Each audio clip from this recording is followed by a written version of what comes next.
right? That's where Low T Center comes in. And I'm telling you, they'll check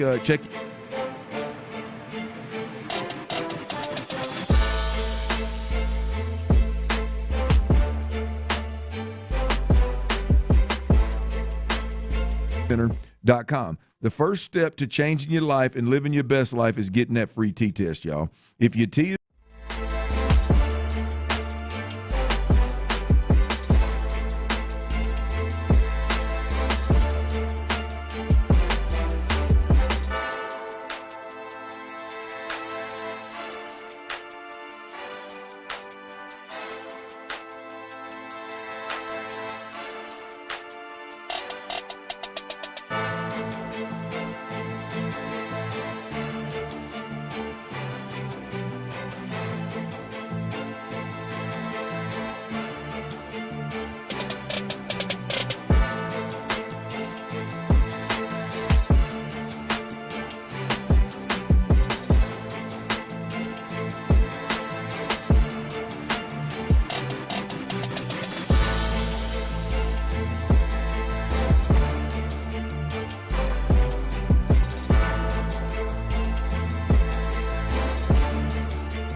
Lincoln and West Point Lincoln of Sugar Land Studios. KILT FM HD2 Houston.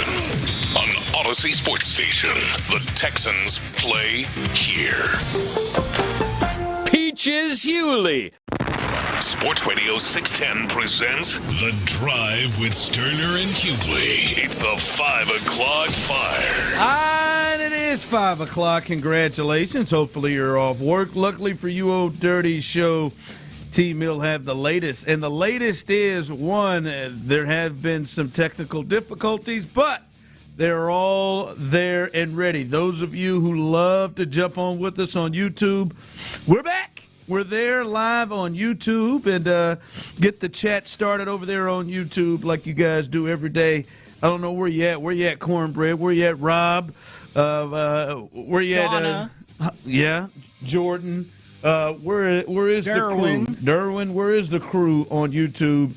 We're back live and local, and you can check us out both the rest of this hour and with Texans All Access and with Area 45. By the way, big interview. Thunder Rosa, former AEW Women's Champion, will be on the show tonight. I like me some Thunder Rosa. She was in character. She was in paint. Yeah. Shout out in costume. Is that yeah, the better costume. way? Yeah. Shout out to Melissa. See you out there, but she'll be. I get real names. Shout out to Melissa, a former AEW champion, but she'll be on with the fellas tonight. So stay tuned for that. But yes, you can catch us on YouTube. You can see our lovely faces now on YouTube. All right, Clint. The Astros. They've got a big one tonight, and it's for two teams that are well under 500. This is one of the more intriguing games of the night because of the pitching matchup and the return of two guys. Now, Hunter Brown and Yainer Diaz, they are both reinstated, and both will be on the field tonight. Hunter starting, and then Yainer is catching for him. Colin Price and then Jaden Murray, they're gone. Colin Price back to Sugar Land. Jaden Murray was just DFA'd. But the big one tonight, Hunter Brown, Framber Valdez. Let's take each one of them. What Framber do you see us seeing tonight at the Dyke? It's his first time back. He's 3-5 ERA, 4.5, 4.40 to be exact. What do you see from Framber tonight? I think we get the best Framber that's out there. I think there's plenty of motivation. I don't care how you slice it, whether you think he left on bad terms or you think it's a non-factor. I just simply believe when a team chooses to move on from you, a team doesn't offer you what you think you're worth, doesn't feel like they need you to be competitive and make runs here moving forward. After doing what you did for an organization, you feel some kind of way. There ain't no doubt about it. Framber Valdez feels some kind of way. And I just believe that with that kind of motivation, this caliber player doesn't need a whole hell of a lot of it, and he does have plenty of it. I think you get the best Framber Valdez. I think we get a hell of a game tonight between two really, really good to great pitchers in this league. I don't know if he circles things on the calendar, but I know this game damn sure didn't sneak up on Framber. I think he probably started to see maybe the way this thing was shaking and in the rotation, and he wants to come out and show out. And I'm with you. I think he's at least going to try to put and be as focused as normal. Now that doesn't still mean that Framber the wheels can come off. Can't be had, or you can't get in his head. But I do think I'm with you. I think he is a focused Framber Valdez. And then the other side, Clint, is Hunter Brown. Hunter Brown, we have not seen. He is 1-0 in two starts this season with an ERA under 1. And he has been this team's ace. He finished third in the Cy Young Award voting, and we kept saying they needed to get him back and make it matter. They're within striking distance right now, 4.5 back, 3.5 in the wild card. But to me, like, this is the first one out. You hope that he can get through this thing. I'm sure he is on a pitch count, and you hope he can get you through 5 and keep the Tigers down and show some glimpses. I don't think you expect him to be, the best version of himself, obviously, but I still think he is somebody that can go out there and put up zeros and go about 5 innings and get his lineup a chance to really win this game. Quality start for me, Ron. Quality start. I need 6 innings. I know, as you mentioned earlier, his pitch count will run up there because he's a strikeout guy. But I just feel like we're gonna get Hunter Brown ain't gonna step on that bump without being ready, and I just feel like we're gonna get a good quality start out of him. And it's going to be a hell of a game to watch. I needed this from my Astros. I'll be honest with you. Joe Espada has taken a lot of the wind out of my sails. I'm into this one. With these decisions he's making. I didn't watch an ounce of live baseball last night. I will tune into this one. I needed this right here from my Stros. There you go. Text line coming in. I think Hunter. I think they're talking about Hunter, not Framber. I think he's going to give up 3 hits, 1 run, and go 7 innings tonight. We'll see. We'll see. He better be efficient if that's Hunter Brown. He better be efficient on that because I don't think Hunter Brown just has 100 pitches to throw tonight. I would say he threw 78 in his last start at Sugar Land. I would say he's probably around 80, 85 with the pitch count. The lineup is out. It is Pena at short. Jordan in the field, left field tonight. Christian Walker is the DH. With Paredes at first, Altuve at second, and again another one returning. Clint Yiner Diaz is catching tonight. He moves into that 6th spot with Cam Smith, Bryce Matthews, and then Reynel Delgado's getting his 2nd start at third base. He is at the bottom of the order. Well, I think that's the other piece of this is look. I know Yiner Diaz has been disappointing this season defensively and at the plate for the most part, but can he get back into form and maybe at least at the plate give you a little bit more pop, maybe bring some of that power to the lineup that you need and be the guy that was Yainer Diaz a couple of years ago.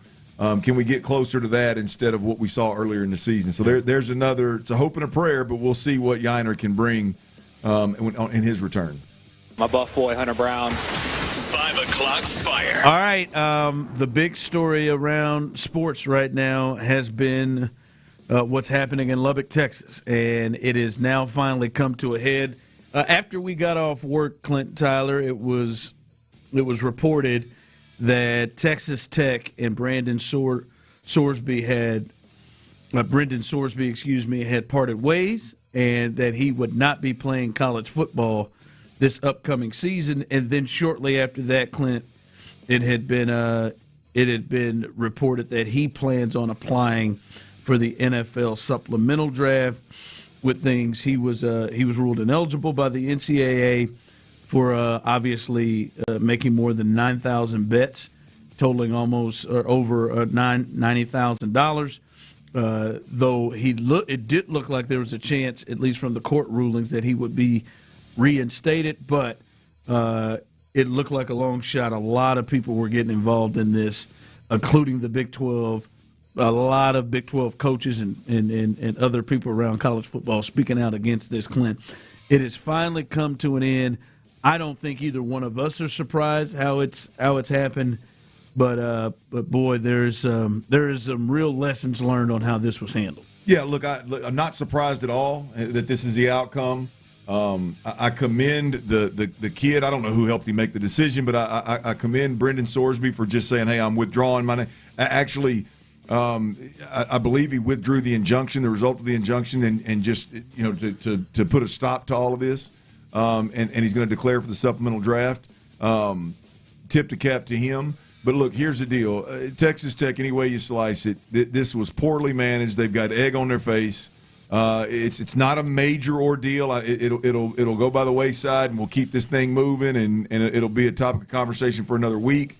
It'll probably be brought up if and when a team decides to give up a second or even a first-round pick for him in a supplemental draft, and then it'll fall by the wayside. I think they could have avoided the embarrassment of how they handled it. I thought it was piss poor. Even my Red Raider folks out there that I know have they were disappointed. I mean they've said as much.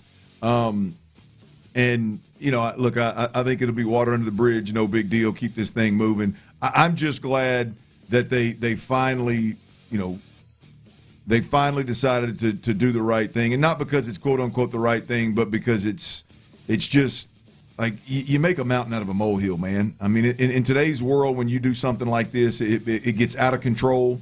It becomes bigger than it needs to, and I think this is the best case scenario for the school as well as for the Big 12 as well as for the young quarterback. Yeah, and now he is entering the supplemental draft, and that will be interesting to see how many teams. Because again, I've watched and read publications about his draft status going into this season, and he was, I think, anywhere you look at it, the 5th or 6th ranked quarterback in multiple publications that I've seen. Him and the Carr kid from Notre Dame were kind of flip-flopping in the 5 and the 6 spot. So, that isn't a guaranteed of where they thought he was to start this season. He's probably was going to really need this year to really up himself up into the draft. But now he is deciding to go this route. And I think there is enough talent there. He's a guy who can run it and throw it, that it should probably garner a lot of at least checking in and teams maybe trying to do something to find their way to get their quarterback. Yeah, look, I think this is somebody's going to get him a lot cheaper than they would had he, because look, the thought is at Texas Tech, anybody in their right mind, knows that I'm not saying they would have made a run to the college football playoffs, but I think they would have gone out there and the quarterback for Texas Tech, with the money that they're spending, would have had a pretty solid to great year. And the coaching they have and the team they have. Yeah, he was good in Cincinnati and probably would have been better. I mean, there's a reason why they were LSU and Texas Tech were two teams with championship aspirations were fighting over him and paid him $4 or $5 million. You could see the Mendoza feel, potential. Not saying he is, but just that kind of year of Well, just saying Mendoza was not on the. This time last year was not. Now he was the number 1 pick in the draft after going. Well, and here's the deal with him is like I think most folks would say a good to great year this year at Texas Tech. Stay healthy. He's a first-round draft pick. I do think he's a first-round draft pick talent because you look at the loose arm, you look at the athletic ability. That component of playing quarterback is a plus when you look at draft evaluation. I think he would grade well and combine well enough to be a first-round draft pick in the league. Now, with this stuff hovering over his head, does he fetch a first round in a supplemental draft? I don't know. Probably not. I see where most folks are thinking that he's going to be some team will be willing to give up a second-round draft pick for him. And the thing is, that'll probably be a quarterback-needy team, which means it's going to be a early second-round pick more than likely. So you're talking about a valuable pick for a guy that like you said, you'd like to see one more year of college out of him to decide what exactly he is. But somebody, I think, for less investment, let's call it that, because I think in order to get your hands on this kid, a year from now in the draft, I think it would have been a first-round draft pick.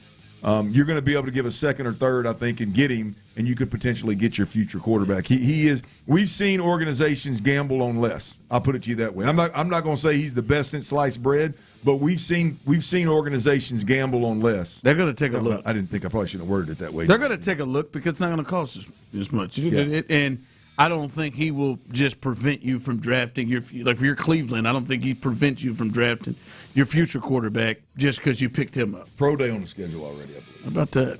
Go ahead, man. He better get it going. I said, oh, Lord Jesus, it's a fire. And I'm on it. 5 o'clock fire. I kind of liked it when Tyler was doing the 5 o'clock fire voice thing the other day. Friday. 5 o'clock fire. News in the NFL, and I do think this is something that could affect the Texans, Clint. Cam Jordan, many thought was maybe the top guy left on the market in general, but especially when it comes to D-line play. He was an edge rusher, obviously getting up there in age, Clint, but had 10.5 sacks with the Saints last year. He is going to go back to the Saints. They have agreed to a 1-year incentive-laden deal, and still the numbers haven't come out on that. I am really interested in seeing the numbers with that. And the reason why I think this could affect the Texans, Clint, is because I am certain that the Texans are going to make an addition to their defensive line room, and in particular their edge rushing room.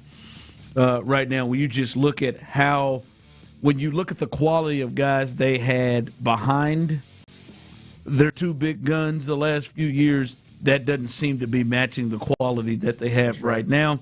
And when you look at guys out there, like Joey Bosa is probably the top one now. There's Von Miller out there. There's Jadeveon Clowney. There's Derek Barnett, who you had last year. Cam Jordan coming off the board, and then seeing on a one-year deal, Clint, how much he cost, what he gets, will then lead you to understand a little bit more of how much the other guys that you would get. I don't know that they would ever look to have gotten Cam Jordan because I think he can still be a starter. But some of these other guys that can be rotation pieces, it kind of gives you an understanding of how much that may cost you. Yeah, it'll set the bar for the aging defensive end edge player that can go get you some sacks. I don't know that he's going to be a 10.5 sack guy, but it's what we last saw. So he's definitely a sack getter. It'll set the bar and give you an idea of what some of those. You got the Von Millers of the world. Von Miller, Bosa, Clowney's out there. You got some guys. Shaq Barrett. Yeah, you got some guys that are probably, if not on that level, pretty close. Yeah, and we'll see. Like if this comes out and he got 8.5 or something like that, that's probably a good sign for the Texans that those other guys that they're looking for more rotation pieces are coming underneath that and may not be as expensive. But I definitely believe they're not running with the defensive line or the edge rushers that they just have right now. I think that is a group they're adding to. All right, coming up, T. Mill's best bet, baby, and he had perfection. He had perfection last night when Jordan got that hit in the first inning. I knew he probably had a good shot. He went 3 for 3 on a Monday. That is a huge, huge, huge day in the green on Monday. T. Mill's best bets coming up, and Davis Mills, he spoke today and talked about where his development is now. Does that mean that maybe Davis Mills could be ready for a bigger role? We'll discuss that next. Woo!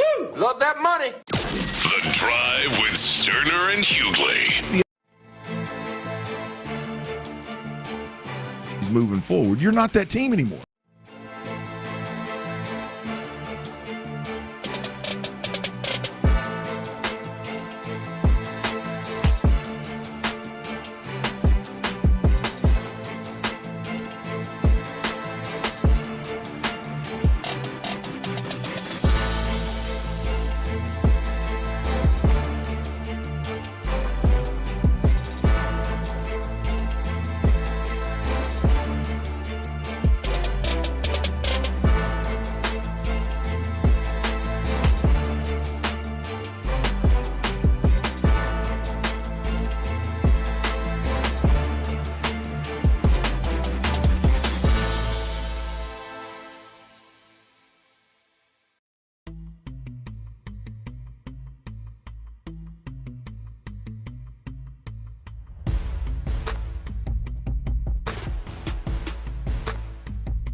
24/7 on the Odyssey app, iHeartRadio app, tune in, and wherever you get your podcasts. Houston's sports leader, Sports Radio 610.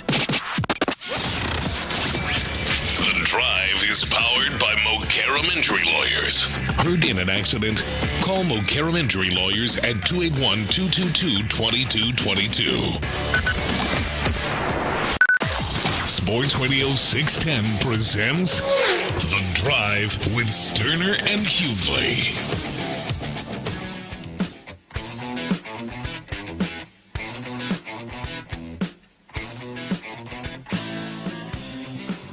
Three for three yesterday. T-Mill's best bets coming up very, very soon. City does tonight, getting back on the horn with a little baseball. I didn't know if you're going to go college baseball or not. I don't know if you were thinking. Hell no. Oh, with the Aggies already out. Oh yeah, the Ags, huh? They would if I'm they were in selfish with it that way, you know. Well, I'm just saying, if they were in it, you would have been going full baseball, some stuff, college baseball, some stuff you don't know real well. Probably not. Got your formula, huh? Stuff you don't know real well. But T-Bill's best bets coming up. I would assume maybe Yordan Alvarez might make an appearance in there. So stay tuned for that. He is hot, 3 for 3 up in this piece. So be listening for that here a little bit later on in this segment. All right, Clint, Davis Mills, he was on Texans All Access last night. Remember, they follow us. They follow us every single night right here on Sports Radio 610. This is where Davis Mills said he is now and where he is going into year 2 of this system and year 5 for him. I mean, it's always fun getting out there and getting those real-time reps, and you're actually going to get hit. I mean, it's invaluable going out there and playing and getting game time, and I feel like I've developed a ton since my rookie year and since I've been in the league, and feel like I'm playing some of my best football currently. And I know it's only the off-season, but I still have that confidence that I've had since I was a little kid, stepping on a football field, feeling like you're the man out there, and you can go out there and win whatever game's necessary. So it's fun, and I'm looking forward to the season. All right, that was Dave. It's year 6 for Davis. Excuse me. That was Davis Mills, and Clint. He said a couple of things there, and he talked about his development and way more developed his rookie year. I believe he is, and clearly, I would guess you've watched Davis Mills, and even from his first 2 years where he played a lot, you've seen coming in last year where he had to play in 6 games. You see a big step forward from Davis Mills. Yeah. In the quarterback. Yeah, look, I mean, I think he's a lot more calm. You can tell things are moving slower, are not moving as fast, because as a backup, when you don't get a lot of playing time, things are still moving fast for you. But yeah, look, I think he's just been exposed to a lot of ups and downs, and so he deals with those ups and downs of a game or of a season or of a stretch where he has to play, like a veteran, and so. Yeah, look, I think he's weathered he's been in a different offense damn near every year of his career. I mean, this is year 2 with Caley. He was 2 with Slowick. He had Pep Hamilton. He had, I think you said Tim Kelly maybe at one point. Tim Kelly to start. Yeah. I mean, look, there's been a lot of change, and I think he's been steady through change, and so. Yeah, I think there's a level of confidence that he plays with, and so yeah, I think there's not going to be a ton of obvious development per se, because I don't think Davis Mills, outside of decision making in the game slowing down, I don't think he was ever a guy that tried to play the game in a risky fashion.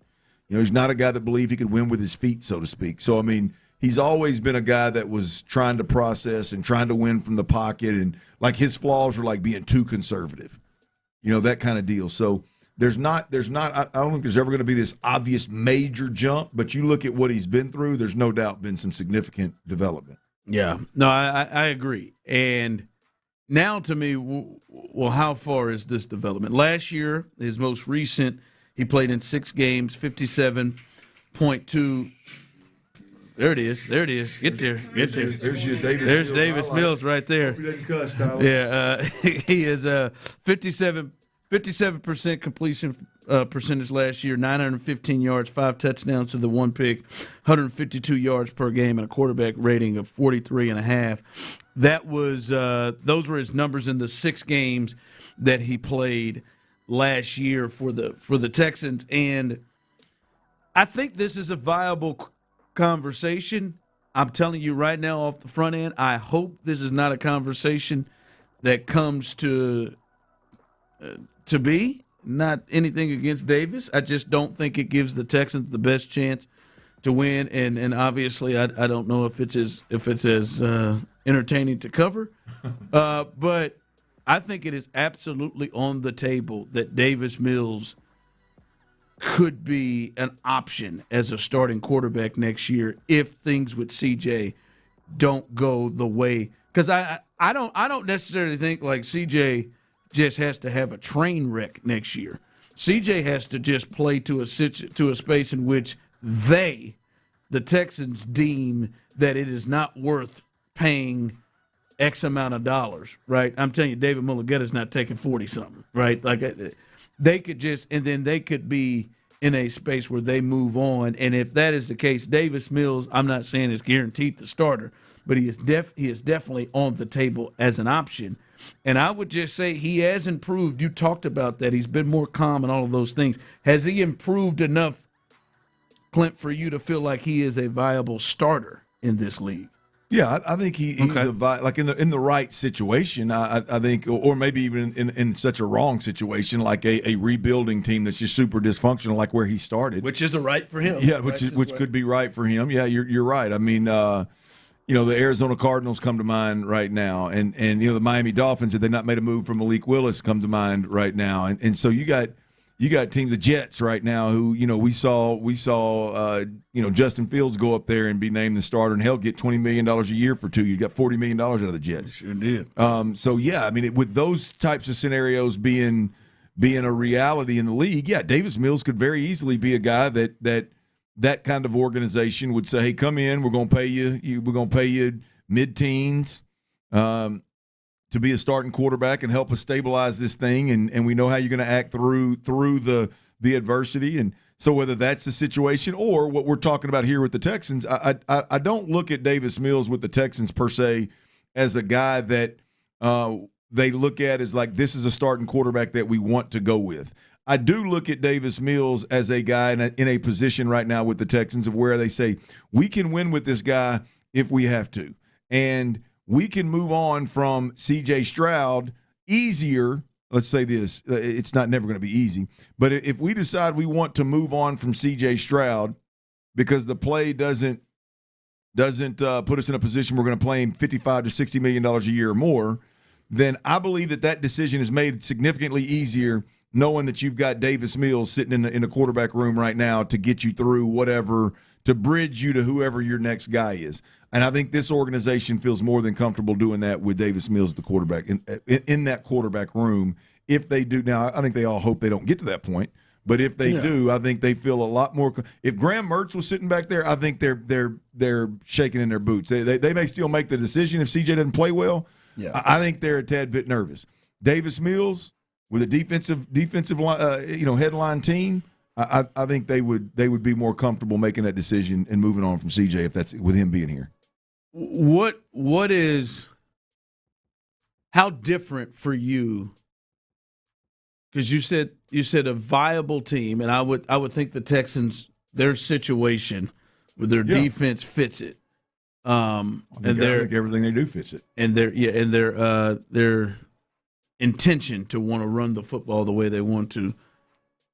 What do you think is a ceiling for a team like the Texans if Davis Mills is your starter? Who? Like, I understand he's improved, and you feel like this is a situation, but how far can you get to? Look, I think Davis Mills could quarterback a team that won a Super Bowl. Ooh, I don't think he can be I don't think Davis Mills is going to be the reason you win a Super Bowl. But can he Trent Dilfer his way to a Super Bowl? Yes. Yeah, I think he would be good enough to do that. I don't think he's the guy you put in there and he's the reason that you win. Your defense better be really good. Your run game, which we've talked about, better be really good, right? Your play caller better be really good at getting the quick game. The screen game better be really good. All the supporting pieces, whether we're talking about personnel or scheme, better be right. But yeah, in the right situation with a defensive laden team, could he make a run in the playoffs and win one? Yeah. I can't get to a Super Bowl at all. I could get to making the playoffs. I could get to that. I could get to making the playoffs. I just still think in today's day and age, like you're going to the rules and you're just going to run into a situation where, like, last year was a weird year, but you're going to run into a situation where you got to take down some of these really good quarterbacks and offenses and teams, and that's tough to say that you can pull that off with Davis Mills. All right, we'll do this coming up on the other side. T. Mills' best bets. He is 3 for 3 in the green on a Monday. We'll see if he can continue to get there. We'll do that coming up next right here live on The Drive. The Drive with Stoerner.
Guess what? I went to billshappen.com and we're getting our money tomorrow. Wow, that's fast. Problem solved. If you need extra cash, go to billshappen.com. That's billshappen.com. Billshappen.com. Sports Radio 610 presents The Drive with Stoerner and Hughley.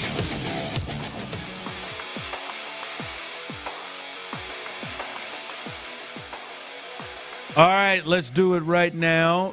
Tyler Milner, he is 3 for 3 in the green, 100%. A big Monday. Is this back-to-back Perfect Mondays? Yes, it is. Back-to-back Perfect Mondays. He is doing T-Mill's Best Bets. And remember, you can find those on Twitter at Space City Sharp, at Space City Sharp. You can find those bets if you want to jump on with him. He's hot, boy. He gets a Green Monday, man. This might be a big time week. So what you got tonight as we do a little bit more MLB bets? Yeah, looking to make it 6 for 6 perfection through 2 days this week. Got 3 more Major League Baseball bets for tonight on a Tuesday. First bet for you, no squad in baseball this season thus far hits overs more than the Washington Nationals at a 65% clip. That is why you're going to want to bet on the Nationals and the Royals over 8.5 runs tonight. Just entirely too low for as often as the Nationals are hitting that over in 2026. I like over 8.5 between Kansas City and the Nationals. Second best bet tonight, same bet, 2 different teams. They're right here in town. Tigers at the Astros, game 2 of 3 at the Daikin tonight. Over 8.5 runs in that one as well. And then your third and final best bet, also within the Astros action tonight, Jose Altuve, the Stro Goat, been heating up a bit here lately over the last 3 games, hitting over 300 for his batting average, 2 home runs. Stro Goat over 1.5 total bases for Tuve against the Tigers, the Tigers tonight. Those are your 3 best bets. Yeah, hopefully Jose can rebound from the last time you threw him in this 1.5 bases, I believe, last week. Yeah, we can rebound on that. You better hope them. He's rested, man. You better hope them damn Nationals are carrying it.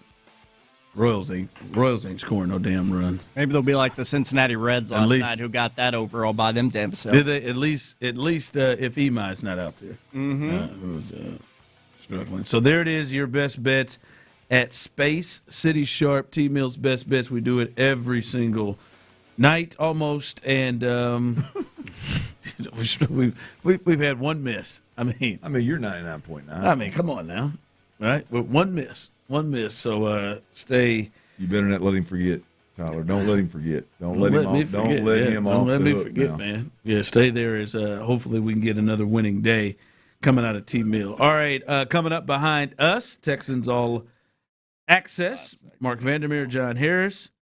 Lisa Walker from CBO Houston details the fan voting for the Houston volleyball team name. So you get involved in that, and I'm sure the fellas will have much, much more concerning the Texans. But stay tuned for that. Houston's new volleyball team got a chance to give you the details how you can be a part of naming that team, as well as Area 45 coming up behind us. Or behind Texans All Access, 7 to 11, Sean Bijani, Patrick Creighton, and our guy, Mitzi O'Collin in the building. And as we said earlier, they're going to sit down with Thunder Rosa, former AEW Women's Champion, as AEW is in town. So stay tuned for that coming up on Area 45, live and local. After we get done until 11 o'clock right here live on The Drive. We were just talking about Davis Mills on the other side. And listen, obviously I'm not going to speak for Clint. We don't always agree on things. But I have seen this going now a couple of times on this text line. Sam Darnold just did it last year. Sam Darnold is no damn better than Davis Mills. Listen, again, I'm not going to speak for Clint. I'll speak for myself. I don't think those 2 players, right now, are in the same space, especially coming off what Sam did 2 years ago in Minnesota going into next year. I just don't think that Davis Mills and Sam Darnold are in the same space. So if your thought process is look at Sam Darnold, I don't know if I can't get with that. No. Look, Sam Darnold is significantly more gifted. Top 5 pick. I mean, he's significantly more gifted than Davis Mills. I mean, Davis Mills is going to have to win with less arm, but he's going to have to win in similar fashion. I mean, the one thing that we know, that Sam Darnold had outside of just a bigger arm. Is you're talking about the years that he put together was with 2 of the best offensive play callers in the game at the time, and so there's pieces there that make that a bit different. Obviously, the talent level he is legitimately a top 5, and always has been, by the way, a top 5 caliber talent. Obviously, when he's seeing ghosts and he's playing in dysfunctional organizations, and you're looking at Adam Gase as your it was hard to find and see that. But I mean, he's playing with a little bigger gun than Davis Mills is, I believe. Playing with a bigger gun. Yeah. That's how you put it. Yeah, I mean that's the reality. But I mean, to be honest with you, and I'm not saying that this is why Sam did or didn't win a Super Bowl, but I mean the what would have to happen for Davis Mills to win a Super Bowl, and it would be that level defense, that level wide receiver play, that level play caller, that level run game. I mean that would be ultimately the I think the formula. So there's, I mean, if you want to go that route, there's a conversation. Yeah, I wouldn't like the chances. Could happen. I wouldn't like the chances. Matt Stafford putting up 38 on you. You got to find a way to get it back when you're defense. But again, as I said, is it on the board if C.J. Stroud in some way doesn't work out and the Texans and C.J. don't come to terms? I think it is on the board of him being an option. Again, I hope that is not the case. I think the best chances and opportunity is for the Texans to build upon getting to C.J.'s ceiling, over not just next year, but into the future. But again, realistically, that is definitely on the table. All right, Clint, you said something we talked about earlier. We did a little real or fake, and I said Keelan Rutledge and Caden McDonald will both be starters by week 1 against Buffalo. You said it's fake, and you said it not just fake. I believe the correct words were it's fake as hell. is what you said, and is that, if that comes true, because I in fact I think you said neither one of them in your opinion would start. Yep. You thought Tommy would start with Sheldon Rankins on the inside, and you have been expressing your thoughts of, hey, be aware of this. This may not happen with Rutledge on that offensive line, and then for good measure, you threw in the second round pick in Marlon Klein as well. But if that occurs to where Keelan Rutledge and Caden McDonald either one of them are starters in that week 1, is that an issue for you?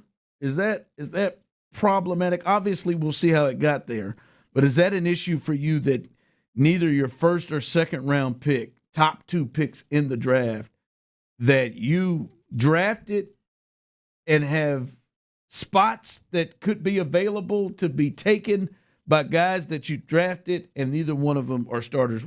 Well, it's one that unfortunately I would have to complain about in hindsight. I just, if your O-line adds in the offseason from a free agent perspective pan out, then you really don't need a rookie at center, and you can afford to have a guy like Jake Andrews that knows the offense, that's maybe has a lower ceiling from a physicality standpoint than the rookie, but you're gonna be, the direction's gonna be right up front.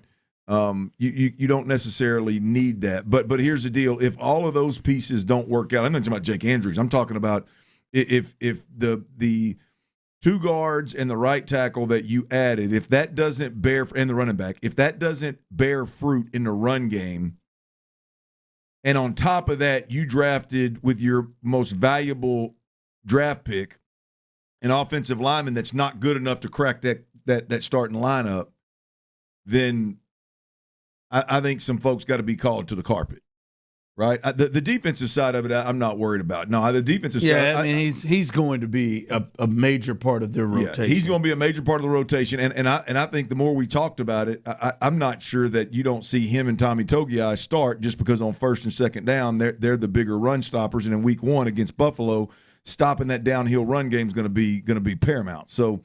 I could see those. I could actually see McDonald starting. I don't think it's going to happen, but I could see it. Do you think it's more likely that you would yes. put your money more likely on McDonald? Absolutely. I could see them saying Tommy Togiai and Kate, that guy right there. Thank you, Mark. And Caden McDonald are going to be our first and second down interior defensive linemen. And then we're going to rotate. Sheldon Rankins, I need you fresh when the game's on the line. I need you fresh when it's obvious passing situations. I need you in there being able to penetrate and wreak havoc in the backfield. Like I could see them, and he's older, so keeping the rep count down early in the season and early in games I think is going to be big. So yeah, I could see Caden McDonald being a surely a rotational piece, but a starter out of the gate on first and second down, particularly against teams like Buffalo, who are going to want to run the football to set the tone. Yeah. But the Keelan Rutledge piece is the one that man, that's just that is a huge gamble if he is the guy against Buffalo right out of the gate. I mean, it's just, especially as much as we've heard from everybody in the organization about this communication piece and the command of the offense piece. When that's a problem with a veteran that knows the offense like the back of his hand, to take that guy out of the mix and plug in a rookie that's never played center just doesn't seem to be ideal. I know you like his physicality, not you. I know D'Amico and I know they like his physicality, and that's great. But I've said it a million times. I need that center to be the communicator. The communicator. Very rarely is he going to be a guy that they're going to put somebody over your head. You're going to have to deal one-on-one with that guy. The physicality piece is nice if you can find it and work his way into it, but that would be a huge gamble given what problems exist in Houston. Yeah. That's the one I'm worried about starting. Or not starting. I guess there could be that would be kind of interesting. When we've heard D'Amico say, man, first and second round draft picks, we expect them to be starters. And there is a potential that maybe neither, especially in your eyes, as you can see, neither could potentially. Well, you look up in offensive, you had a first and a second round pick on the offensive side of the football. If neither one of those guys are helping this team win games in the first against Buffalo opening day, that's an interesting approach. Yeah. That means, man, the guys they had were something else. Better work out. Clint, great job. Tyler, great job as always. Shout out to everybody who kept helping us kind of get through some things today. I am Ron the Show Hughley, as always. Houston, we love you, baby.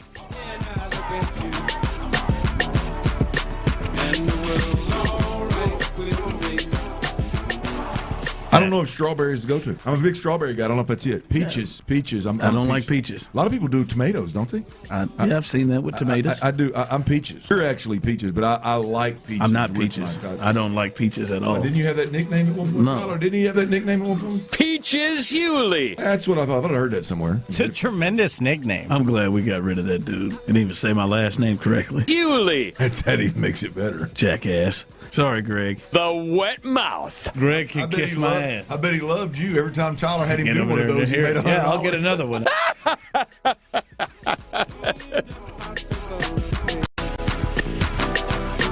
Brought to you by just the greatest producer in the world, Tyler T. Mill. Something about Coach D'Amico's minicamp comments really stood out to the OG. I cannot recall a head coach in the NFL at OTAs basically say, we're going to be a badass team. You know, a lot of coaches, we're in pajamas and, a lot to learn. Got a lot of young guys. Nah, man, he's out there saying, we're building a really great team this year. He knows it. Insider access. Exclusive content. Sports Radio 610. The Texans play here. From the attorney Steve Lee Traffic Center, 713-CALL-LEE. West M Houston Tollway, northbound after Memorial. It's a stall that has a right shoulder blocked. I'm Laura Reynolds, Sports Radio 610. If you're still using Sportsbook to bet on the finals, you're getting robbed. It's time to delete that app and join millions using Polymarket. Polymarket is a prediction market, not a sportsbook. You trade against other fans, not the house. That means more money for you and less for those greedy sportsbooks. Polymarket, your go-to prediction market for basketball's biggest stage, available in all 50 states. Download Polymarket in the App Store. Use promo code FREE50 to unlock $50 free for your first trade. That's promo code FREE50. Trading not available in all jurisdictions. Check local regulations before trading. Restrictions and eligibility requirements apply. The world's game at BetMGM is here. Bet on the soccer showdowns with 2-up early payout so that if you're up 2, BetMGM will pay you. That's right. Place a pre-game straight match result bet on any tournament game. If at any point your team is up by 2 goals, you'll instantly win your bet. Then enjoy BetMGM same-game parlays, daily promotions, player props, and so much more for the world's game. Don't miss your shot at an early win with 2-up early payout to get paid out if at any point your team is up by 2 goals. BetMGM and GameSense remind you to play responsibly. See BetMGM.com for terms. Must be 21 years of age or older. This promotional offer not available in Ontario, Pennsylvania, or Puerto Rico. Gambling problem? Call 1-800-GAMBLER or 1-800-MY-RESET. Available in the U.S. For New York, 877-8-HOPE-NY or text HOPE-NY 467-369. For Massachusetts, 1-800-327-5050. For Iowa, 1-800-BETS-OFF. For Puerto Rico, 1-800-981-0023. New and existing customer offer, subject to eligibility requirements. Additional terms and restrictions may apply. In partnership with Kansas Crossing Casino and Hotel, must be present in a state where it's legal to wager. This summer, the Honey Pepper Pimento Chicken Sandwich and Pineapple Dragon Fruit and Sprite are back at Chick-fil-A. Girl, it's back. We've been waiting. I love that honey pepper pimento sandwich. And that pineapple dragon fruit and Sprite is everything. It's got that razzle-dazzle that makes you stop and say, okay, wait a minute. I love the creaminess of the pimento cheese. It's savory, it's bold, it's flavorful. Our faves are back. High five, girl. Which fan favorite will you choose? Real customers paid for their testimonials. This is the story of the one. As a maintenance engineer at a beverage manufacturing plant, he starts his day knowing every line is ready to run because Grainger delivers the industrial-grade products he needs to keep mixers, conveyors, and packaging equipment moving. With Grainger's vast selection of bearings, belts, and motors, he keeps operations running smoothly, so nothing grinds to a halt. Call 1-800-GRAINGER, click Grainger.com, or just stop by. Grainger, for the ones who get it done. Hey, it's Sean Pendergast from my good friend Dr. Ben Salento, Texas Sinus and Snoring. He is my sleep doctor. It was back in February of 2018. I had it. I was getting bad sleep. My wife had it. I was snoring, and I was on the verge of dying probably from sleep apnea. I had horrible sleep apnea. Dr. Ben Salento fixed it for me. He can fix it for you. Take it from me. I'm a patient of his and a huge fan of his and his team's work, and he is going to get your sleep fixed, and your quality of life is going to go through the roof. Sleep is the key to everything. He's accepting new patients. Same day and same week appointments are available, and they're open Monday through Friday, 8 a.m. to 5 p.m. All you've got to do is call 346-413-6719 anytime 8 to 5 and set that appointment. Mention radio for an appointment, 346-413-6719, and mention radio. If you want to see the latest feedback streaming real time from their patients, visit TexasSinusAndSnoring.com/reviews. That's TexasSinusAndSnoring.com/reviews.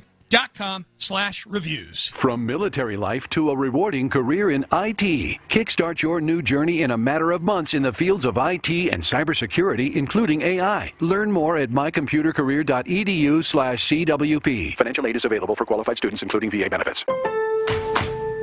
Sun's out, so dads are too.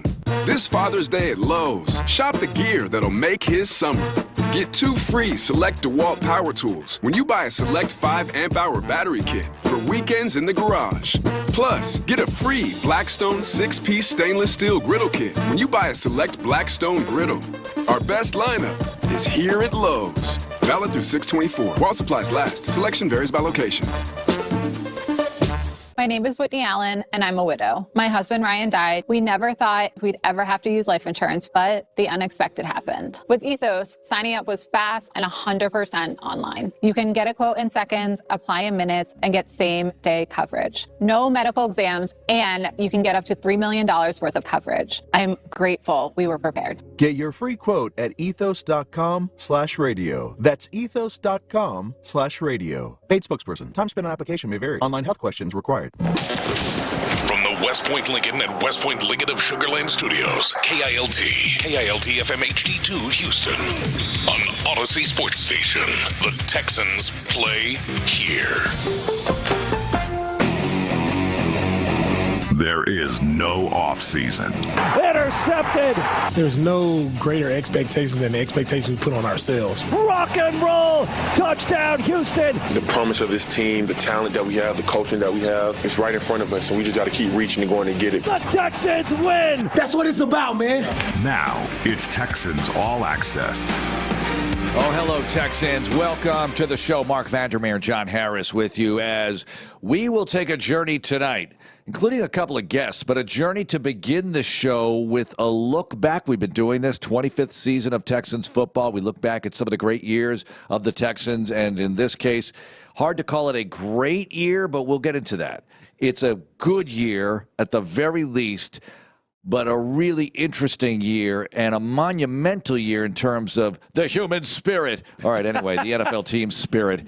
Also, later on the show, Lisa Walker, who's the Chief Business Officer, CBO, of Love Volleyball Houston. She's going to be on the program. She's new to the organization, but she's taken over Love, and this is going to be great. This is a first-place team last year, so good time to catch up with her in the offseason. And Kayvon Merriweather, later on in the show, who's a DB, and you're going to hear from him. So Johnny and I will keep the ball rolling with the player interviews. And Johnny, you and I haven't really talked much. We've had a lot of interviews on, haven't talked much in the last few days. I was actually in Manhattan when the Knicks clinched the championship in San Antonio. It was cool to see a city celebrate championship. Yeah. Now, if I was there and they were celebrating a Yankees championship, I might have vomited, right? Yeah. But the Knicks, it's okay. It's the Knicks. I know Rockets beat the Knicks in '94. I get it.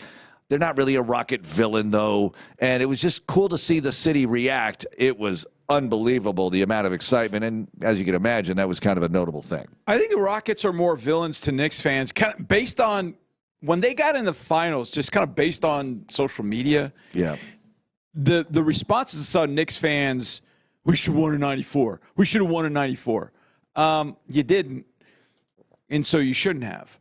The team that should have said we should have won was the Spurs. 4 games that they lost having double-digit leads. My God. But it feels like the Rockets are more a villain to the Knicks than the Knicks are to the Rockets. I like that. So I would go with that. I like that because Starks went bad in that game. Oh, can I tell you what my son said? I torched him for this. Right after the game, we're talking, and he said, Jalen Brunson, greatest Knick ever. Oh, prisoner of the moment. Wasn't asking. He was telling me. Prisoner of the moment. Oh, really? And, I wasn't even thinking about that. I mean, Brunson, obviously, awesome, great.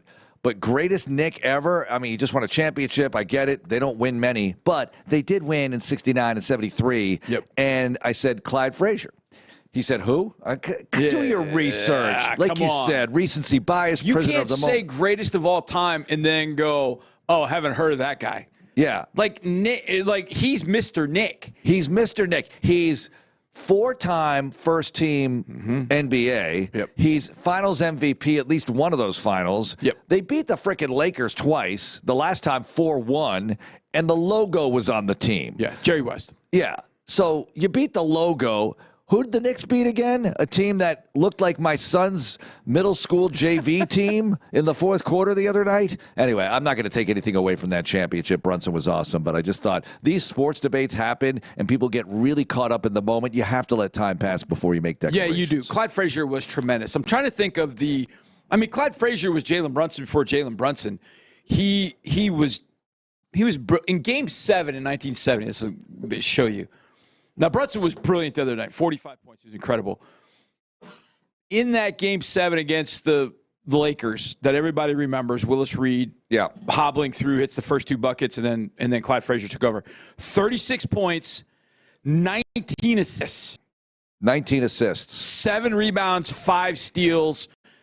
He shot 71% from the field. He was 100%, 12 out of 12 from the line.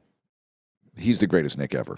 To me, he's the greatest Knick ever. Further notice. Right. And look, Jalen Brunson's in the team picture, and there's probably about 3. There's Clyde Frazier. There's Patrick Ewing. He didn't win a championship, but there's Patrick Ewing. Let's be honest about that. Yeah. There's Bernard King.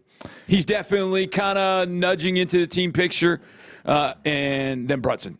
Right. That's it to me. What about Reed's career? Willis Reed. Yeah, absolutely. I forgot just another one. My father-in-law. Yeah. Telling me the story. Okay.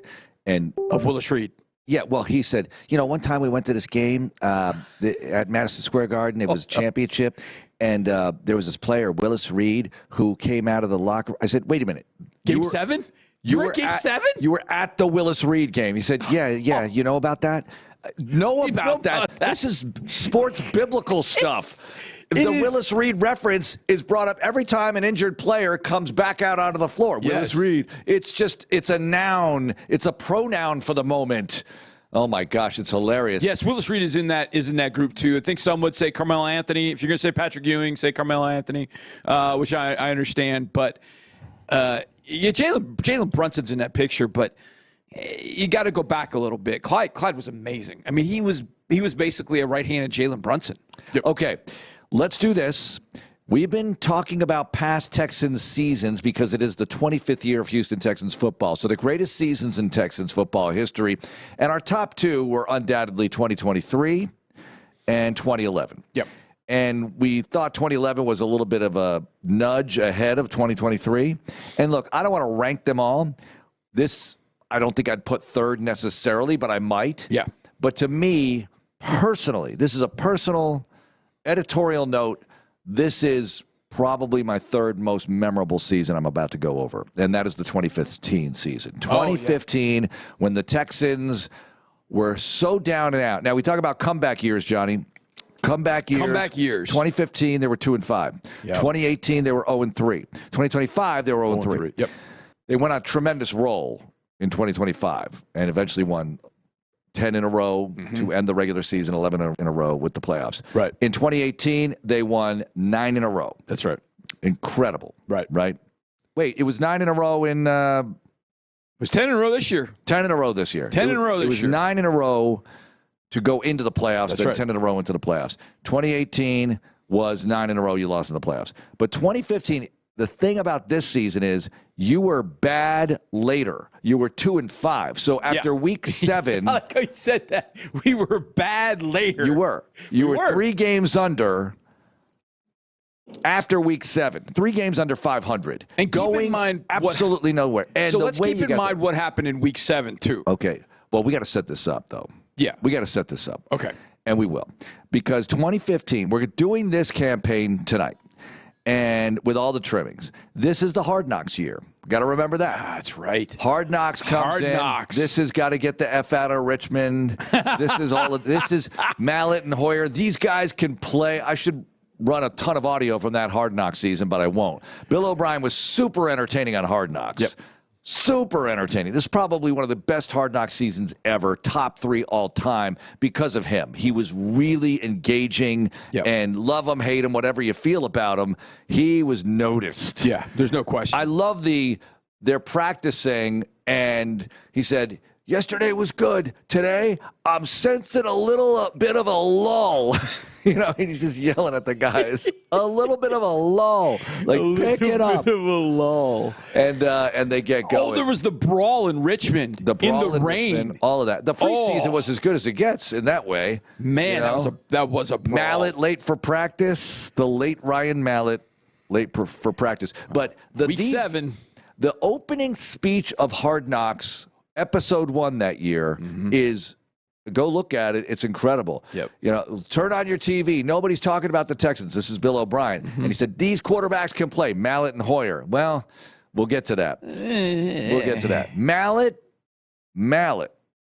is really, I don't know, giving the team, the fan base, maybe not the team itself because he was late for practice, but heading into the campaign, he gave me a lot of hope because of what I saw in Cleveland the year before. Yep. Even though he got injured and couldn't finish out the season in 2014, I felt like Mallett, at his best, could possibly be the guy. Yep.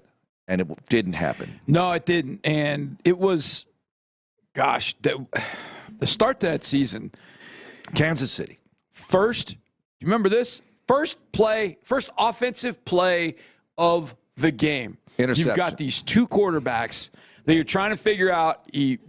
O'Brien goes with Hoyer and says, Brian Hoyer's the guy. And we're like, all right, well, okay. Let's see how this goes. first play, Marcus Peters. Who, by the way, how about this? Marcus Peters is always, I was told a great story about Marcus Peters. Not a great for Marcus Peters, but a great story about Marcus Peters when he came on his draft visit here. Lo and behold, I don't think Marcus Peters is on our draft board. Either way, Marcus Peters is now the head coach at McClements High School in Oakland. Good for him. Yeah, good for him. So he picks off the first pass. He's a rookie. He's playing his first game. Picks off the first pass of the season. The first play from Brian Hoyer. We're like, uh-oh. Not good. Then in the game, he goes to Ryan Mallett the second half. Yeah. So then Ryan Mallett gets to start against the Carolina Panthers the next week. I mean, think about this. 2 years later, he does the same thing. Yeah. On opening day, That's right. Pulls his starting quarterback at the half. At half. That's incredible. 2 out of 3 years. That's incredible. And the one in between was Brock, who he probably wanted to pull If you are a fan and watching the game, you want that quarterback pulled, Bill O'Brien is your man. He does not mess around. He is not scared to pull a quarterback out of a game. It's like pitching change, taps the arm. Go to the bullpen right now. But we lose the first 2 of that season. And we lose by a touchdown each time. I mean, it's the Panthers game, that's a team that went to the Super Bowl. And Mallett was driving late in the game to tie the game, or if Bill went for 2, they would have won a game. And he just get down in the red zone. We can't score. We lose by 7. But we're like, oh, man, we're 0-2. Crap. Okay. So we come back and we beat the Bucs. And we're like, all right, course correct. We're rookie good. Jameis Winston. Yep, rookie Jameis Winston. Win the game. Defense is good. Win 19-9. We're like, we are on our way. We're good. We're back where we need to be. We're 1-2. And then we went to Atlanta. And this is where the wheels came completely off. This is week 3. You're at Atlanta, and the halftime score is? It's 41-0. At one point, but halftime was 28-0. Oh, was it 28-0 at half? At the half, it was 28-0. And I have to interview Bill O'Brien. God bless you. God bless you, John Harris. I survived. I don't know how I survived. It was 41-0 at one point. It ended, I think it was 48-21. Because in the fourth quarter, we scored 3 touchdowns in the third quarter. Yes, fourth quarter. In the fourth quarter, Hoyer throws, I believe, I think they were all touchdown passes. And the Chris Polk 1-yard run was one of them. Oh, okay, whatever. But they scored 3 touchdowns, and O'Brien said, okay, at least when the game was over, we got a little something going. Right. And, credit him for having some kind of silver lining in all this, because this was as ugly a beating as I can remember, being that far down and just feeling like, what happened to these guys? So you lose to the Falcons, and now you're looking at a 1-3 start, right? Right. You come back to play the Colts. That was the only blessing of losing to the Falcons as badly as we did, is that it was a short turnaround. Oh, and we had to get this thing turned around in a hurry, and then this season has everything. Because this is week 5. You forget, this is 2015. We're reliving it because it's the 25th season. We relive classic Texan seasons. So you're playing the Colts on a Thursday night. Andre Johnson is a Colt. Remember at the end of 2014 or in the offseason, they release Andre Johnson. He signs with, of all people, the horseshoe. The famous, he's going to have 40 receptions this season. Yeah, and he kind of did. So O'Brien was actually right about that. He was right. But Matt Hasselbeck is your quarterback if you're an Indy fan. Andrew Luck's hurt. This is one of the many Andrew Luck is hurt times. And Hasselbeck has Montezuma's revenge the night before. And that's why we call this the Hasselbeck in a diaper game. That's right. Because Hasselbeck pulled himself together to play against the Texans and threw 2 touchdown passes to Andre Johnson en route to a 27-20 Indianapolis victory at Reliant Stadium. That was bad. That really hurt a lot. I remember going down to see Chuck Pagano and Andre Johnson in the Colts locker room because I wanted to see Andre, and it was just a big hurricane reunion down there.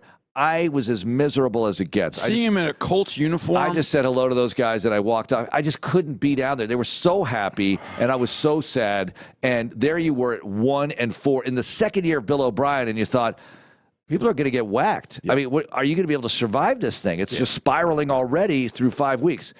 Johnny, they play the Jacksonville Jaguars, and this is why I brought up this past year, week 3 at Jacksonville. Hey, they're been many times in the history of this franchise when you need a win, and the Jags are there to give it to you, and they gave us one. 31-20, you beat the Jags, now you're 2-4. Okay, you can live with that. You can live with 2-4 as long as you keep climbing out. Right. Because you have the Dolphins next week, and they're not very good, and Dan Campbell is their interim coach. Yeah, they'd already gone to the interim coach. They'd already gone to the interim coach for week 7. They're going to be horrible, and you're going to bludgeon them. Wait a minute. It didn't work out that way. It didn't work out that way. It wasn't even close. It was 41-0 at the half. It was worse than Atlanta. It was worse than Atlanta. It was Lamar Miller running all over you. Oh, it was ridiculous. It was everybody looking like they were walking in quicksand. It was Mallett late for the team plane. He was late for the team plane, had to catch a flight from Houston to actually get there. And then OB is so mad. He wants to cut him, but he doesn't have another quarterback. There's no other quarterback to go to. No practice squad. Back in those days, it was different anyway. Nobody. They got rid of the emergency third for a while anyway. I don't know what era we're in, but there was no quarterback, put it that way. Otherwise, Mallett would have been gone that moment. Mallett. Yeah. I remember in this game, it's 28-0. I don't know if you remember. And they're still playing Hoyer. It's 28-0, and all of a sudden the skies opened and just downpour. I mean, raining like you haven't seen it. And I remember Hoyer threw out to Fedorowicz in the flat. And Fedorowicz just, at that point, hands like feet. Can't hang on to a ball that's thrown right to him. Pops up in the air. Rashad Jones catches it right in front of me in the air. It is a downpour right now. And he is taking the ball and running to the end zone. And I am questioning everything about life because it's now 35-0. It is a downpour. And, Mark, I'm telling you, the TV, they went to a break. They kicked off. We came out of that. And all of a sudden, the sun came back out. It was like this 5 to 7 minute just deluge of water. Well, it didn't help. And it didn't help at all. They end up scoring again. Lamar Miller had a 54-yard screen pass for a touchdown, and he had an 85-yard run for a touchdown, and that gave them a 41-0 lead at half. And again, I repeat, yours truly has got to interview Bill O'Brien live at halftime. That went swimmingly. Those were the days. And you want to know the one last kicker about this game, Mark? Yep. Tell me. In the fourth quarter, do you remember what happened? The greatest running back in Arian Texans Foster. history. That was it. That was it. That was the last game, last play. Tore his Achilles, done. And that was it. And he ends up as a Dolphin for 15 minutes. He ended up as a Dolphin for a few games, and then it was after that. So you lose to Miami, and it's as bad as it could ever be. You're 2-5. Yep. Again, this is the latest you've been that bad. 3 games under after 7 weeks. I like how you say it's the latest you've been that bad. Yep. So now you're playing the Titans, and you're playing them at home. So those Titans teams, those mid-teen Titans teams, were very much like the Jaguars have been throughout the course of Texans history, where we need a win. Please provide it for us. Thank you very much. And you win 20-6. So now you go 3-5. But no one has any belief at all that beating a bad Titan team got you going, especially after 2 perplexing, miserable blowout losses at the hands of Atlanta and Miami. So we're doing the 2015 season, reliving some of the classic seasons of Texans history. Then the bye. That's when things get interesting.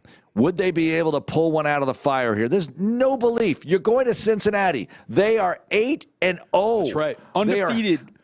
Andy Dalton. This is the year the Bengals are finally going to not only get to the playoffs, because they've been to the playoffs already, all throughout Andy Dalton's career. They've been 11, 12, 13, 14. Now they're going to go again. This is the team. This is the team.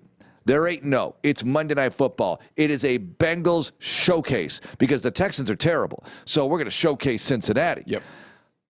The Texans go in there and put on, is that the best defensive performance? It's hard to say. Look, we've seen so many good ones. I mean, we saw several this past season alone, but that's one of the very best I've ever seen. They hold the Bengals to 6 points. But what's going to happen to the offense? Brian Hoyer is playing quarterback. He gets concussed during the game. T.J. Yates is your backup. There's no Mallet. Again, Yates signed in late October, all right? So the timing works out that he signed right after that Dolphins game when they cut Mallet. That's right. So they signed T.J. Yates, and O'Brien knew Yates a little bit because he was around the first O'Brien offseason, but didn't make it. I don't think he made it to camp in 2014. No, he did not. So remember the trade? It was Akeem Dent.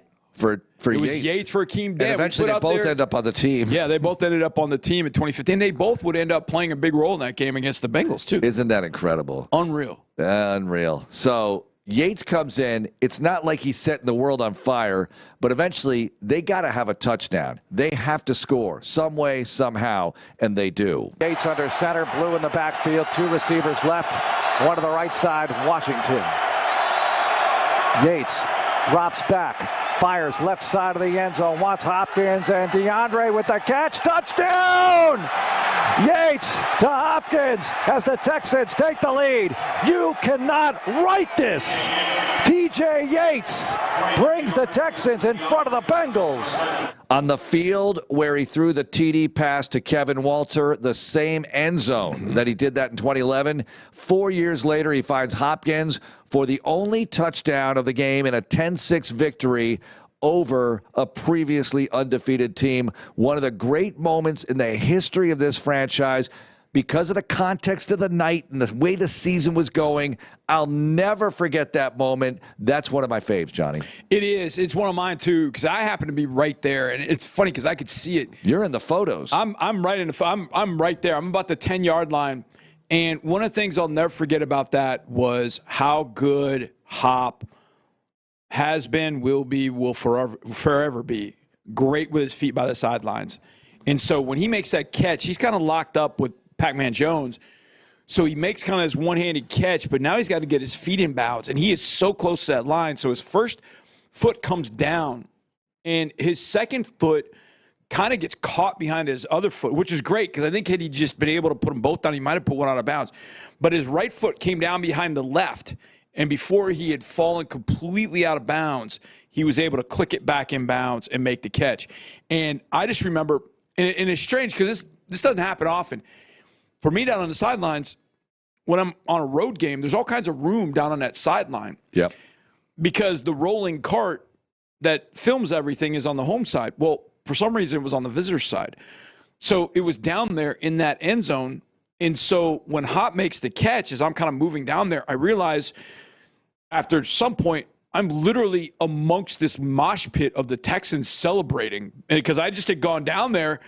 And because that thing, it all kind of pinned us in the corner. So I'm kind of like pinned in between everybody. And so after the game is over and everybody's in the locker room, that was a joyous locker room. That was one of my favorites.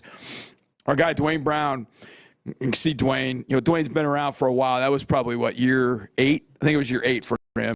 He's taking tape off his fingers, and he looks at me, gets a smile, and he goes, "You were down there celebrating, weren't you?" And I was like, damn right I was, after what we've been through. And the fact that we won that game on a Monday night and beat an undefeated team, I mean, it was like, whoa. But now all of a sudden, we got to come back here and play a game Sunday at noon. Yep. Against and the what Jets. are we doing at quarterback? Like, we had no idea. We're like, oh, my God, what are we going to do? But we were just so happy at that point. We're now 4-5, and we're like, we get on a little run here. We could get back in this thing. Crazy as it sounds. Yates plays. And we play the Jets. Yeah, Yates plays against the Jets. Throws that bomb to Hopkins. Oh, that was beats Darrelle Revis. Oh, beautiful. Revis, good performance, 24-17. That was Alfred Blue catching the touchdown pass from Cecil Shorts III that's right. in that game. Very nice moment there for Cecil. And the following week, the Saints. Now, this is a classic performance defensively because never before had Drew Brees and Sean Payton been held to less than or no touchdowns. No touchdowns. No touchdowns. Yes, it's 2 field 2006. goals. It was 24-6. That they clobbered the Saints the following year. And you're beginning to realize that this defense is looking pretty good. They finished 3rd overall that year. So now you've got 4 in a row to get to 6-5. Hey, you were 2-5. You're now 6-5. Let's go. Yep. Lose at Buffalo, 30-21. That's Tyrod Taylor, right? Yep. He was brilliant in that game. You got the Sunday nighter against the Patriots after you went 6-5. So they flexed into that. Flexed. Remember that? We got flexed in. We heard about that. I remember there were people, we were in Buffalo, And people were talking about that game against the Patriots, almost as if the Bills didn't exist, which it was unfortunate. Big problem. Rex Ryan. Bills are great that day, and they kind of beat the hell out of us. And then Sunday night against the Patriots, we showed we weren't quite ready for especially what the Patriots had. 27-6 loss. Yeah, but that set up the following week. All right, the following week is one of my favorite games ever. It might be my favorite game ever. I've said that before because you had not beaten Indy ever up there. You were 0-13. 0-13. Up in Indy. 0-13. One of the things I remember the most was the year before, right before the game, Bill O'Brien would never say anything to me during a game or at any point. But I was doing my pregame hit in 14. Right. And he's coming across the field and he's yammering, and I'm like, who the hell is he talking to? And I realized he's talking to me. Yeah. I'm like, why are you talking to me? But they were really confident in 2014. And then Fitzy broke his leg. And now Tom Savage has got to come into the game. And Tom wasn't totally ready. And he still almost got us a tie, but it was a holding call on Jalen Strong on an Arian Foster touchdown run that got brought back. Oh, that's terrible. So we ended up losing in 2014, but I just remember how confident Bill was in that particular game. Like, we're going to do something that's never been done. So in 15, it wasn't quite as confident, but there was this, okay, we've got to do it at some point. This would be a great spot to do it. It's still Hasselbeck. It's not Andrew Luck. It doesn't matter. It's the Colts. It's you lost the Colts. to Dan Orlovsky up there with one That's of your right. best That is teams true. ever. It never matters when it's the Colts. That's right. And there you were. Yates hurts his knee. He's out. Oh. Now Brandon Whedon, fourth quarterback of the year, comes in. Whedon had been a Cowboy a month earlier. Yes. A month ago, he was a Cowboy. Now he's a Texan, and he's got to play in a crucial game if you're going to come back from this 2-5 start. And he does this. Whedon gets the snap. Whedon rolling out to the right. Hits Strong. Strong across the 5. Strong to the end zone. He dives in. The Texans take the lead. That was absolutely huge when he hits Jalen for the TD. I jumped out of my seat. Couldn't believe it. We lead Indy. Can we hang on to win? Can we hang on to get the coveted first ever victory in Indianapolis?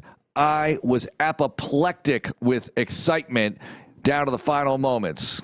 On third down for the Houston 44, Whedon takes a knee, and it is all over. The Texans finally capture their white whale. They beat the Colts in Indianapolis for the first time ever, 16-10. Houston takes control of the AFC South, going to 7-7 on the year.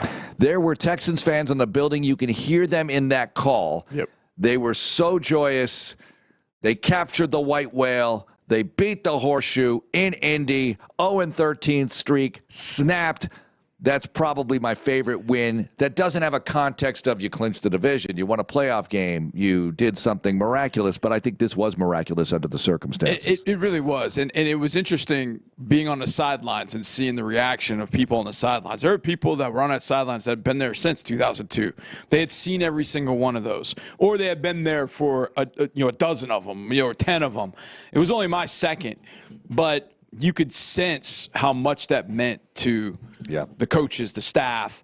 The players were excited, don't get me wrong, but it was more of people that had been around for a while, people in the training staff, people in nutrition, and everybody just in the building that had been here for a while.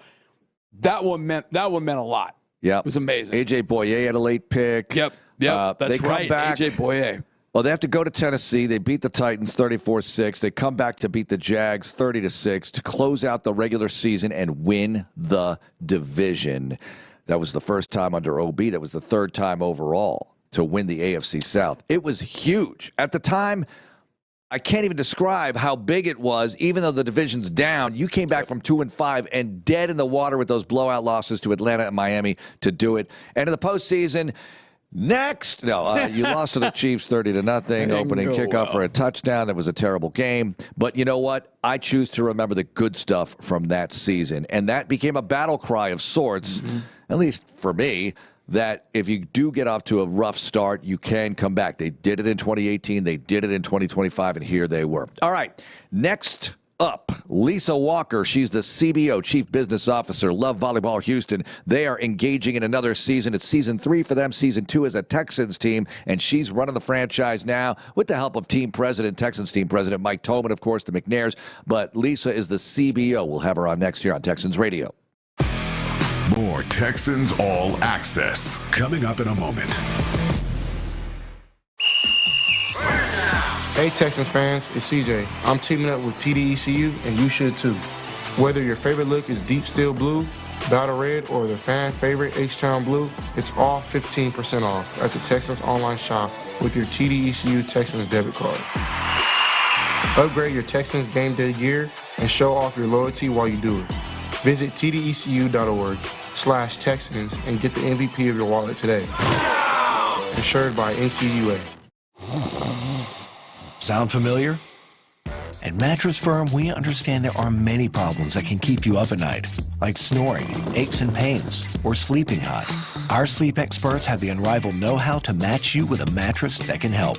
And now at Mattress Firm, save up to $700, plus get a free adjustable base with select Sealy Posturepedic mattresses. For the great sleep you deserve, visit Mattress Firm. We make sleep easy. Restrictions apply. See store or website for details. When the Houston Texans take to the gridiron this season, Reliant will be there to bring the energy. That's because Reliant is the only energy provider the Texans trust to power every electric moment, every punt, pass, and kick, every touchdown or takeaway. Reliant will be there, powering every game day. And when you have Reliant and Vivint, they're smarter together, giving you the power to manage your electricity and your smart home all in one place. Reliant, proud to be the official energy provider of the Houston Texans. PUCT number 10007. H is up, H-Town. Get ready to bring the heat as your Houston Texans return to Reliant Stadium this fall. Be part of the action for huge home games like our regular season opener against the Buffalo Bills, our face-off against the Dallas Cowboys on October 4th, and our Thursday night game against the Indianapolis Colts on November 19th. Don't just watch these games from your home. Experience them live. Tickets are going fast. Secure them now at HoustonTexans.com/tickets. More Texans Radio is on the way. Wildcat Golf Club is Houston's premier 36-hole golf facility, featuring the Lakes Course and the Highlands Course, located just 10 minutes south of NRG Stadium off Airport Boulevard. Courses are open 7 days a week, along with a driving range and on-site dining at the Vista Grill, serving both breakfast and lunch. Come enjoy elevation changes and scenic views like no other course in Houston. For tee times and more information, visit us at wildcatgolfclub.com or call the Pro Shop at 713-413-3400. We all want to stay healthy, but sometimes we get sick or injured. That's why Houston Methodist has primary care right up the street and same-day clinics or virtual care at the ready. And if you need immediate orthopedic care or a network of specialists, they're all right here, so you can keep doing it all. That's the difference between practicing medicine and leading it for you. Houston Methodist, leading medicine. Throughout time, man has expressed himself through dance. The Charleston, the two-step, and yes, even the Macarena. But few dances have captured the imagination like the victory dance. It says, I'm a winner. In your face, world. With Houston Texans scratch tickets from the Texas Lottery, it's time to start working on your victory dance. You could have lots to celebrate with top prizes of $100,000, plus enter for a chance to win VIP Texans experiences. So, dust off your victory dance and play today. Must be 18 or older. Play responsibly. The best sports talk around, anytime, anywhere. Hear your favorite Sports Radio 610 hosts wherever you go. Live, podcasts, video. It's all at your fingertips 24/7 on the Odyssey app, iHeartRadio app, tune in, and wherever you get your podcasts. Houston's sports leader, Sports Radio 610. Now, more Texans Radio. Mark and John with you, nestled in the Hyundai Texans radio studio. Great to have you with us. Okay, we've heard from a lot of different Texans over the last few days, and we will continue to. Tonight, something a little bit different. She's a Texan, the chief business officer for Love Volleyball Houston, our team. It's a Texans team, and they're coming off a first-place season. Didn't do what they wanted to do in the postseason, but they finished first in the league in the regular season. Had the league MVP in Jordan Thompson. Love Volleyball Houston. Now Lisa Walker joins us because she's taken over to help run the team. The teams were run by the league mostly, and now it's transitioning to local ownership, obviously to McNair's. Own the team. Mike Toman, president of the Texans, heavily involved. But they brought in Lisa Walker to be the CBO of this team. So let's get to it. Our conversation with Lisa Walker, who's going to tell you how you can participate in the rebranding of this team. How's it going, Lisa? I'm doing great. Thank you for having me here. Well, it's a wonderful thing to have you here because, Love, we just got through a great season, and now we're looking forward to next season, and we're looking forward to rebrand, right? So you're going to tell us a little bit about this, and the fans are involved, right, in the rebrand? Absolutely. So this is officially my 11th day on the job. Wow. And what an exciting time to be here because I'm jumping right into one of the best projects an organization can go through, and that's a rebrand process. So, this rebrand, it means a lot. This is not just a change in our name. It's not a change in our logo. It's more than that. It's meant to really capture an identity for our fans, our players, our coaches, our whole volleyball community about what does volleyball in Houston really represent.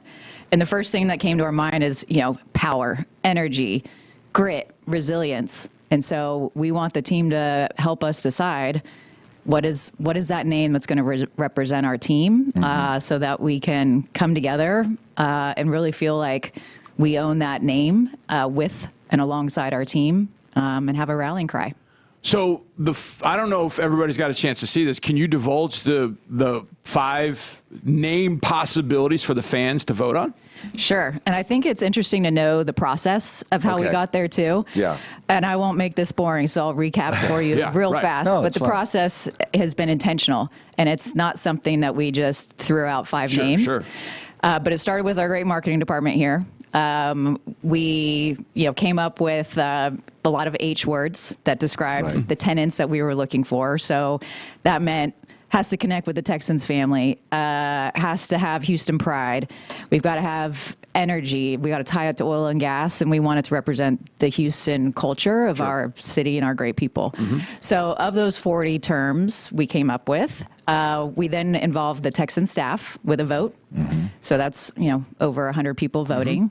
And then we took that to our players. So it's a unique thing to actually get the perspective from all the players last year. How do you feel out there? Yeah. What do you want to hear in the stands when people are rooting for our team? That was awesome. Hannah McNair was involved in that conversation with the players. And what a great way to make them feel connected to what we're trying to do for the future for Love Volleyball. So we've whittled that down now to 5 names. Right. Okay. And this is where the fans get involved. Okay. So we've got, off the top of my head, in no particular order, we have Houston Hive. Yep, the Hive. The Hive. Ooh. A lot of branding opportunities. And you would say it, Love Houston Hive, because you always say the league name with the team. Formally, I'm saying. For the time being, yes. Okay, all right, for the time being, yes. All right, so we have the Hive. Okay, we have Hive, making sure I've got this right. We have Halo. Halo. Oh, okay, all right. Houston Halo. Okay. We have Houston Heights. Okay. Oh, like okay. We have Houston Hype. HYPE? Correct. I like the Hype. I like Hype. The Hype. I like that. And Houston Charge. The Charge, because that relates to the Texans. And Charge is a big internal word with the Texans organization as well as external, And it also ties into the notion of energy. Right. Okay. So the Hype, Halo, Heights, Hive, and Charge. Correct. Because we had to have one non-H in there as well. Yeah. But there's an H with the second letter in there. Okay, so we get to decide right now, Lisa? Is that why you're on the show? So we're two fans, so we can decide, or we're majority, we can go with it? I would love for you to vote, cast your vote for the fans, and also if you wanted to share your opinion on what strikes you first. I kind of like hype of these names. There's something about that I like too. Yeah. Can you see it on a shirt? Can you imagine wearing a hat? Yeah, and volleyball is family, and it's a huge sport. I'm not telling you anything you don't know. Huge sport in the community. Yeah. And you think about young girls wearing the hype shirts, or everybody wearing the hype shirts. And I know that I've seen some of the things. I've seen some of the ideas and everything, and I think there's going to be a lot of very, very exciting stuff that everyone's going to want to wear, Johnny. Yeah, absolutely. I mean, I think that's when you said Hive, the first thing I thought of was, the Hive. Where you play. I mean, think about great Hive, basketball arenas, right. Now great volleyball arenas. Swarm. Yes. Swarm. It's so related. The Hive I can get there with as well. Houston Heights. Of course, I lived in Heights, so I'm kind of a little bit partial to that. But I like Hive, though. See, we're a focus group. I get to think about that. The marketing part comes out. So, Lisa, you said you've been on this 11 days? 11 on the job, days. 11 days. Okay, so what attracted you to this particular position? I can tell you this. When I saw this job in writing, I said to myself and to my family, this is my dream job. Yeah. Wow. And it really starts with the personal connection to volleyball. Yep. I grew up playing volleyball, club volleyball back in the day. This is when, we played to 15. There was no libero. It feels very old school volleyball. Game was different back then. Yeah. I feel old when I say that. But I grew up, playing club. I went to UCLA for college. I did not play for UCLA, but still stayed very involved in the volleyball world. Sure. And I now have a daughter who plays club volleyball. Okay. Coached her. We have a tradition where we go to the NCAA National Championship every year. Wow. And the club that she plays for is also very well connected to Love Houston. Oh, wow. So Okay. I thought, gosh, I love the sport. I'm a super fan. I have this personal connection. But then it's about purpose. So the purpose of growing something from the ground up is that you're going to make a difference in the community, in the city, and hopefully across the world. And women's sports is having such a movement right now. Yet not just volleyball, all female sports. And so I have the chance to be a part of something that we're going to grow here locally first. That's our priority. But then to set the stage. Actually, what I really want to do is make Houston the biggest stage in the world for women's professional volleyball, so that my daughter and all the other girls and boys who are playing youth sports have something to look at, to see, believe, and aspire to be. And we've not had a stage for professional volleyball in the United States really before League One volleyball started. We're now going to enter our third season. This is going to be our first year, or where the Texans and Love really come together and share our resources to support these elite female athletes. That's the purpose, is being able to grow something from the ground up while we're doing it to support the movement of women athletes. And then finally, this comes to the profession, right? So you take my passion, my purpose, tie that into a job I get to do every day. And that's what really attracted me to the role. So, Lisa, I know the season, it starts when? Because I think the calendar changed a little bit with the Love season. What can you share with us about that? Because we're going to have you on again before the season gets started, but I kind of want to give fans a little look-see, save the dates, so to speak. You got it. So, truthfully, we don't have our schedule set yet. We're a little early, but it should come out in mid-September. We will have preseason games in November. The season will start likely in December, which is a little bit earlier than last year. Last year it started in January. It runs then, end of December through April, and then playoffs start early April. Cool. So last year split between two locations. Is that the plan this year? Are you set with your location for this season yet? We are not. We are honing in on having a primary location, but we ideally will have two other locations where we will play a preseason and a regular season game, but that hasn't been finalized. Just to give other parts of town a little taste as well. Yeah. Oh, very cool. Mark and I talk about this all the time, Lisa. In the NFL, there's always, there's a rule change. 2 years ago, there was the kickoff rule that changed, and it was a significant difference. You talked about the rules that have changed in volleyball over the years and what we've seen. I would imagine in a league that has been around a few years, there's always kind of tweaks and things that change from year to year. So what's going to be different coming up, and what can we look forward to in 2026? Wait, you know the rules from last year and how they might change this year? Jeez. No, but you know they're going to. Yep, maybe. I don't know. I mean, maybe there are. Maybe nothing has changed. Maybe at least you can say nothing has changed. You could only score when you served. That's how long I've been following this That's sport. a long time ago. But we know things are going to change in 2026. What are some things we can look forward to? Yeah, so for 2027. See, I told you. I told you there were not things that 26, changed. 27. Yep. The biggest difference from last year is we acquired this team 2 weeks before the season started. Yep. So we took last year as an opportunity to listen, learn, understand what was important to the players, to the coaches, to the staff, to the fans.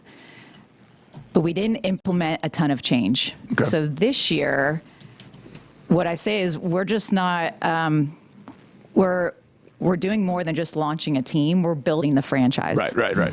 And so you're going to see us tapping into the Texans' resources to help, with best-in-class approaches with technology, marketing, ticketing, and a commitment to a world-class fan experience that we have control over. You're going to see more social. You're going to see more community involvement. You're going to see more player development because we're going to put all of our focus and all of our efforts behind that. Yep. So from a league perspective, it's interesting to know because all of those indicate growth. And the league is growing just as fast as we're trying to build a franchise. Right. So the league is going from 6 teams to 10 teams. So we're adding LA, San Francisco, Minnesota, and Miami. Wow. We're now, for the first time ever, splitting the league into 2. Right. So we'll have West Coast, East Coast. We'll be in the West Coast. Okay. And we are expanding our schedule. So we're now going to have 22 games on the home regular season schedule. 22 on the home schedule alone? Oh, excuse me. Total. Okay. 11 home games, 22 regular season games. Yeah, I didn't think we had the weeks to do it. So how do you get players, Lisa? How does Love Volleyball Houston get players? Because I know the league likes to, we've seen it with the uniforms and sort of control the whole product, and maybe that evolves over time too, but how does it work now? I'm excited to share that we just got our roster last week. So we have a first glimpse of who our players are going to be. We will announce that publicly on July 13th, so more to come on that. Oh, so we can't say who's on the team? We can't say who's on the team right now. Nobody. Wait, so we can't talk about anybody that's on the team at all. So we had Jordan Thompson on the team last year. You mean they could conceivably remove the MVP from the team and put her in another city? Say no. They can't. Okay, well, she can't divulge this, John. Okay. It's going to be in July. You're just going to have to wait. We'll be on the air that night to talk about it. But we're in a family, though. I guess maybe she can tell us off the air. Okay, we'll ask off the air at that point. We had a great team last year. We have a great team this year. We want to win championships. Yep. It's part of our purpose here at the Texans and with Love.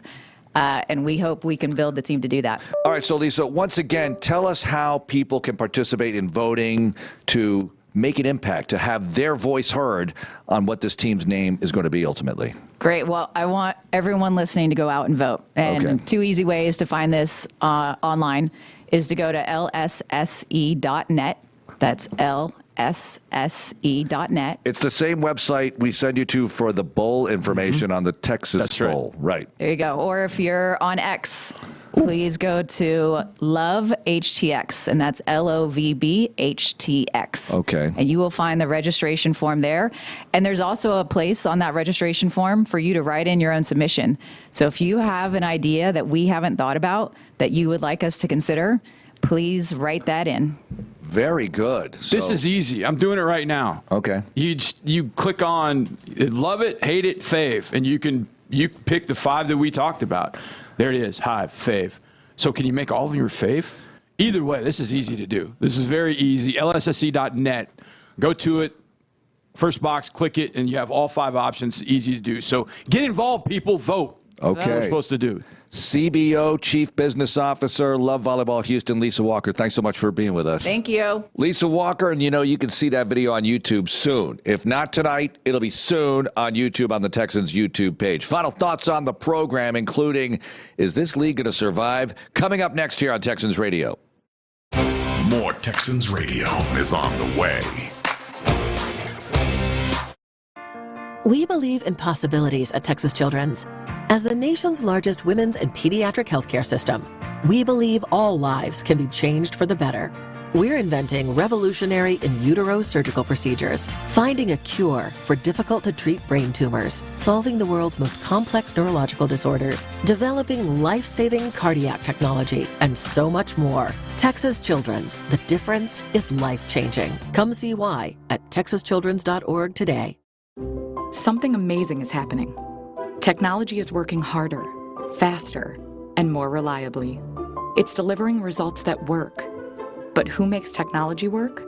CDW. We're a full-service technology solutions provider, advising our clients and designing customized solutions so they can reach their goals and do amazing things. CDW. Make amazing happen. Find out more at cdw.com. Sometimes a girl in my class doesn't bring anything to eat for lunch. The truth is, in America, 1 in 5 kids worry about their next meal. I want everybody to have yummy food. So do we. That's why Kroger donates surplus fresh food from our shelves to your local food bank. We've provided over 3.5 billion meals through our Zero Hunger, Zero Waste plan. Visit Kroger.com to see how you can help fight hunger and waste in our community. Because nobody should have an empty tummy. The best sports talk around, anytime, anywhere. Hear your favorite Sports Radio 610 hosts wherever you go. Live, podcasts, video. It's all at your fingertips 24/7 on the Odyssey app, iHeartRadio app, TuneIn, and wherever you get your podcasts. Houston's sports leader. Sports Radio 610. More Texans Radio is on the way. Sound familiar? At Mattress Firm, we understand there are many problems that can keep you up at night, like snoring, aches and pains, or sleeping hot. Our sleep experts have the unrivaled know-how to match you with a mattress that can help. And now at Mattress Firm, save up to $700, plus get a free adjustable base with select Sealy Posturepedic mattresses. For the great sleep you deserve, visit Mattress Firm. We make sleep easy. Restrictions apply. See store or website for details. The Houston Texans are proud to partner with Houston Methodist in support of the Texans Girls Flag Football League. The partnership focuses on the health and safety of the athlete by providing opportunity, access, equipment, and other resources. Through this program, over 2,000 female student athletes across the state of Texas are impacted. To learn more and support the movement, visit HoustonTexans.com/girlsflag. Again, that's HoustonTexans.com/girlsflag. Amity Bank and the Trevino Group have worked together to put the us in business banking by growing and planning for the future together. Now, it's your turn with your own dedicated Amity banker with banking experience in your industry. Because you're more than a customer, we're more than a bank, and together we'll help put your business on solid financial footing through the ups, downs, and everything in between by being the trusted partner you need. Here, we collaborate. Here, you grow. Amity Bank, a division of Zions Bank Corporation and a member FDIC, official business bank of the Houston Texans. Listen up, y'all. Game day is locked in this New Year's Eve for the 2026 Kinder's Texas Bowl, when the Big 12 takes on the SEC at Reliance Stadium on Thursday, December 31st at 6:30 p.m. Kinder's Texas Bowl has welcomed top college football teams from across the nation for over 2 decades, and we're ready to host even bigger events and better moments. This will be a Texas-sized celebration you cannot miss. Join the wait list now at kinderstexasbowl.com to be the first to know when tickets go on sale this December. That's kinderstexasbowl.com. Now, more Texans Radio. Okay, we'll get Kayvon Merriweather on another night. Sorry. We ran out of time. We went long with our 2015 memory segment, celebrating the 25th season with classic Texans season lookbacks. And Lisa Walker, CBO of Love Volleyball Houston. Don't forget LSSE.net to vote for the team name. That's cool. Anyway, Johnny, I said this on the way into the break last segment. Is this league going to survive? I didn't mean the NFL. I meant the UFL. Everyone's talking World Cup and College World Series baseball and everything going on, the NBA championship, and, of course, all the NFL offseason stuff as always. But the UFL ended its season with the Louisville Sluggers winning it. Wait, no, that's not their name. The Louisville Sluggers. That would be a great name. That'd be a good name, man. Be a great name. The Louisville Sluggers, but they're the Louisville Kings. You told me they're that during the break. Okay. Yeah. So they won the league. And how much UFL football did you watch this year? Not much. Not much. Not much. Yeah, neither did I. Yeah, I will say, they're as crazy as it sounds, I do like to step away from football a little bit. What? But once I get done with the draft, and now this year was a little different because once the draft was over, I had to close on a house, then I had to move. I've been moving for the last month. So I haven't had a lot of time to sit down and watch much of anything. But the NBA Finals have been so compelling. NHL Stanley Cup Finals were tremendous. College World Series is always going to be on my radar screen. And now you got the World Cup stepping in. And you didn't follow the UFL that closely. I really didn't. Either did I. I really didn't follow it all that much. And I know they have those crazy rules with the 4-point field goals. But I don't know if they're crazy enough. I don't know. Or maybe it's just that I don't care about the teams. Even Houston has a team, but it's how'd they do? Yeah. I don't even know. Yeah.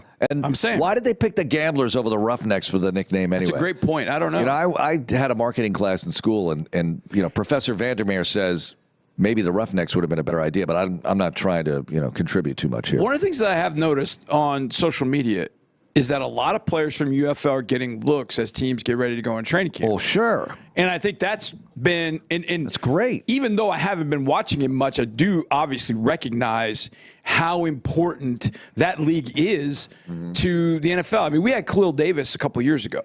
Khalil had just won a championship with the Birmingham Stallions. Right. About 2 weeks later, 3 weeks later, whatever it was, he stepped into camp as kind of a late ad. And I remember walking down, and I was like, whoa, this dude is tearing guys up. This guy's going to make some plays. And he did. Yep. He was very instrumental he was good. to that first team here with the Texans in 2023. So it's had its impact. I wish it resonated more. And I think you're right. I think to do that, I don't think it's got to go Savannah Bananas baseball kind of with those. But I think the hurry-up aspect, I don't. You got to change something. Watching teams huddle in the UFL is frustrating to me. I'm thinking, I don't care that much about you. I want to see the next play. Yeah. In the NFL, there's a build-up. Yeah. And it's more than that, though. I think it takes a lot more than that to make people care on a deep level. And maybe they're just fine because it fills TV programming holes. And the networks, the streamers, they want programming. They want live sports programming. So I don't think it's going anywhere for a while, but we'll see. Anyway, we care about the NFL. And the Texans. Our interviews that we've been doing, Davis Mills on the Monday show, that's all up on Spotify, HoustonTexans.com, and YouTube for Davis, that's coming up later on this week. So check it all out. Area 45 is coming up next right here on this very radio station. Have a great night, everyone. Go Texans. This is Texans Radio on Sports Radio 610. Whether you're playing with your kids or playing for the Houston Texans, a sprain, tear, or nagging ache can set you back. Until your expert orthopedic team at Houston Methodist uses advanced technology to personalize a treatment plan that's minimally invasive, healing your pain.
25 seasons to learn more and stay up to date. From the West Point Lincoln and West Point Lincoln of Sugar Land Studios, KILT FM HD2 Houston. On Odyssey Sports Station, the Texans play here. This is a journey into sound. Much as you try to bury it, the truth is out there. The truth lives right here, Houston. On this day, I see clearly. Sports Radio 610 presents Area 45 with Bijani and Creighton. Good evening, everybody. Welcome into Area 45's Big Badass TV show / radio show. I say because TV show, we're back on YouTube. Holy crap. I know many people were wondering, like, where the hell are you guys on YouTube? We just got back on like a couple hours ago. Technical issues, working through it, and we're going to be bigger and better for it. So appreciate you guys, being patient and sticking with us through the whole thing. I am Sean Bijani. Patrick Creighton as well will be along. We are taking you up until 11 o'clock this evening. Yeah. Come on, man. Be a little bit more excited about things than that, PC. Come on. It's an asinine conversation. Well, what about the conversation now that Hunter Brown's coming back tonight for the Astros? Yainer Diaz is coming back tonight for the Astros. Framber Valdez returns to Daikin Park as he last knew it. Didn't it used to be Minute Maid Park? The last time that Framber Valdez pitched here? Or was it Daikin last year? I can't remember. No, he was still here. No, was it Daikin last year or was it Minute Maid? It was Minute Maid last year, and That's now what it's I'm called saying. Daikin. Yeah. That's what I thought. Yeah. So this is his first time here that it was called Daikin. Yeah. And then Justin Verlander, too. You know, Justin Verlander, believe it or not, is also a Detroit Tiger. Not it. He kind of like Hunter Brown has not pitched since the first couple of weeks of the season. For Hunter Brown, he gave us one start, and what a fantastic start it was. 6 innings. Wait, did Hunter Brown give us 1 or 2? He gave us 2 starts. He gave us 2. It was the second one that was 6 innings and 1 hit, 1 run allowed, that whole thing. Must have given up a dinger. It was Justin Verlander that gave us 1 start, or gave the Tigers 1 start. Yeah, and then he got hurt. And he was bad in that game. Very bad. I remember I think we were watching it during the show. Yeah, we were watching it / keeping track. Yeah. And then 3 2/3, 5 earned runs later, Justin Verlander had all kinds of owies. He got hurt, and then through his rehabilitation process, I think he hurt something else, and he threw a simulated game today at Daikin Park. So he's trying to get back on track for the Detroit Tigers, who are falling off the rails. Things are really bad for the Tigers outside of their run differential, which is amazingly just a -6. Their offense sucks. Yeah. Their pitching is really good, but their offense sucks. And so they're about, 12 games under 500, the Tigers are. They've been stinking it up for a while now. Well, and then there's just been a lot of conversation that is basically talking about how maybe the Tigers should think about moving on from Tariq Skubal. Yeah, I saw that. Or Tariq Skubal. Are they going to sign him, give him, all the $500 million and all that stuff? And when you stink like this, and I don't know, I think it's too soon. I don't know their financials, so I can't really have a great take on that matter, but it will be fun to kind of monitor because the Detroit Tigers have not been a stranger to doing very strange things as a franchise over the years, whether their team is really good or, struggling through it. And it's been kind of a slog for a lot of teams in the American League Central over the years, that's for sure. Before we dive any deeper into Astros and what's going on out at Daikin Park tonight in Game 2 of a 3-game set against the Tigers, we have a stacked show coming up at 7:40 and again at 8 o'clock. It is not Wednesday. It is just a Rando Tuesday here on Sports Radio 610, but nothing random about the great General John McClain joining us. He's going to hit us up tonight. Yippee-ki-yay to you. As opposed to tomorrow, because, I don't know, he's got general things to do. He's got big baller things to do, I'm guessing. We'll ask him about it. What does a general do, like John McClain? What do you think he does? Chills in his rocking chair, watching all of the sports on his 5 monitors in the General Command Center. I'm guessing. We'll ask him. We'll see what the hell he's doing these days, how he spends his time. And then coming up at 8:40 in studio, we'll have a boxer. His name is Quentin Randall, and he's a hell of a lot closer to my age than he is Collins. I'll tell you that, and he's still doing his thing. He's got... now, hold on. What is that supposed to mean? It means he's old and you're young. That's all that means. He's got an upcoming fight in... it's the main event of a Juneteenth Bayou City Throwdown presented by Texas Combat Sports. So we'll hear from Quentin Randall. He'll be in studio. I'm going to try to get him to do the Sean Bijani Challenge. And it doesn't matter what you think of it.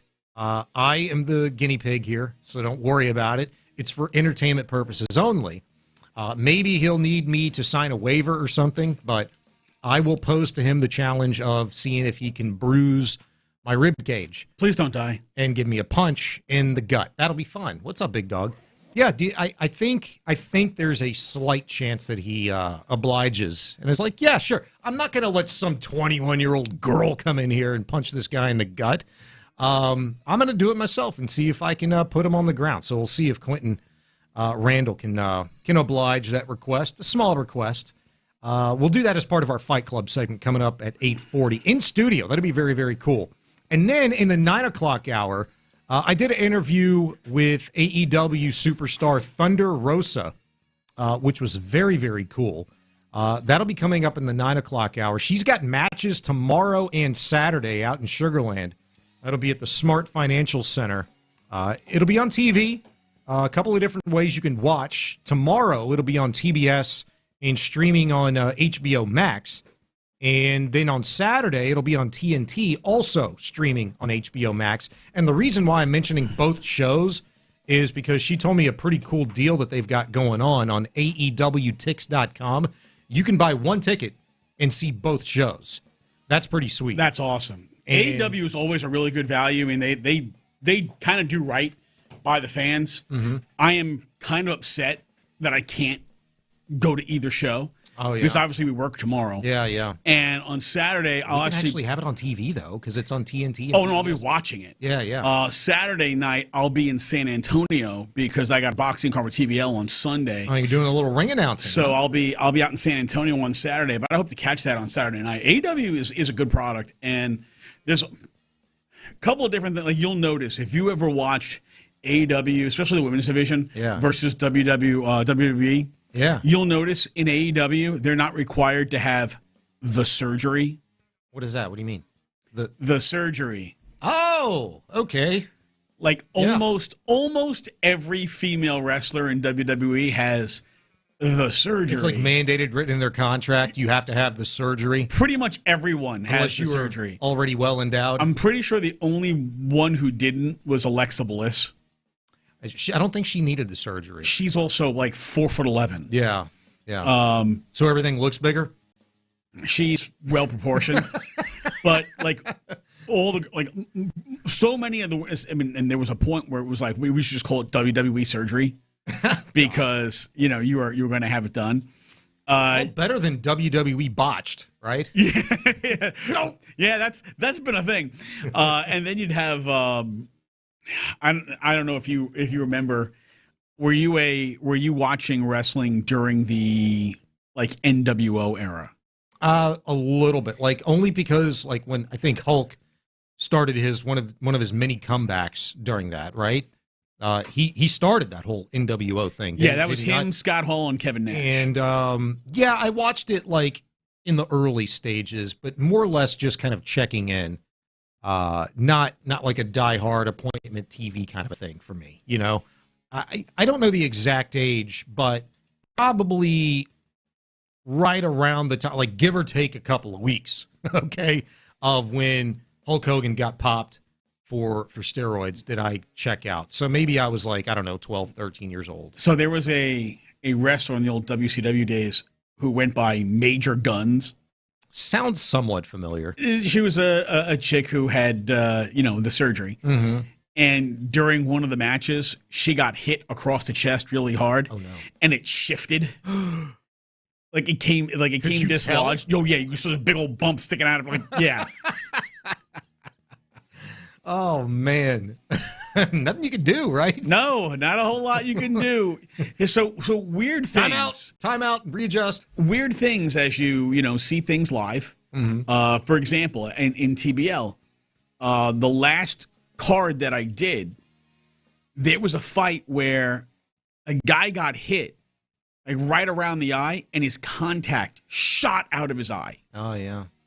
Yeah. Like he just went flying. I was like, holy, at first, like, what the hell just came out of his face? Yeah. It was his contact. It just I mean, that's not too that happened to me on several occasions playing football in high school back in the day. I got hit so hard my contacts flew out. And I'm telling you, I'm blind now. My vision has not changed very much since the time that I was in high school. You knock my contacts out, I'm dead. I mean, I wouldn't recognize you if you were where you are to me in front of my face. Super squint. If you asked me to play with no contacts, I would have been a dead person. Honest to God. And I was a wee man in high school. I might have been close to being a dead person anyway, relative to like who we were playing on a given week. But yeah, that is not a cool feeling when you get smoked so hard in the head that your contacts fly out of your eyeballs. I'd never seen such a thing. I didn't know that your contacts could fly out of your head if you get knocked one. Yeah. And I'm like, I remember talking to, so Amelia Moore is, she's our ringside correspondent. She's also, I think the number 2 ranked fighter in her weight class by the WBO. Okay. And she's actually going to fight on a card overseas. I got to pull up the exact details on it because it just got announced. Where she's getting a title shot. Nice. Well, speaking of things just getting announced, we did tell the good people of H-Town that Hunter Brown, along with a battery mate, Yainer Diaz, back on the field tonight. They're 5 pitches in the ball game, and the Tigers already have a man on first. So before they get any deeper here, lineup tonight, a little bit different, PC. Now that Hunter Brown is back in the mix, Astros trotting out Jeremy Pena, leading off at shortstop. Yordan Alvarez playing left field and batting second tonight. Christian Walker DHing. Paredes at first base. Altuve's at second. Yainer catching and batting sixth for the Astros. Cam Smith in right. Bryce Matthews in center. And Raynel Delgado playing third base for just the second time in his Major League Baseball career and making his home debut at third base for the Houston Astros tonight. Just made a play, too. Did he? Was that a hot shot or something? I missed it. No, it was a weird hop. Yeah. So we had a field kind of like a charge in for an in-between hop. Okay, cool. Yeah. Got the lead runner, so one out here in the top of the first. And, it's Hunter Brown against Framber Valdez. Yes. And, a lot of people recently have been like, oh, why didn't they keep Framber? Why didn't they sign Framber? Like the same people who like last year were like, get rid of this guy after he pitched kind of poorly down the stretch. He drilled his own catcher on purpose. His emotional issues, of course, resurface at the worst times. And he's had some incidents with that already this year where his emotional issues have, resurfaced the worst times per se. So, I don't quite get why anybody would want to have kept Framber Valdez. I think the bigger issue is that the guys that they brought in that they thought would replace Framber Valdez to this point haven't been successful in Mike Burrows and Tatsuya Imai. Yeah. Those guys have been unsuccessful. But you know what? Framber's been unsuccessful too, which is kind of lessened the blow, right? Framber's got a 4.5 ERA. Yeah. And he's had a couple of mental meltdowns, and his stuff hasn't looked as good, and his velocity's been up and down. He's showing the age of a guy who has been a workhorse, for 6 years. Yeah, and now a 3-year, $115 million man for the Detroit Tigers. I kind of perused through an article earlier today from somebody in Detroit writing about how, Framber's stuff has, for whatever reason, declined this year now that he's a member of the Tigers, and that for a guy that, had an incredible ground ball rate, right? He was a ground ball pitcher for many years with the Astros, strikeout rate way up, not seeing as many ground balls, not inducing as many ground balls this year, not striking out as many guys this year. I didn't check the home run numbers, but it does appear that, he's given up more than he usually does. Just if memory serves, he's just not seeing the same amount of success for a pitching staff, PC, that is pretty damn good. They're a -6 as a team that is 12 games under 500. And it's not because they're giving up a ton of runs. It's because they're not scoring. Their offense is pretty putrid. If the Astros could probably switch roles with the successes that Tiger pitching has had with what they've had, hell, you might be able to completely flip script. The Astros might be a team that's 12 games above 500 as opposed to being in the situation that they're currently in. The injuries have been a major part of what's going on with the Astros. Okay? There is no way around this. There is no way as Cam Smith fields a one-hopper off the wall, fires a bullet to Jeremy Pena, who drives a laser to Yainer Diaz, who's standing at the plate waiting for the runner to show up, literally walk into a dead to rights by 30 feet. You know what Cam Smith said? Bitch. I mean, dead to right by 30 feet. Awesome. He was hanging meat. Yeah, that was awesome. Speaking of hanging meat, I got nowhere to go with that. I'll tell you what, here's a little something for you, right? Mm-hmm.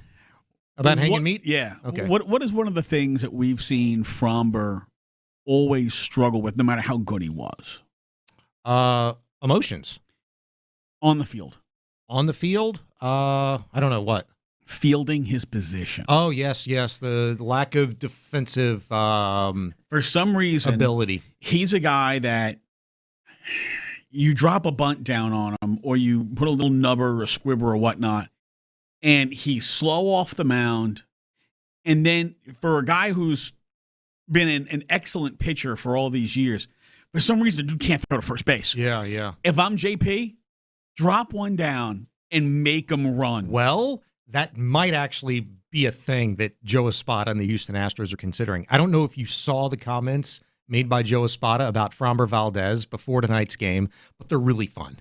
And I'm gonna read them for you. I wish I could play them for you. I could not find the audio, but I will read them for you. I have the quote from Joe Espada talking about Framber Valdez. I will have that for you when we come back. It's Area 45 Sports Radio 610. Right now, I want to take the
Sports Radio 610 presents Area 45 with Bijani and Creighton.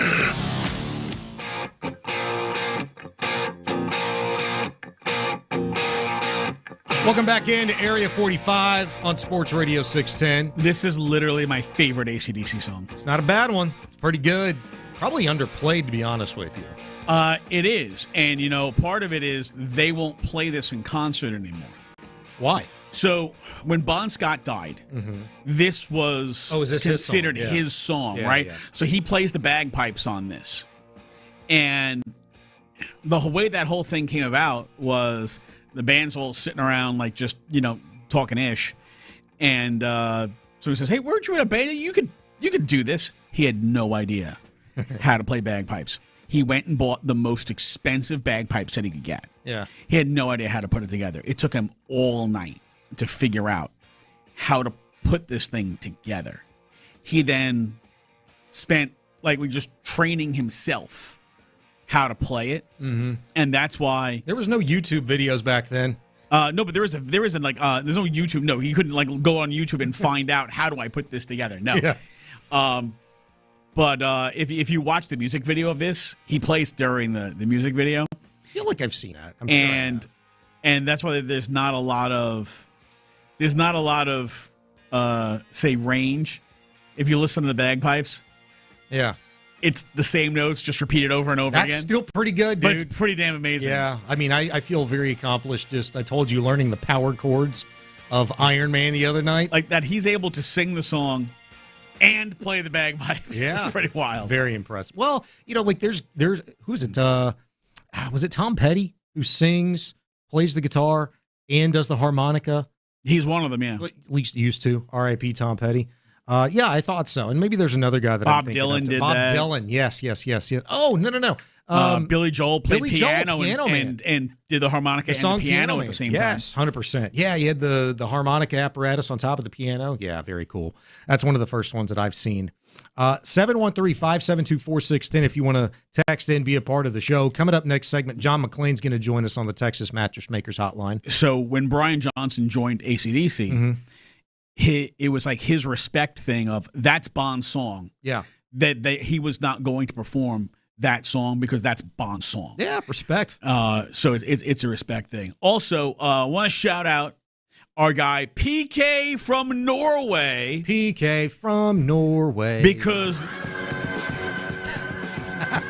Norway stomped a mud hole in Iraq today, 4-1 in the World Cup. Let's go. It is Norway's first World Cup game since 1998. First World Cup game. Yes, they haven't played a game in the World Cup. Did they win in 98? I wonder when it's their first win. They did not win at all, but you know they did get a win in 98, but they didn't win the World Cup. They got a win today over Iraq 4-1. I mean, you needed that. I mean, that game was you're playing Iraq in Boston, and Norway had to win that game. I'm just going to leave it there. They had to win that game. Now, you mentioned respect, right? Is this a sign of no respect from Joe Espada to a former Astro, Framber Valdez? I told you I had some pregame comments that Joe Espada made when asked about facing Framber Valdez tonight. Joe Espada kept it short and sweet, but this is what he said. Quote, "We have a pretty good game plan. We're going to put some pressure on Framber. Framber sometimes on pressure can... So we have a pretty good game plan. It's going to be fun." In quotes. We're going to get all up in there. I love that. You know exactly what those ellipses, those pauses meant in Joe Espada. I wish we had the audio. But yeah, Framber sometimes on pressure, it can go one way or the other. Now, 100%. What you'd forecasted, or maybe what I'd forecasted about Jeremy Pena dropping down a bunt to lead things off for the Astros tonight, did not happen. However, the Astros did somewhat apply pressure early on to Framber Valdez. They got Christian Walker all the way to third base when Isaac Paredes hit a did he get a double out of it? Yeah, he got a wall banger. Okay, I couldn't tell. And, it is questionable for, the heavier fellas to automatically assume that what looks like a double actually is a double. Wasn't sure if Isak made it all the way to second base or not. But Christian Walker did not make it to home plate from first base. We know that. He lumbered his way to third base. The Astros did not score in that situation. 0-0, top of the second. Already, Tigers have a man on second with one out. Hunter Brown obviously back on the mound. I cannot believe Hunter Brown has only now pitched in 3 baseball games for the Houston Astros this season. That's just wild to me. Thank God he's back. Good to have him back. And good to have Yainer Diaz back behind the plate. It ain't been that long since he's played for the Astros, but it feels like a long time. No, and just over a month. Christian Vasquez's batting average certainly has felt the loss of Yainer Diaz. Because that's not who he is. He's not an everyday guy. You know, like he flourished here his first time with the Houston Astros and really in Boston because of how he was used. And look, he's 34, 35 years old now, Christian Vasquez is. Espada was asked about managing the time between Diaz and Vasquez, how that whole thing's going to work. And Espada was like, well, having Diaz back, you know, you got him under his workload. He's been out for a while. You got to keep a close eye on how quickly he recovers. So volume is important. Games in a row is important. We're going to be talking to him, the medical staff, just to make sure, you know, they do the right thing for Yainer Diaz. But he said also Christian Vasquez was really, really good. Big piece, big reason why we kind of turned our pitching around. He will also be getting some playing time, that's for sure. Now, well, Yainer Diaz went on the IL May 5th. Mm-hmm. On May 5th, Christian Vasquez was hitting 300. Mm-hmm. He proceeded to hit 185 for the month of May. Yeah. He is hitting 121 in the month of June. Yeah, it's not been good. It's not been good. And it's good to have Yainer back, who, you know, Yainer was only hitting 238, I think. Yainer's a known slow starter. Mm-hmm. But we know what Yainer's potential is for him at the plate. I mean, he's an offensive catcher, right? And we saw that a few years ago. And in the more usage that he's, you know, gotten behind the plate, you know, we've seen the offensive numbers dip a little bit. And you can talk about some of the holes in his swing and his approach at the plate and stuff like that. We know them. And some things can and maybe cannot be fixed. Hopefully he can make the proper adjustments and be, you know, some added value for the Astros in the lineup. They're really going to need him. The problem for the Astros has not been the offense per se. Now, the consistency of it, yeah, we can discuss that. And the deeper you are, the deeper you can go, the better they will be for that. But not a quote-unquote Sunday lineup, you know, withstanding. I went through this past Sunday's lineup, and the Astros, for the 5th time in the last 6 Sundays, put up a giant 0 on the board against the Kansas City Royals. That's maddening for sure.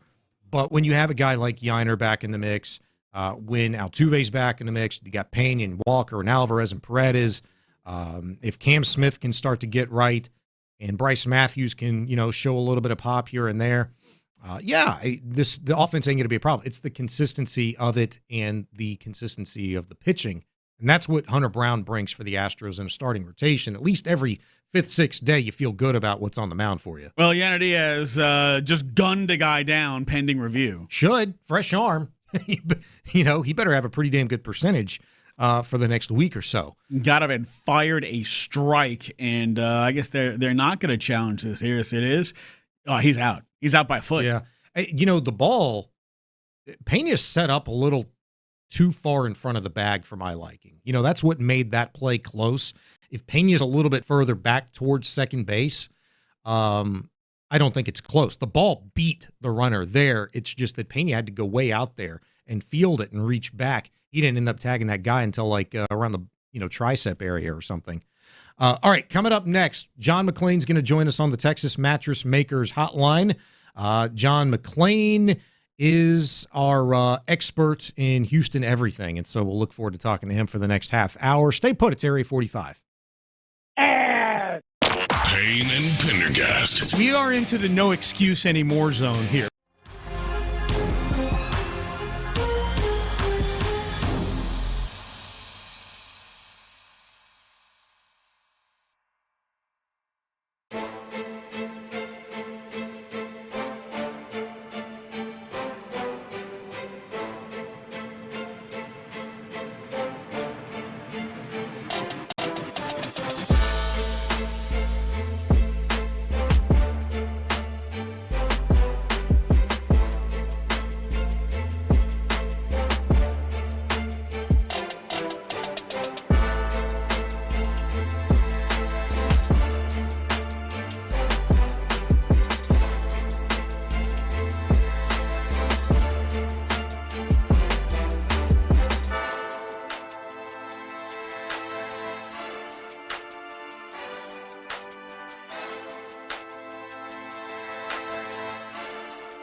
Energizer Bunny. Listen to me. Sister Teresa called me Mr. McLean in the 3rd grade. Friends call me John. Off. You're neither, shithead. Yeah, I got a deal for you. But I let you live. Yippee-ki-yay, motherfucker. Oh, my goodness. Holy smokes. Joining us right now on the Texas Mattress Makers Hotline is the one, the only, the greatest Houstonian I presently know. His name is John McLean, and he joins us on Area 45. John, what's going on, man? PC's going to be along here in a little bit, but since you're joining us on a Tuesday, generally speaking, you usually have something fun and or interesting planned for a Wednesday night. You got anything going on tomorrow?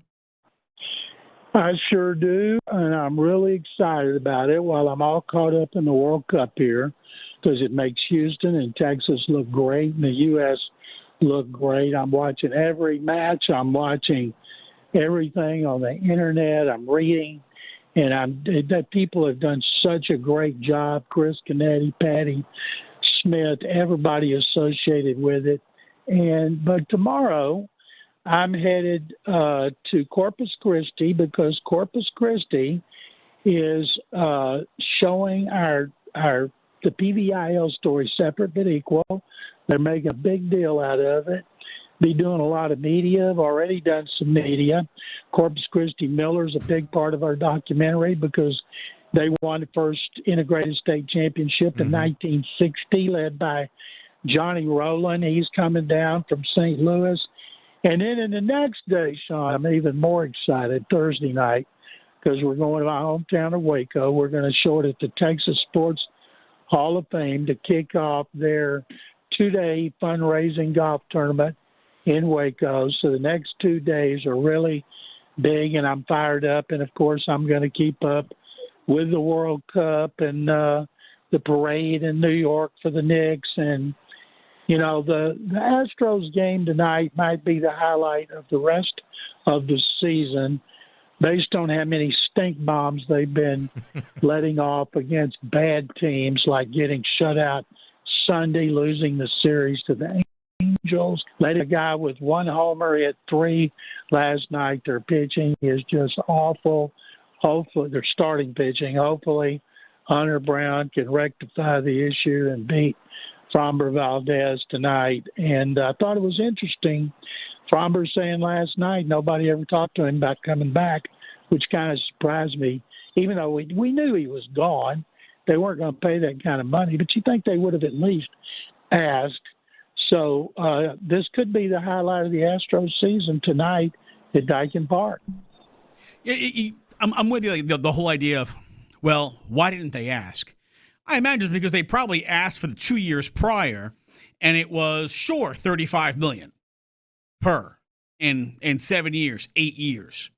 And that's why it kind of came down to he was out there so long and wound up taking the short-term deal with the Tigers. But, A, do you think that, one, he would have given that same type of deal to the Astros because he wanted the long-term deal from them? And do you think that Jim Crane would have given him $118 million for 3 years with the way he pitched down the stretch last year? Is that one of those opt-in, opt-out kind of contracts? The only reason why I ask is because those 3-year kind of a deals for pitchers who we thought were going to get like Max Fried type money and length on their contract, which is 8 years, $220 million or whatever, generally speaking, have been that, all right, you play a year, you have the option to opt out after the first year, and then year 2, it's going to be more money. After year 2, you know, so on and so forth. It could be like the Alex Bregman kind of a deal that he signed with Boston. So he can't opt out after this year, but he can opt out after next year. Oh, okay. So after,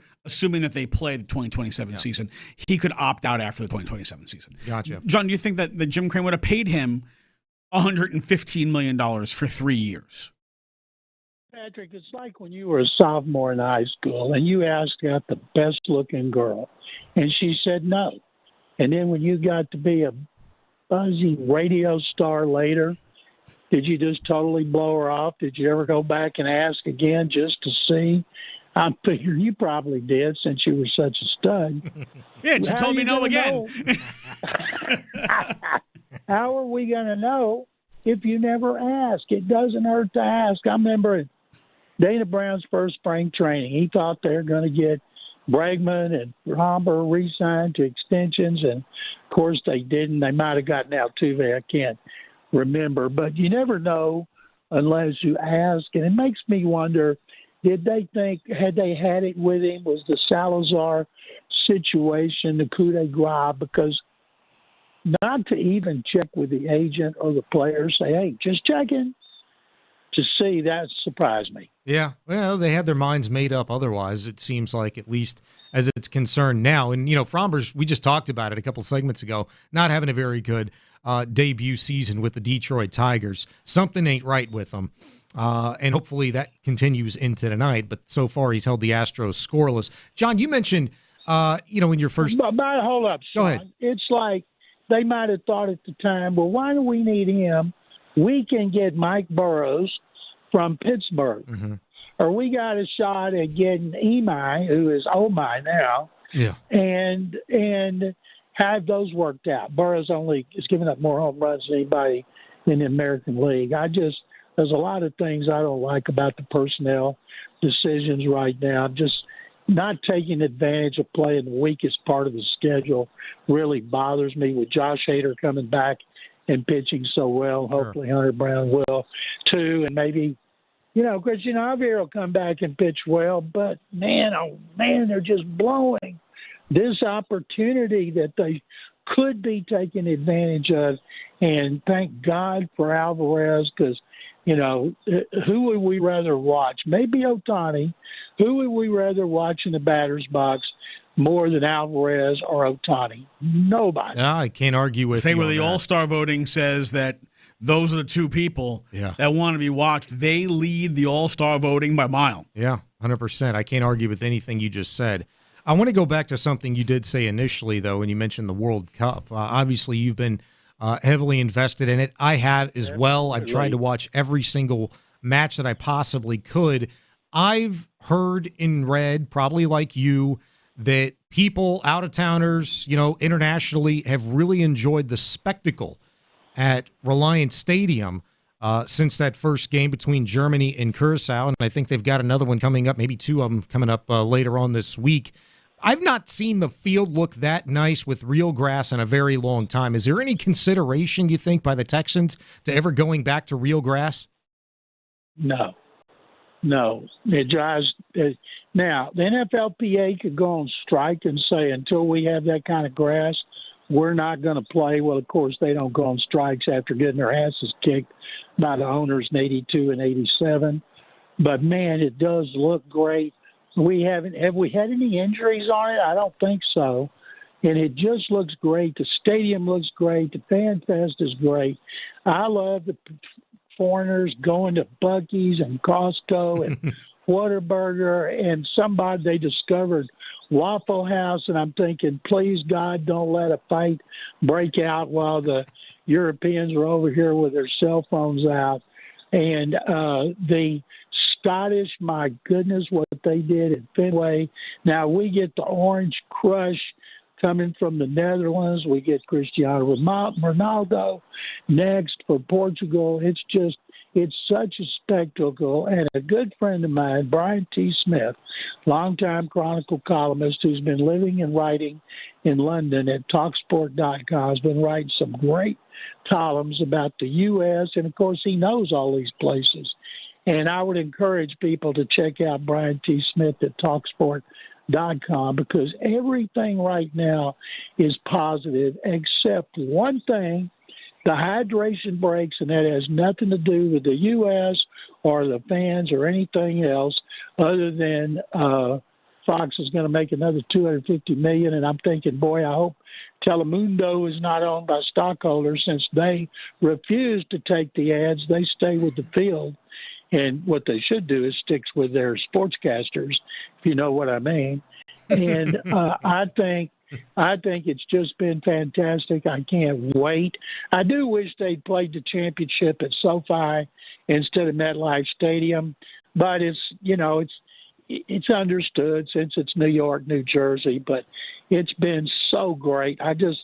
Friends of mine came in from Phoenix, 6 of them. They were they were like, "Boy, it's so hot here." Next day, man, it's raining so much. I said, "Were you going to be indoors at FanFest, and you're going to be indoors watching soccer?" And I told them great sports bars to go to, and they had a blast like everybody is. I picked the Netherlands to win, Sean, before it started. They were an underdog, but I did pick them, and so I will follow them closely. Carol and I pay really close attention to the World Cup every 4 years, and we got into Premier League, our soccer bar, O'Connor's down on Silver and I-10. We go there to watch Liverpool. That's Liverpool's home bar. So, yes, I love football, but I also love football at this time every 4 years. Yeah, I'm with you there. It's great. I love the spectacle, and I'm glad that it's not just in the country, but in the city of Houston. Very, very fun watch, man. Coming up next, we'll roll into the 8 o'clock hour. The General John McClain's going to hang out with us. More with the Texans, Houston sports, all things with the General John McClain next on Area 45. Stay put. The Drive with Stoerner and Hughley. The Astros are not a team.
West Point Lincoln at West Point Lincoln of Sugar Land Studios. KILT FM HD2 Houston. On Odyssey Sports Station. The Texans play here. Sports Radio 610 presents Area 45 with Bijani and Creighton. 8 o'clock hour, Sports Radio 610's Area 45 alongside Patrick Creighton. I'm Sean Bijani, hanging out with us on the Texas Mattress Makers Hotline, the General John McClain for another segment. John, I think you told us last week you were out at some of the mini camps and stuff like that, and now it's like the long wait, right? You know, we're waiting for training camp. Just a thought for you, and maybe I should have texted you before so you could think about this a little bit more in depth, but just curious, if you've got, or if I told you to create one, a Texans to-do list before training camp, things that they need to check the boxes off on, what would you say maybe the first 1, 2, or 3 things would be in your opinion?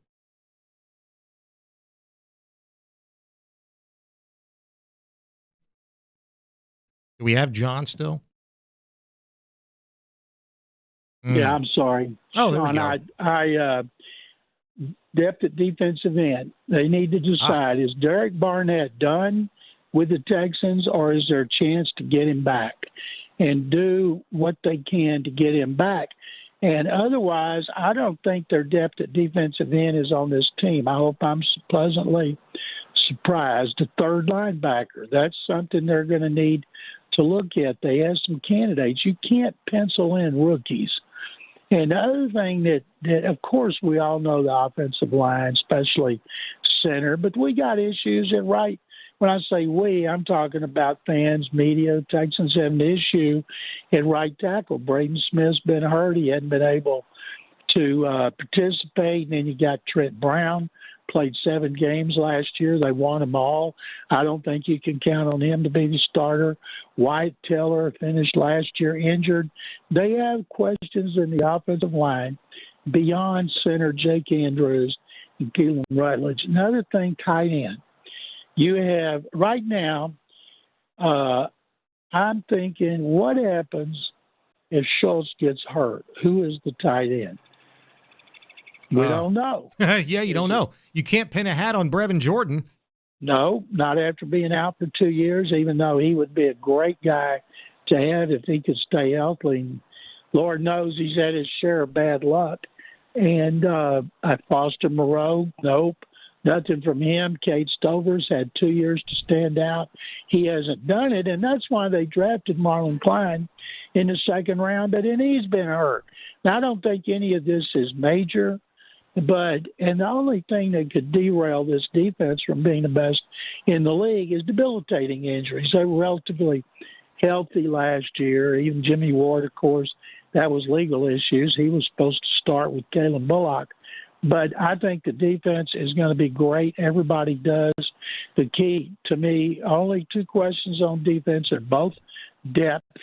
And then, of course, who's going to be the second tight end? Can you rely on a rookie who has been a 1-year starter? I don't think you can. Well, in that regard, talk about relying on rookies. What do you think about linebacker? Do the Texans sign another linebacker now that they know definitively E.J. Speed's going to be lost for the season? If, in fact, Azeez Al-Shire, hope he doesn't, knock on wood, Henry To'oTo'o, one of those 2 guys goes down with injury, and you're going to have to rely upon not Christian Harris because he's in Atlanta now, but maybe a rookie in Wade Woodaz. Do you see them doing anything at linebacker? I do. I think that Nick Caserio, D'Amico Ryans, Matt Burke, they're going to be looking at other teams to see who they get rid of. They'll be looking out there on the free agency wire. There are always players who have not gotten the kind of money they hoped they would get. And like, for instance, defensive end. Jadeveon Clowney's out there. Clowney's a mercenary. He misses training camp, misses the off-season program, then signs. Last year, I think he had 8.5, 9 sacks. There are defensive ends out there who at some point are going to take less money. I'd love to see him bring back Clowney for depth. He was so much fun to cover. But there are other options, and I think we'll see that as linebacker. Linebacker, is not a position that's valued the way it used to be. Therefore, linebackers who are out there are going to have to accept reality. I'm going to have to take less money than I thought I could get and try to get some incentives that I can reach to help me make more money. And I think Nick Caserio will address these sometime right before camp when everybody reports, or as cuts start to be made during training camp. John, you had mentioned, the idea of what happens if Dalton Schultz isn't available, and your other options at tight end right now at least are questionable. Is it possible that we could see something where they use more of a bigger a bigger set where that tight end becomes, either like Moreau's a big blocking tight end, or you use another lineman and you run with the 4 wide receivers, and I know I'm presuming that Tank is healthy there, or we're talking about Nolan Hutch with Higgins and Nico. But could you see something like that where maybe they go with a bigger line and they try to get more speed out there, and take advantage of defenses maybe by utilizing that speed and just having a bigger line in front of CJ to keep time? Patrick, last season, the 4 words I hated hearing the most. Number 57 is eligible. If you have Nico Collins, Jaden Higgins, Tank Dell, and Jalen Knoll, and you're Nick Caley, you're not stupid. Why would you play these tight ends when they don't come close to being as dangerous as those receivers are? Now, we're talking about Dalton Schultz. If something happens to him. He played really well last year. The season before he was hurt, and he played, and he didn't play as well as he had, and he kept quiet about the injury, and we find out later, and that was a pretty damn impressive performance by Schultz. So I think there was no doubt that if the wide receivers are better, Caley's going with the wide receivers. He's not going to put in tight ends who are not good receivers when the wide receivers are, unless it's maybe short yardage or something like that. And we hear, number 57 is eligible. Oh, good Lord. Yeah, I got tired Can of it be hearing Trent that too. Brown coming in as eligible? No! Let him be the big dude out there on the end. Not a lot of 6'8" receivers who made way over $4 bills. God, geez. His job is to club people. Going over the middle, full speed. PC's advocating for like brown cat, like we had. No. I just want to look. I just want to see the line stand up. And you know what? If you've got 6 linemen and that 6th guy is Trent Brown, and he's out there to club somebody. I like the idea of my lineman being angry and clubbing people. And you've got 4 guys with a lot of speed out there. I like the way that matches up. Barring injury, they're going to have some tough cuts in the offensive line. I'm not saying it's because they're good, but they are, because you got 2 rookies who are going to make the team. Rutledge is going to make it. Wee Woo's going to make it. You don't put a 4th-round pick on a practice squad. That's not going to happen. So you have those 2, and then you're going to have Braden Smith for sure.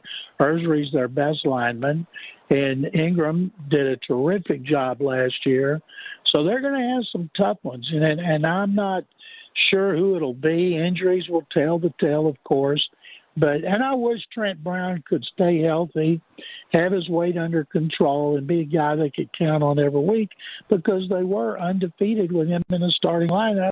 Problem is, like the New England game, he missed it. Nico Collins missed it. And that's another thing. Nico would be great if he could stay healthy for 17 games, because he might have 1,500 yards and 15 touchdowns. Absolutely. That's John McClain joining us on the Texas Mattress Makers hotline. Maybe we can get back to Texans in just a moment, but I want to make sure we got enough time for this. Curious, very curious, your thoughts and opinions on what's been one of the biggest stories in sports over the last few weeks. Your thoughts on the Brendan Sorsby saga. In a nutshell, I'm sure you followed it, but, look, he wins the injunction, which I think raised everybody's eyebrows. Now he's deciding to go to the NFL supplemental draft. Just curious from you, like, what you thought of this whole thing. How did we get here? And was that the end game all along, you think, for Brendan Sorsby ultimately to go to the NFL supplemental draft, regardless of how that injunction went? Yeah, no, his goal was to play for Texas Tech for like $5 million and be a first-round pick next year because he is a really talented player. And I think that once the Big 12 filed whatever they did about they were going to penalize Texas Tech, could have been money, could have been all kind of sanctions, and Sorsby realized, and Tech did too, I need to go into the supplemental draft. Deadline's the 23rd, then it's about 3 weeks after that. He better be in shape. He better been working out because he's going to have to perform at his own little pro day. And if I'm a team like the Steelers, you know their starter's going to be Rodgers. They were 10-7 with Rodgers last year, won the division, got beat by the Texans at home. It's his last year. Who do they have? They don't have anybody. They might win 9 or 10 games again. They're not going to get a pick high enough to get one of those star quarterbacks. So get him, let him watch and learn, make sure he continues to do his rehab and his treatment, and maybe he'll be the heir apparent to Aaron Rodgers. Or a team could take him and see if he looks good in a few appearances. Maybe it's just preseason and trade him for something else. But all the experts are saying it'll be a third-day pick, like a 4. And the guy's talented. He's smart. You know, they said he had an addiction. Well, addiction, you don't just walk out of rehab and you're cured. This is going to be something that he has to continue rehabilitating from for years. And when people talk to him before the supplemental draft, they're going to be impressed. He's a good talker. He's an impressive guy, and he'll tell them, I screwed up, and I've got to help, and I'll never do it again. And then somebody is going to believe him, and they may end up with a great prospect, and they may end up with a guy that's just mediocre. If he was going to, and we know he was going to be, facing some sort of punishment, even when, the judge said, okay, yeah, you win the injunction, he was going to be suspended for the first couple of games if he decided or was allowed to play college football this season. Do you think once the supplemental draft is done, he's got a spot on some team somewhere, will he be subject to a penalty via the NFL? I don't think so because he's not on a team. He's not a member of the union. I think maybe a few years ago they would have found a way to punish him more. But now, because of gambling being as big as it is, and so many, we'd be nuts to think he's the only guy doing what he did. Most of them are probably smart enough to have somebody else make the bet, not be dumb enough to put their names on it, which has caught quite a few guys. Calvin Ridley missed a season for gambling, and others have been suspended as well. The key is, as you guys know, if you can play, they want you. It doesn't matter if you're Rashee Rice and you could have killed people speeding in the middle of Dallas on a freeway, or you got a arrest record. As long as you're armed, if you can play, people will want you. How of a hit do you think he takes from the NFL? In 2023, the NFL changed the personal conduct policy to include things that happen before you get into the NFL. Well, the NFL's not going to turn the blind eye on $90,000 in bets and making 9,000 bets. And do you think he winds up sitting a year? No, I don't think so. I think that he ought to sit a year for the team that drafts him. Put him there like, they want to do Fernando Mendoza. Let him watch and learn. Let him continue his rehab. Now, because it's been established, he had an addiction. And the NFL has been very lenient on players that you could prove had an addiction. That is a mental issue. And so that's why I don't think the NFL is going to do anything to it. I think they'll make sure he continues his treatment, and it's going to be a long time for him to be on that treatment, but I don't see him going, okay, you're suspended for a year, not knowing during that year if he's not with a team, if he's going to. The best place he could be is with a team, doing his treatment, maybe make him inactive every game, let him watch and learn behind a guy like Aaron Rodgers, and then they will learn everything they can about him and see if he's the guy that could replace him. If you're if you're the Cardinals or the Jets or somebody, and you take him, and he's just good enough to keep you from using a high pick next year on a great prospect, it'll backfire. But the Cardinals and the Jets and the Browns are all franchises that, have egg on their face. But that's why I think he needs to go somewhere that is established. I just think Pittsburgh would be ideal. Yeah, you said Pittsburgh, and all I thought was like, oh, boy. I wonder how Steeler fans would think about that. It's already going to be somewhat of a circus with Aaron Rodgers anyway at this stage of his career. And then based on his performance, if things are not going well, is it going to be Will Howard's turn? You throw Brendan Sorsby into the mix there, but really anywhere else, I guess you're in for somewhat of a media firestorm. But NFL organizations are, I think, much more well-equipped to handle those sorts of things than maybe collegiate ones. So I think Texas Tech probably feels like they dodged a bullet here. Maybe the Patriots will use a pick on him, and then when he and Vrabel come out of the tunnels in New York and Buffalo before a game, we can see which one gets ridiculed the most. Yeah. John McClain with us on the Texas Mattress Makers hotline. John, between now and training camp, what are you doing, man? Are you just going to be soaking up World Cup, along the way? What's cooking for you? Your sports watching. Well, besides showing our documentaries and in Corpus and Waco, we're booked in College Station at the Bush Library. We've got some others. We continue our early work, doing interviews on our documentary. The next one, Dan Pastorini, The Life and Times of Dan Pastorini, and we have another one coming out on high school football, and then one on wine. Mark Byrne, the director, Scott Nethery, executive producer, and Rob Lynch. They are wine connoisseurs. I'm not. They've been traveling around the country interviewing people. So we're staying busy on the home front, and I'll, of course, be following the NFL and getting ready for what could be the best, most exciting, and most interesting Texans season ever. I forgot about the Dan Pastorini Life and Times story. Is there an ETA on that, or is that too early still? Well, it would be out. I think Mark Burns, the director, said he's going to try to enter it in South by Southwest Film Festival, but it'd probably be 2028 because if the people we've interviewed so far, Dan, we'll end up interviewing him like 10 times, but Mike Barber, his tight end, Mean Joe Green, they were so good. If all are that good, no telling how many we may end up interviewing because they all tell such great stories about Dan, not just with the Oilers in the 70s, but as an actor, the lives and the loves that he had. Yeah. His year with Al Davis, in which they ate each other's guts.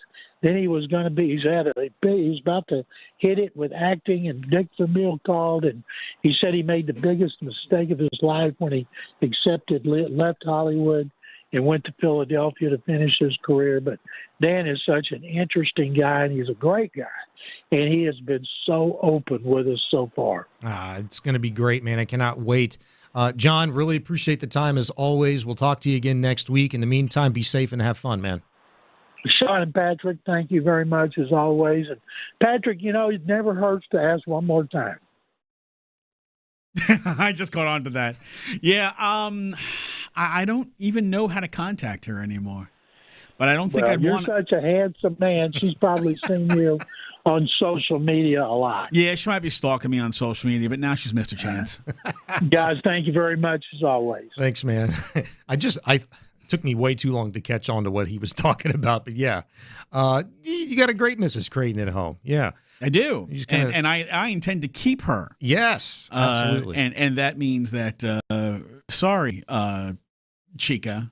Yeah, sorry, Chica, from like 30 years ago. Get to stepping. All right, more Area 45 coming up next. Stay put. The Drive with Stoerner and Hughley. I have drank the CJ Kool-Aid.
Presents Area 45 with Bijani and Creighton.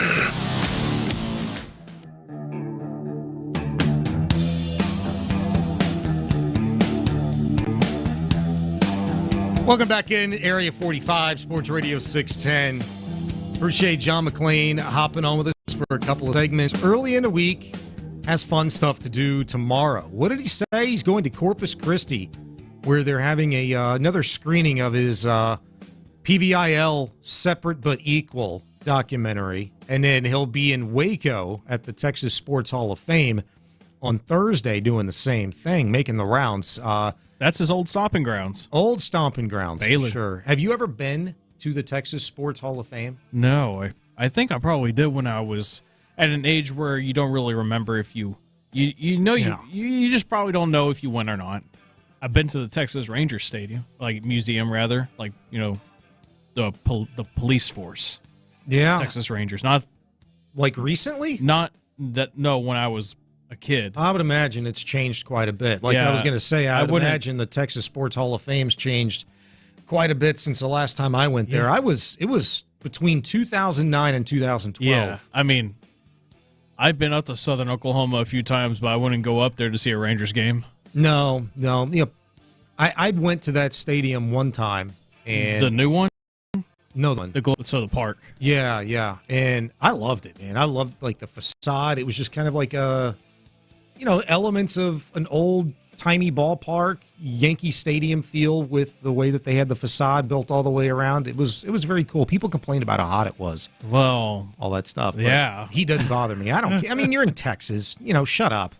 Get you one of those little fans and hold it in front of your face and get you a nice cold drink. Get you a nice cold Coors Light, man. Keep yourself cool. You always find any sort of reason to do that imitation. It just worked. Yeah, believe it or not, it is an imitation of Clint Stoerner. Well, I believe not a very good one. No, I mean, I think people would tell you that it's really good. Hey, man, I don't know. I don't know. I wholeheartedly think that it's just not a good imitation. I firmly believe it's not a good imitation of Clint Stoerner. But I'm working on it. You look at yourself in the mirror and do it. Yeah, no, I don't take it that seriously at all. Can you tell? You probably ask your son, "Hey, come here." Hey, coming up next segment, we're going to be joined in studio as part of our Fight Club segment that we have a few times a month, brought to you by Mokaram Injury Lawyers. Quentin Randall, who's got an upcoming fight, the main event of the Juneteenth Bayou City Throwdown, presented by Texas Combat Sports. He's going to join us in studio to talk about it. He's a big dude, man. Intimidating looking dude. So I'm going to make sure he sits way over there. Yeah. So you're still going to have him punch you, though? Well, I'm going to ask him. I mean, the request is going to be put out there. Now, whether he accepts or not, that's totally on him as they make their way in studio. Now, we'll find out later if he brought a waiver for me to sign or anything. He has no idea, but I'm going to ask him later, and we'll keep it that way until next segment. Hi.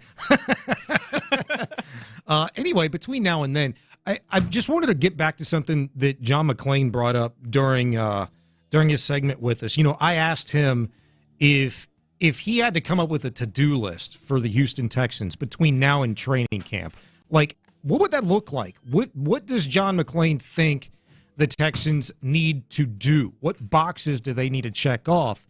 And the first thing he'd said is depth at defensive end. They need to figure out, they need to decide if they want Derek Barnett a part of this team again or not.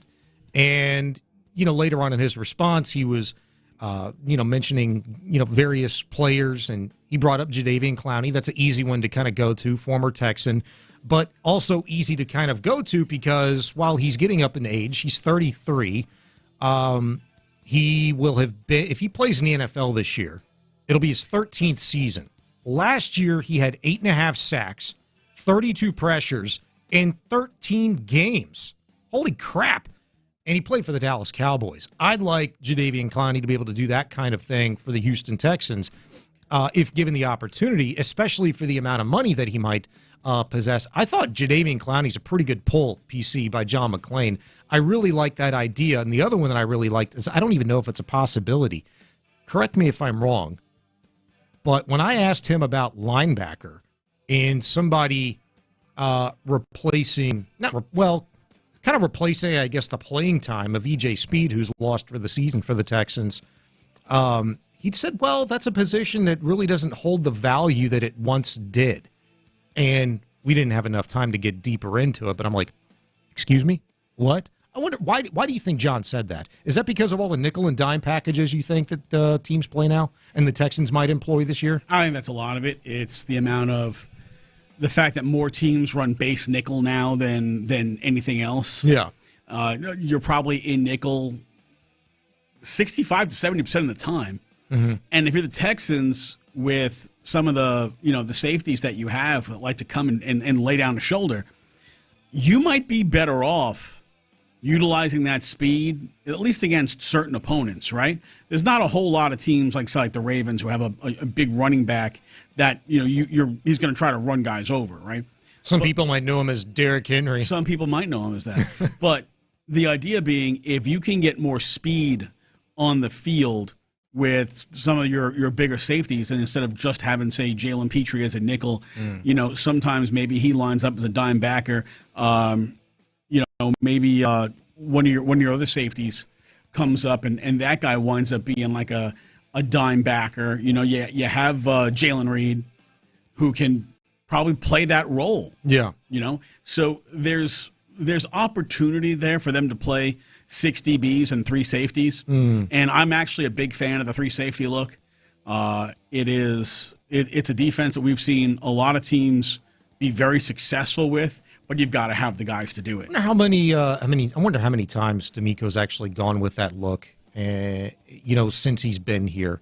And the reason why I brought that up, maybe that's not pertinent at all, but because D'Amico and this defense have been so damn good, and they're number 1 defense this past season in the NFL, the more talent that you accumulate and the better you get at your craft at coaching this defense and adapting to opposing offenses, and they're going to be playing against some really good quarterbacks this upcoming season.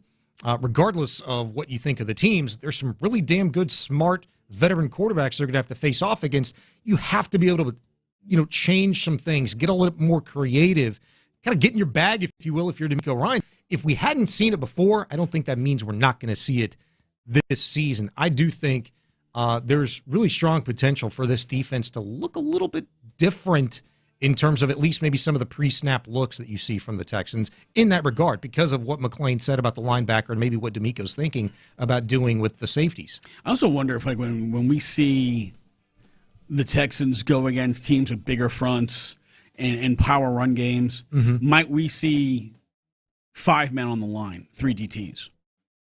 Like, could we see Rankins, Togiai, and Cade McDonald all in the middle? Like, go ahead, try and push us.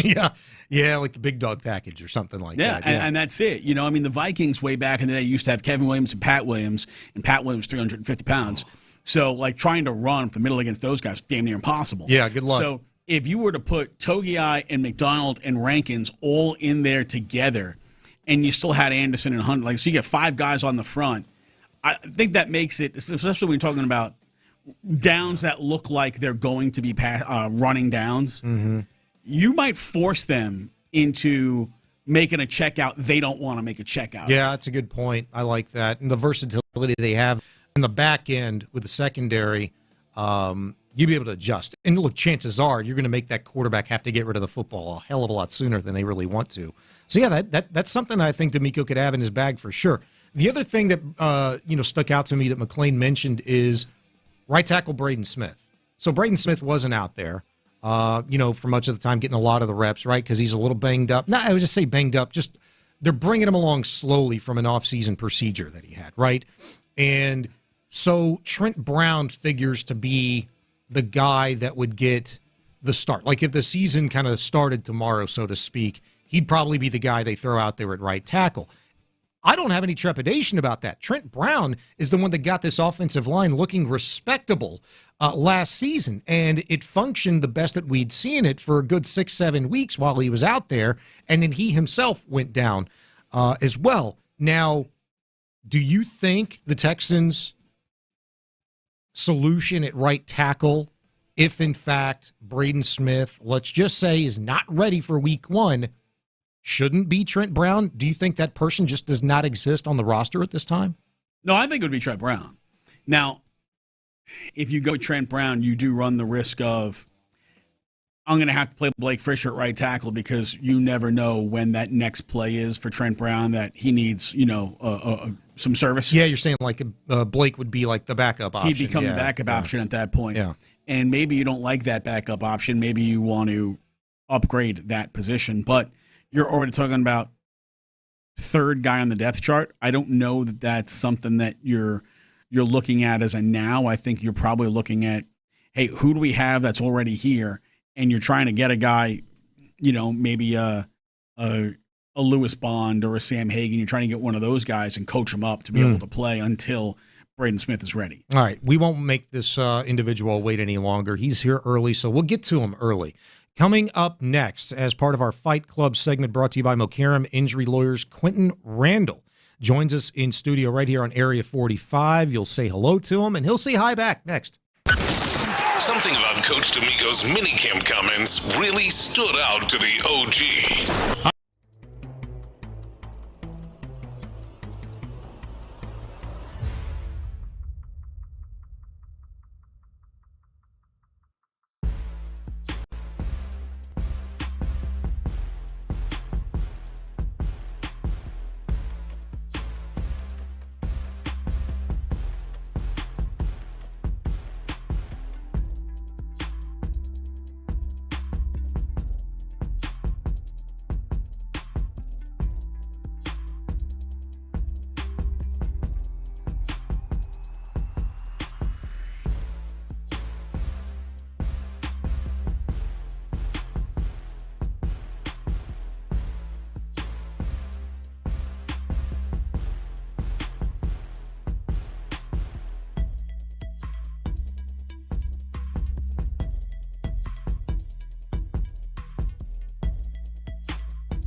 Wi-Fi with Bijani and Creighton is proudly presented by Viking Carpet One Floor and Home Outlet. Call or text 281-907-6444 for all of your flooring needs. Sports Radio 610 presents live from the West Point Lincoln and West Point Lincoln of Sugar Land Studios. Here's Area 45 with Bijani and Creighton. Come on, man. And with the local DBC news, LL Cool J with a triumphant comeback. Morris but tonight, competition's paying the price. I'm gonna knock you out. Mama said knock you out. I'm gonna knock you out. Mama said knock you out. Welcome to Fight Club, presented by Mokaram Injury Lawyers. And tonight, we're not on the phone tonight. No, we're live in studio. We're live in studio tonight with a gentleman who's going to be fighting this Saturday right here in Houston at the Zone, Saturday, June 20th at the Juneteenth Bayou City Throwdown. And coming into this fight, 16-3-1. Quentin Quick Draw Randall joins us. Quentin, thanks for coming in, taking some time with us. You gotta, I know you're trying to stay active. It's hard for up and coming fighters who present well to get fights sometimes because guys don't want to fight you because there's that risk of, hey, I don't want to lose to this guy. It benefits on you, but here you're getting another shot in the ring just a month after you last fought. Why fight so fast? Because I have a lot of inactivity in my career, so I always want to stay active. So I need these fights to get the ring rust off and get back in the groove of things. Just like basketball or football, if you go a whole year without doing something, you will need a couple games to get back in the groove. As far as conditioning, just being in the ring. And so I'm using these fights to get back in the swing of things, to get back to my peak performance. And then once I get there, I'm hunting down everybody in the top 15.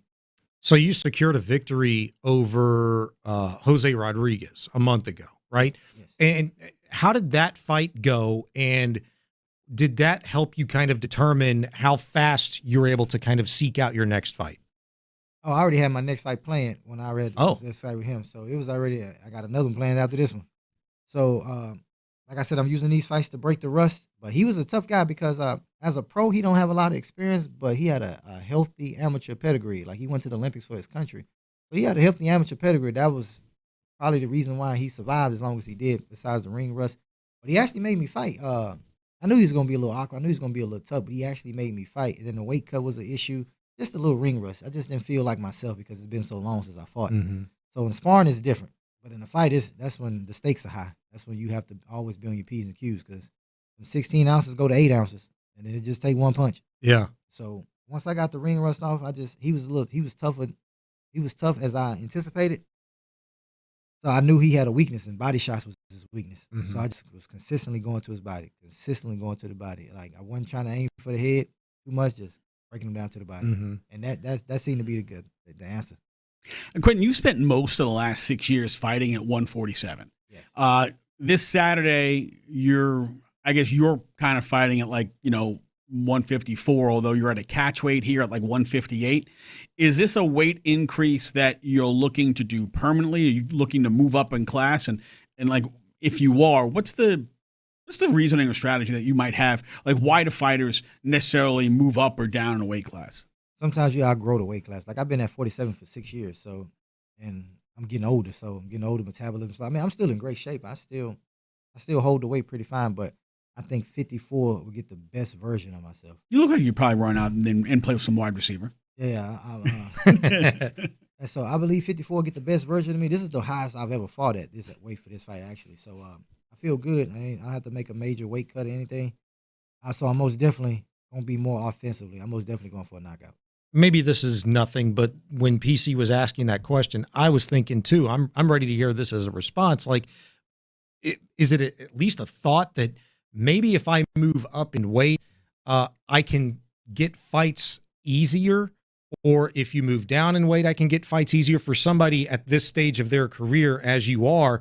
Is that a thing? Like when you're looking at the opponents that are out there, maybe somebody at a higher weight class would be ready to jump in a ring more apt than somebody that's lighter, maybe even younger too. Well, it's different strokes for different folks. Styles make fight. Going down is not an option because going up is that's what I did. So I went from 147 to 154, and I was still having the same issues at 47 because I kind of made a reputation for myself.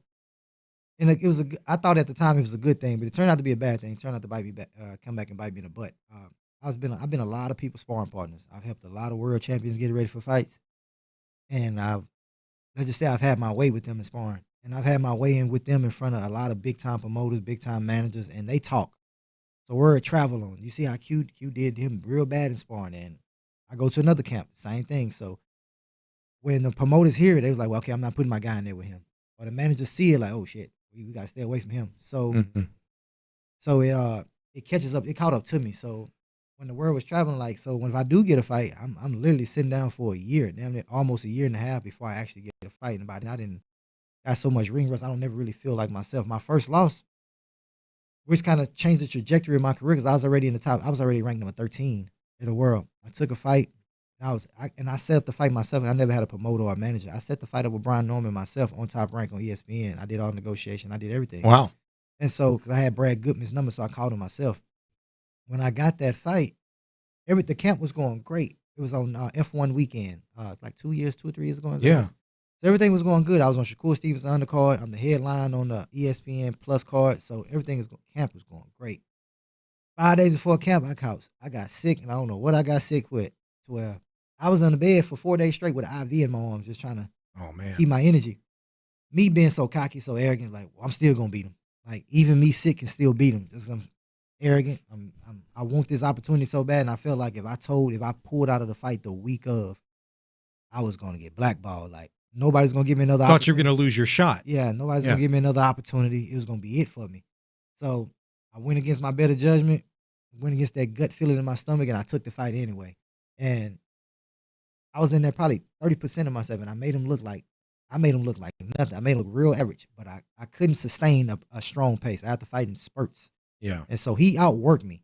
And if you look at the copy box, I actually threw more punches than him, but my punches had nothing on them. It was pretty much arm punches. I was extremely tired. I was tired in the first round. Mm-hmm. But my skill level is so good. I know how to make the fighters that they think are great prospects, I make them look real average. So when they want somebody to look good, I'm not the guy that you call to go in there and look good against. So there you go. Yeah, so I don't get the calls at all. I've never told nobody no for a fight. I've accepted every fight.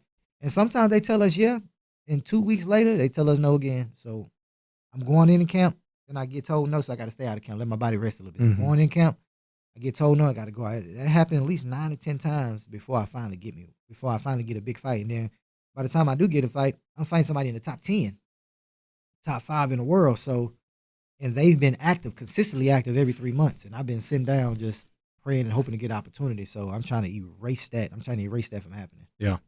He's Quentin Quick Draw Randall. He is fighting this Saturday at the Bayou City Throwdown. And it's at The Zone here in Houston. You can get tickets TexasCombatSportsLLC.com and check out the Juneteenth Bayou City Throwdown. Quentin, I think that like a lot of what like I see the story here, and you know, fighters who are trying to make their way, you never want to give up an opportunity for exactly the reason why you just said. You don't want to lose that opportunity. It's so hard to finally get it that when you do get it, you'd rather be compromised than give it all up altogether. And I always find this usually comes back to the origin story of a fighter, like how they became a fighter, why they became a fighter. And you have a very unique story that has a lot of detours and a lot of pain behind how you've gotten to this point. If you would share with our listeners, how did you get started in boxing and your path to here? I got started. I've always loved boxing since I was a kid. Like my aunt and uncle used to have fight nights at the house when Mike Tyson used to fight. But they never lasted long because Mike Tyson was knocking everybody so early in the round. And so I've always liked boxing since then. And like And so I asked my mom to take me to the boxing gym when I was like 12 years old. So the first gym I ever walked into was George Foreman's gym. And so my mom, because I was always in the street, I was a little bad little kid, so I was in school fighting. So I told my mom I wanted to box. And my mom didn't know much about boxing, so she thought if I'm learning how to box and I'm already doing a lot of fighting, it was going to make it worse. So she thought I was going to learn boxing so I can fight better against kids, which wasn't the case. And so she took me out of it. I never really got back. I never really went to a gym again until I was 16, but I kept boxing gloves with me everywhere I went. Like, every time I'm walking around the neighborhood, if I see a kid that was my size, hey, I ask him on the spot, hey, you want to get in the gloves? And we just put the gloves on. And we go at it. I did that for years. Sometimes I took them to this high school, or we'd get in the gloves after school, after football practice, after basketball practice. And so I was pretty good at football, and I was pretty good at basketball. And then my football coach asked me, like, is football something you want to do? Basketball is something you want to do? You're pretty good. I was like, nah. I said, I just do this just to get me through high school. I want to be a boxer. I've always told him that. And so there was a lot of stuff in football I wouldn't do because it'll go against boxing. So I started training again when I was 16.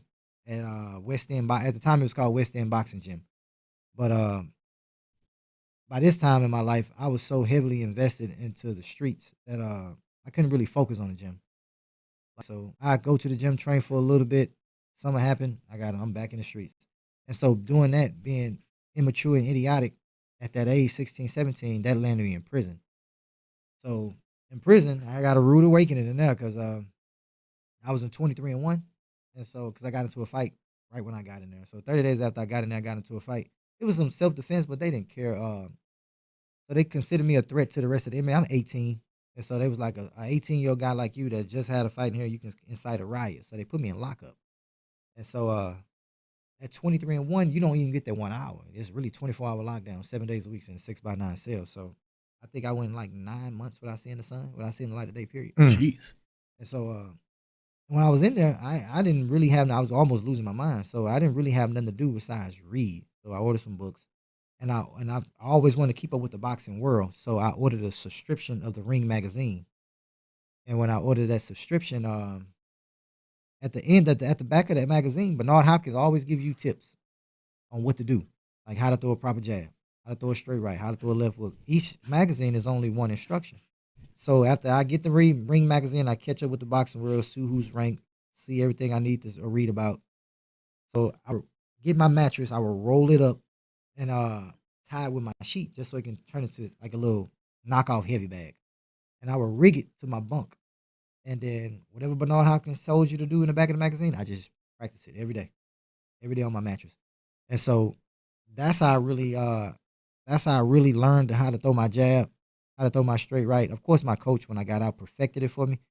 But that's all I did for my entire 18 months in that cell. I did 2.5 years, but I did 18 months in that cell. And so when I got out, the first thing I did was went to a boxing gym. The very first thing I did. I was out probably like 48 hours. I went to a boxing gym. I met a coach named Derek Collinsworth. And I trained for 1.5 years before I had my first amateur fight. 1.5 years at this. It was the tournament called the Horn Tournament. And it was here in Houston. I won my first 11 fights before I took a loss. And then by this time, I'm already a parent. Excuse me, I'm sorry, I skipped something. I was already a parent. So before I went to prison, my son was born. I was there when he was born. 2 months later, 30 days later, I'm sorry. I went to prison, didn't get out till he was 2. So I get out. I'm a father. I'm trying to juggle boxing, and I got so much time I missed 2 years, even though he don't remember it. I remember it. Yeah, you remember it. Yeah, so I want to play catch up with my son. I still have to find a job to provide for my son, provide for myself, and still trying to juggle boxing. And boxing is a real selfish sport. Like it requires a lot of your time. It requires a lot of energy. So I'm learning the ways of it and not knowing it requires all this. So I had to make a lot of sacrifices because it was something that I really wanted to do. Like I said, I trained for 1.5 years before I had my first amateur fight. I went on to win Golden Gloves, regional. I won Golden Glove state. In 2000 and I think it was 2000 and I want to say 13 or 14. My daughter passed at birth. The umbilical cord got tangled around her neck, and and we didn't know. Her mom didn't know, and so that was that one was a bummer. That one kind of struck me. This is gonna be my my first daughter, my second child. So I was looking forward to being a parent. Not necessarily again, but looking forward to experience the first steps, because I missed it all with my son. Yeah, all the things that you missed with Quinnell, now you're getting hopefully getting an opportunity with, and it's unfortunately taken from you. And like you said, there's no way that you or she or anybody could have known what was going on. Yeah, and so after that, all I did was just steady focusing on training. At this point, it's just me, Quinnell. I'm training. I'm going to every national tournament I could. That's when I ran into a lot of fighters like Shakur Stevenson and Tiger Johnson. I met Terrence Crawford at some of these tournaments. And I met Clarissa Shields, Franchon, Michaela Mayer. So I was always fighting these tournaments, but I would always fall short at the semifinals. So I always fall short at the semifinals. So I told myself, because at this point I'm dealing with an injury. I'm dealing with a chipped bone in my left elbow because I've been fighting so much and I had an injury and I didn't let it heal properly. So my last tournament was 2016. Well, I thought it was going to be my last. And I told myself, if I don't win this tournament, I'm going pro. And so I actually won that tournament. It was the big nationals. It was right after the Olympics. So it determines the new rankings of everybody. So I went out there, I had 5 fights in 5 days and won USA Nationals, which made me number 1 in the nation. So I pretty much had worked my whole amateur career just to achieve that one goal. And so, and me thinking, I don't know what's next for me. I plan on winning nationals and then going pro just to say I'm a national champion, just so my value can go up a little bit more. Right. So I didn't know that they had camps at the USA team. I didn't know they was going to invite me to camp at the Olympic Training Center.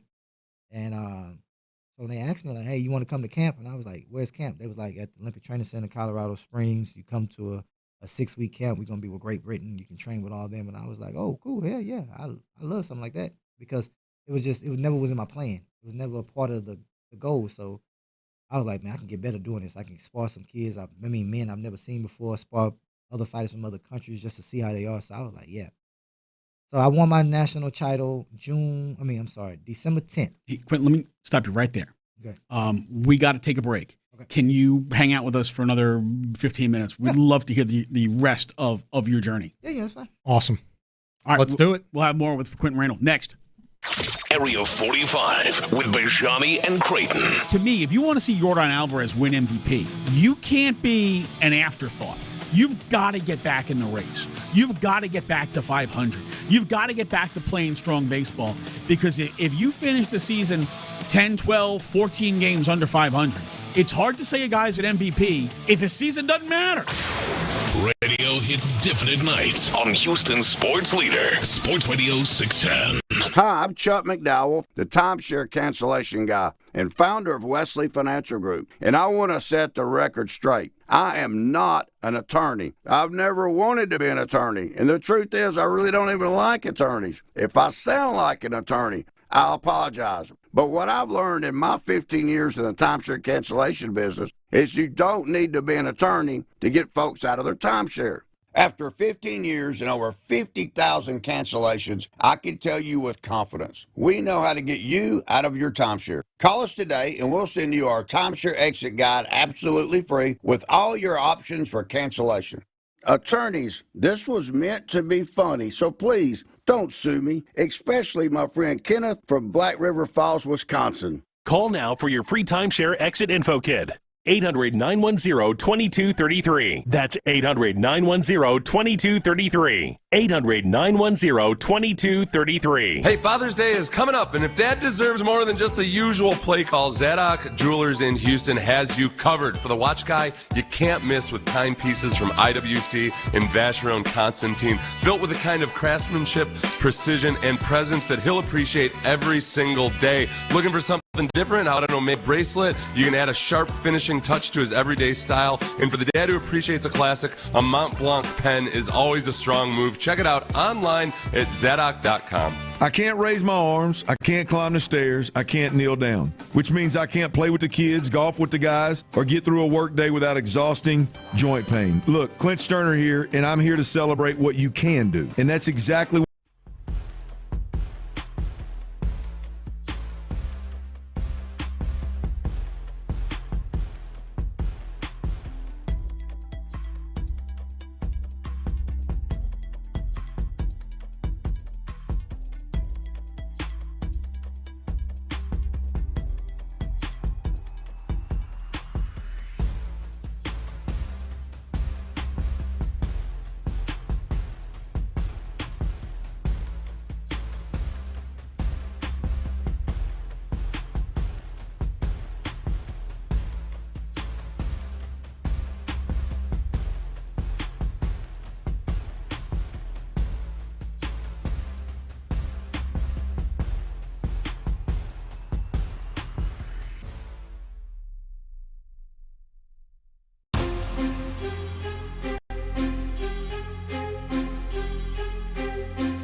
Point Lincoln at West Point Lincoln of Sugar Land Studios. KILT FM HD2 Houston.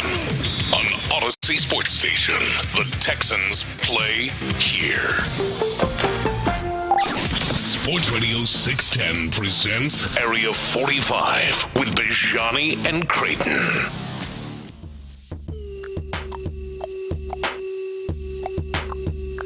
Welcome back into Area 45, Sports Radio 610. Our Fight Club segment continuing, brought to you by Mokaram Injury Lawyers. Our guest in studio, Quentin Randall. And Quentin was just in the middle of a story about his comeback, so to speak. That's kind of what I got from it, Quentin, is that you took an interest, you got involved, and you had a setback, and you're on the road back. You realize you have a family, and you're trying to start another family.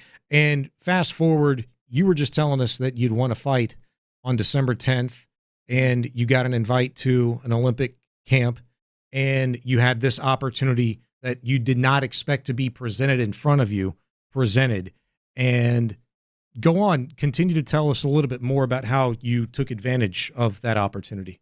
Yeah, so like I said, when I won nationals in December 10th, 2016, I literally had to have 5 fights in 5 days. I had a fight every day.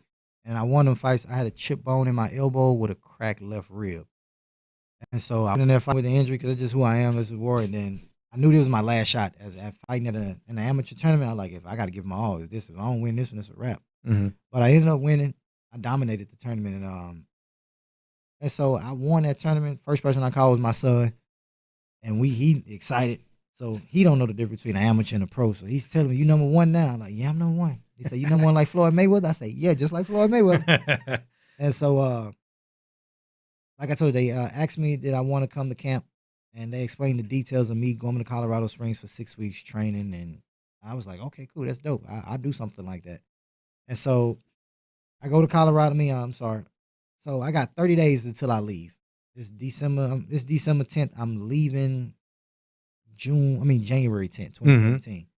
And so everything is going good. I'm on cloud 9 because I really trained my butt off for years and kept failing because of injuries, because the fighter just happened to be better than me that particular day, and I really pushed my ticket. So, and I didn't do it the easy way. I had to do 5 fights in 5 days. So I'm really high on cloud 9. Like, I'm doing interviews.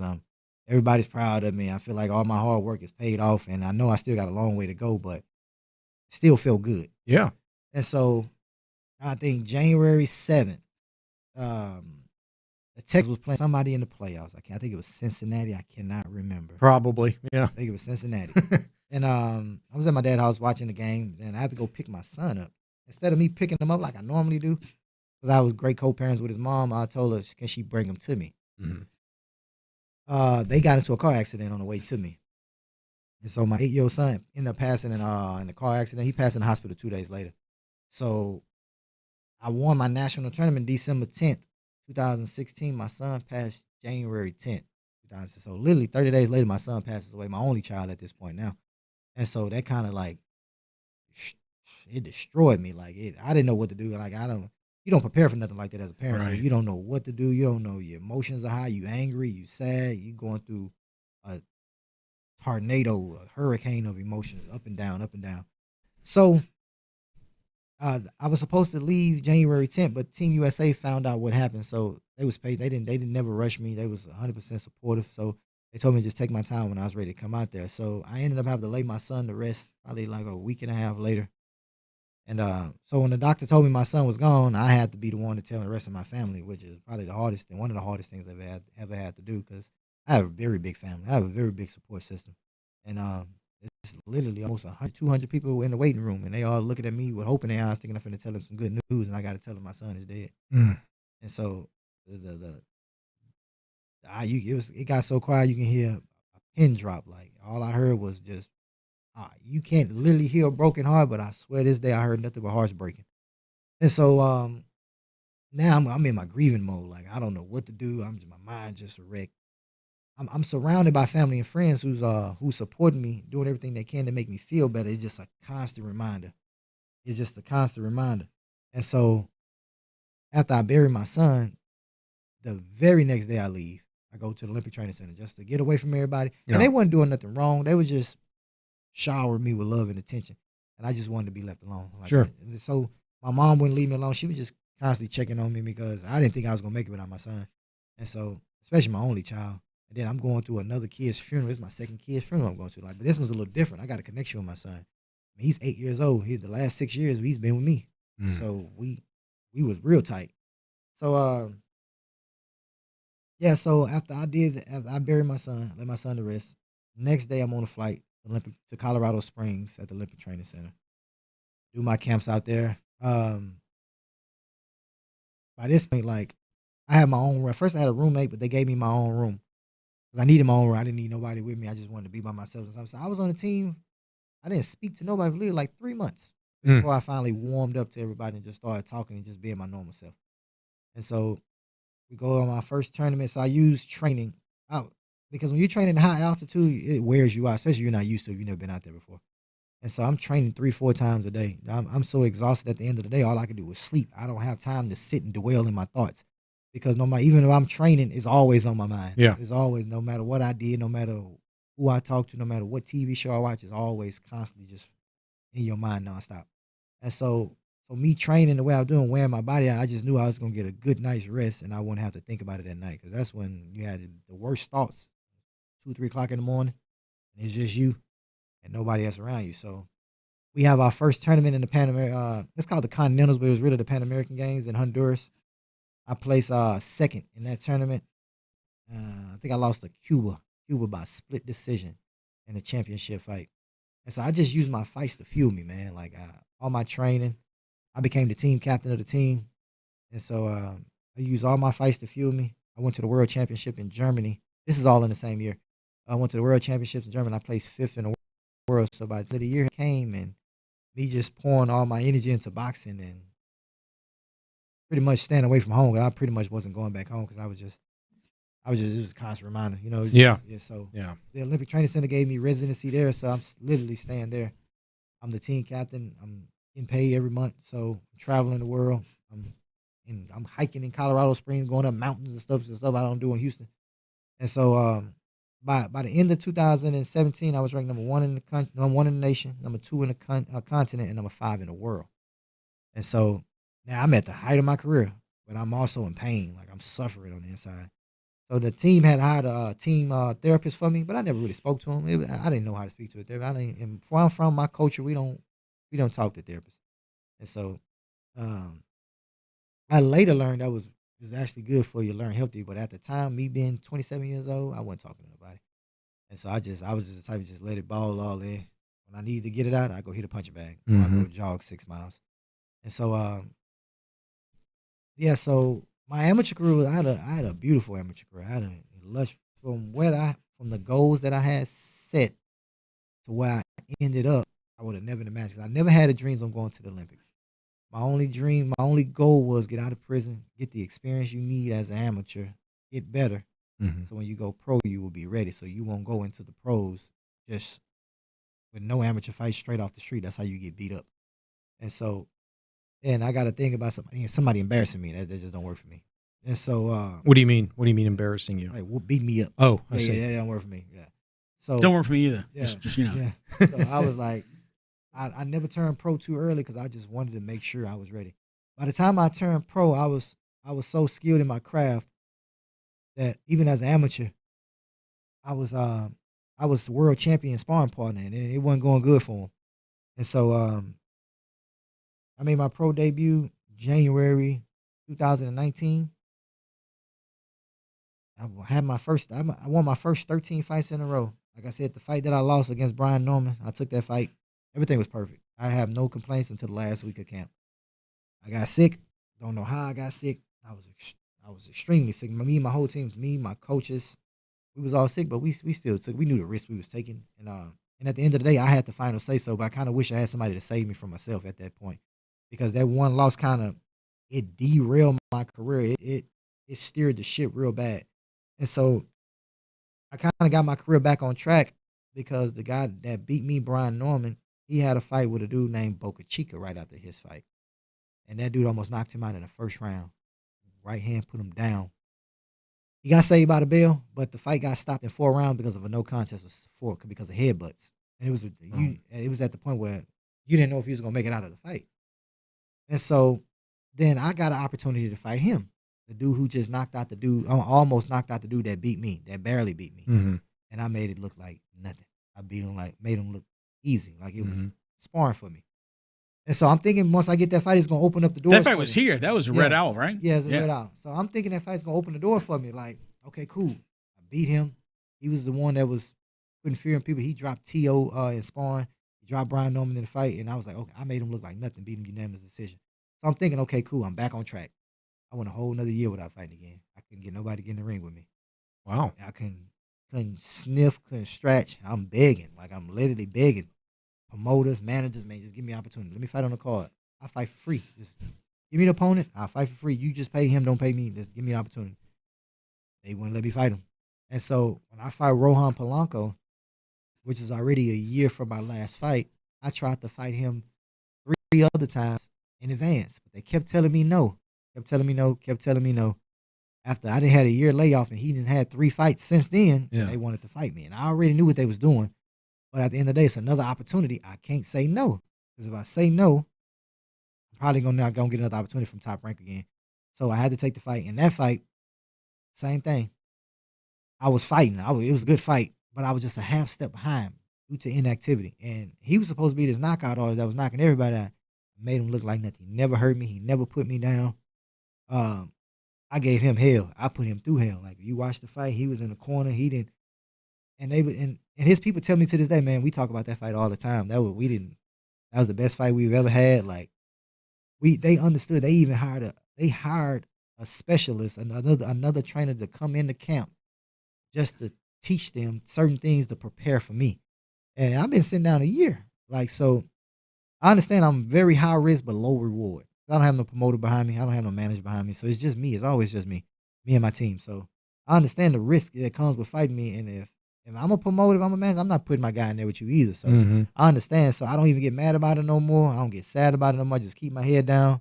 I'm grateful to get on local cards here in Houston so I can stay active. So when they do call me, I can say, okay, cool. I just had 3 or 4 fights this year. You're not going to catch me slipping this time. Yeah. I'm going to be firing on all cylinders. And when I'm firing on all cylinders, I will fight anybody. There's not a soul on this earth that I believe that can beat me when I'm firing on all cylinders. That's awesome, man. He's Quentin Quick Draw Randall with us in the studio. Fight Club brought to you by McCarran Injury Lawyers. So, Quentin, now you've got a fight coming up on Saturday, Texas Combat Sports. This is the Juneteenth Bio City Throwdown.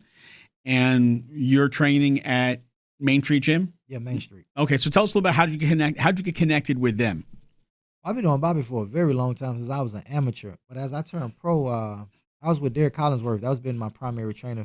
He started me as an amateur. And then we separated for a little while. Then we got back together to start my pro career. But schedules, I needed another voice in the corner. I needed a championship coach. And Bobby is a championship coach. And he don't let me. He's very strict. Like, he don't let me skate with nothing. If I'm having a perfect day and if I do one thing wrong, we drill that one thing just so we cross every T and dot every I. And that's what I want. That's why I want somebody to stay on top of me, make sure I don't get too comfortable doing anything, because I know for me it's going to be a climb. It's going to be a tough climb to get to the top. But if I'm locked in, I can get there.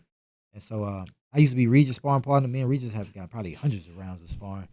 Oceanic Foster, I sparred him. Austin Ammo Williams, like I sparred a lot of his fighters. And so I was just like, man, and I wasn't his fighter. I was sparring his fighter, but he would always give me instructions because I guess he liked me. He took a liking to me. And so when I was ready to make a change on my team, I just thought that was the perfect person to go to. Why did it take up until, here recently for you to find something regular to kind of stay active and stay in shape and be ready for that call? Why did you go through that period of time where you were in a kind of a wait and see mode? Because local promoters here didn't want to put me on their cards because opponents wanted way too much money to fight me. Oh, I see. And then I have to sell the tickets myself. Yeah. I wasn't sure if I can make. They wanted $15,000 just to fight me. This if I was a knockout artist. And they wanted someone on 12, someone at 15, someone 12. I couldn't sell $15,000 to $20,000 worth of $45 tickets. That'd take me too long. Mm-hmm. So I could never get on the cards. And so luckily, we found some opponents that wanted some reasonable money. And then That's why I'm on these cards. If they wanted the original price that they was asking for, I wouldn't be on these cards. I got you. I'd be somewhere depressed. Yeah, I got you. Well, here's hoping that you don't experience that again. Yeah. And that this kind of kickstarts the career that you have always seen for yourself. Yeah. Most definitely. Once I win this fight, then August, I'm most definitely trying to grab one of the WBA titles again. I had one at 147. Now I want one at 54. And once I can get that, it'll put me back. As long as I defend it, keep defending it successfully, it'll push me up the rankings bit by bit. And then once I'm there, they can't deny me for too much longer. Yeah. He is Quentin Quick Draw Randall. He fights this Saturday right here in Houston at the Zone. It's the Juneteenth Bayou City Throwdown with Texas Combat Sports. Quentin, best luck to you this weekend. Thank you for coming in with us. Hope to talk with you again soon. Thank you. Thank you for having me. Great stuff, man. All right, coming up next, we will get you caught up on what's going on down at Daikin in Hot Leads, the day's top stories. It's next on Area 45. Stay put. Hey, first let me tell you about my good friend Dr. Ben Salento at Texas Sinus and Snoring. It's been 7 years.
Radio 610 presents live from the West Point Lincoln and West Point Lincoln of Sugar Land Studios. Here's Area 45 with Bijani and Creighton.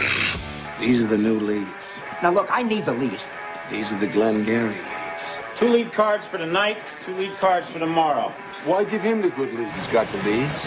He's got the leads. He's got the good leads. The whole thing is the leads. They stole the Glengarry leads. Let's talk about something important. Put that coffee down. Coffee closes only. All right, first up on Hot Leads. Hurry up, let's do a check-in. See what the heck's going on down at Daikin Park. Astros hosting the Detroit Tigers for Game 2 of a 3-game set.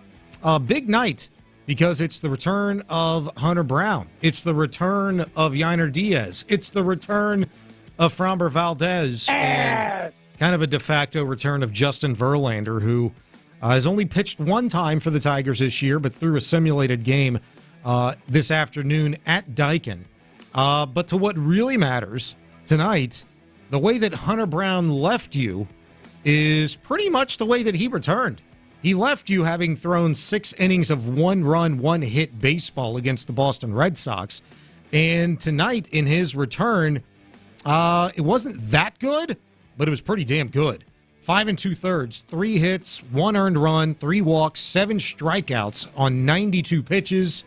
Hunter Brown completing his 3rd outing of the season for the Houston Astros and first since March 31st. It's been a little bit. And he, again, pitched well enough for the Astros to get the job done tonight. Still some time. They are down 2-1. Brian King, the 3rd Astros reliever used tonight, gave up a leadoff double and then a ground out, which advanced the runner to 3rd, and then a hard hit liner to center field allowed some dude named Dingler to score and make it a 2-1 ball game. Why do you make it sound like that? I don't know his first name. It's just a name, man. I don't know his first name. Dylan Dingler. Better than Dirk Diggler, right? Remember that guy? Just saying, he's got a future career in something, potentially, after his baseball playing days are done. I mean, he'd be a heck of a Calvin Klein model. Maybe. Like I said, there's potential. I do not know for certain. But, man, the Tigers, they only got 4 hits tonight. It's the 4 free passes that have also, hurt the Astros. To this point, I would say the Astros have out-hit them 7-4. Yeah, but what's the kicker? Well, the kicker is that the Astros still suck at the plate when they have runners in scoring position. They've had 10 opportunities tonight. 10! And they've succeeded one time. Altuve's 0 for 3 with runners in scoring position. Walker 0 for 2. Paredes 0 for 2. The new kid, Reynel Delgado, 0 for 1. It's been Yordan Alvarez, the lone successor. And it didn't count for run. He just advanced him to 3rd. The Astros did score because while some dude named Dingler scored recently for the Tigers, some dude named Delgado scored for the Astros in the 5th inning on a passed ball by Dingler. Go figure. That at the time made it a 1-1 ball game in the 5th. It's now 2-1, bottom 8. There's always a Dingler. Yeah, always a Interesting. Kind of a dingleberry for the Astros. Framber Valdez, 6 innings, 6 hits, 1 run, no earned runs allowed for him. 3 walks, 6 Ks, 92 pitches. Probably the best he's looked in quite a little while, who, for Framber Valdez coming into tonight, has allowed at least 4 earned runs in 3 of his last 5 outings as a Tiger pitcher. Brought a 4.48 ERA in, and he's leaving with a 4.09 mark in a 2-1 lead. So we'll catch you up on that one as it goes along. An H-Town post-game show is forthcoming for us tonight here on Area 45. Meanwhile, keeping it with baseball, the Houston Cougars, they introduced their new head baseball coach, Will Davis, today. You know, it's not hard to see that the baseball talent in this city is amazing. Just this very year, our Lamar team, made the NCAA tournament with 14 players from the city of Houston on the roster. So the formula doesn't really have to change too much. Now, we are able to get a different caliber of player here. We've already begun to do that.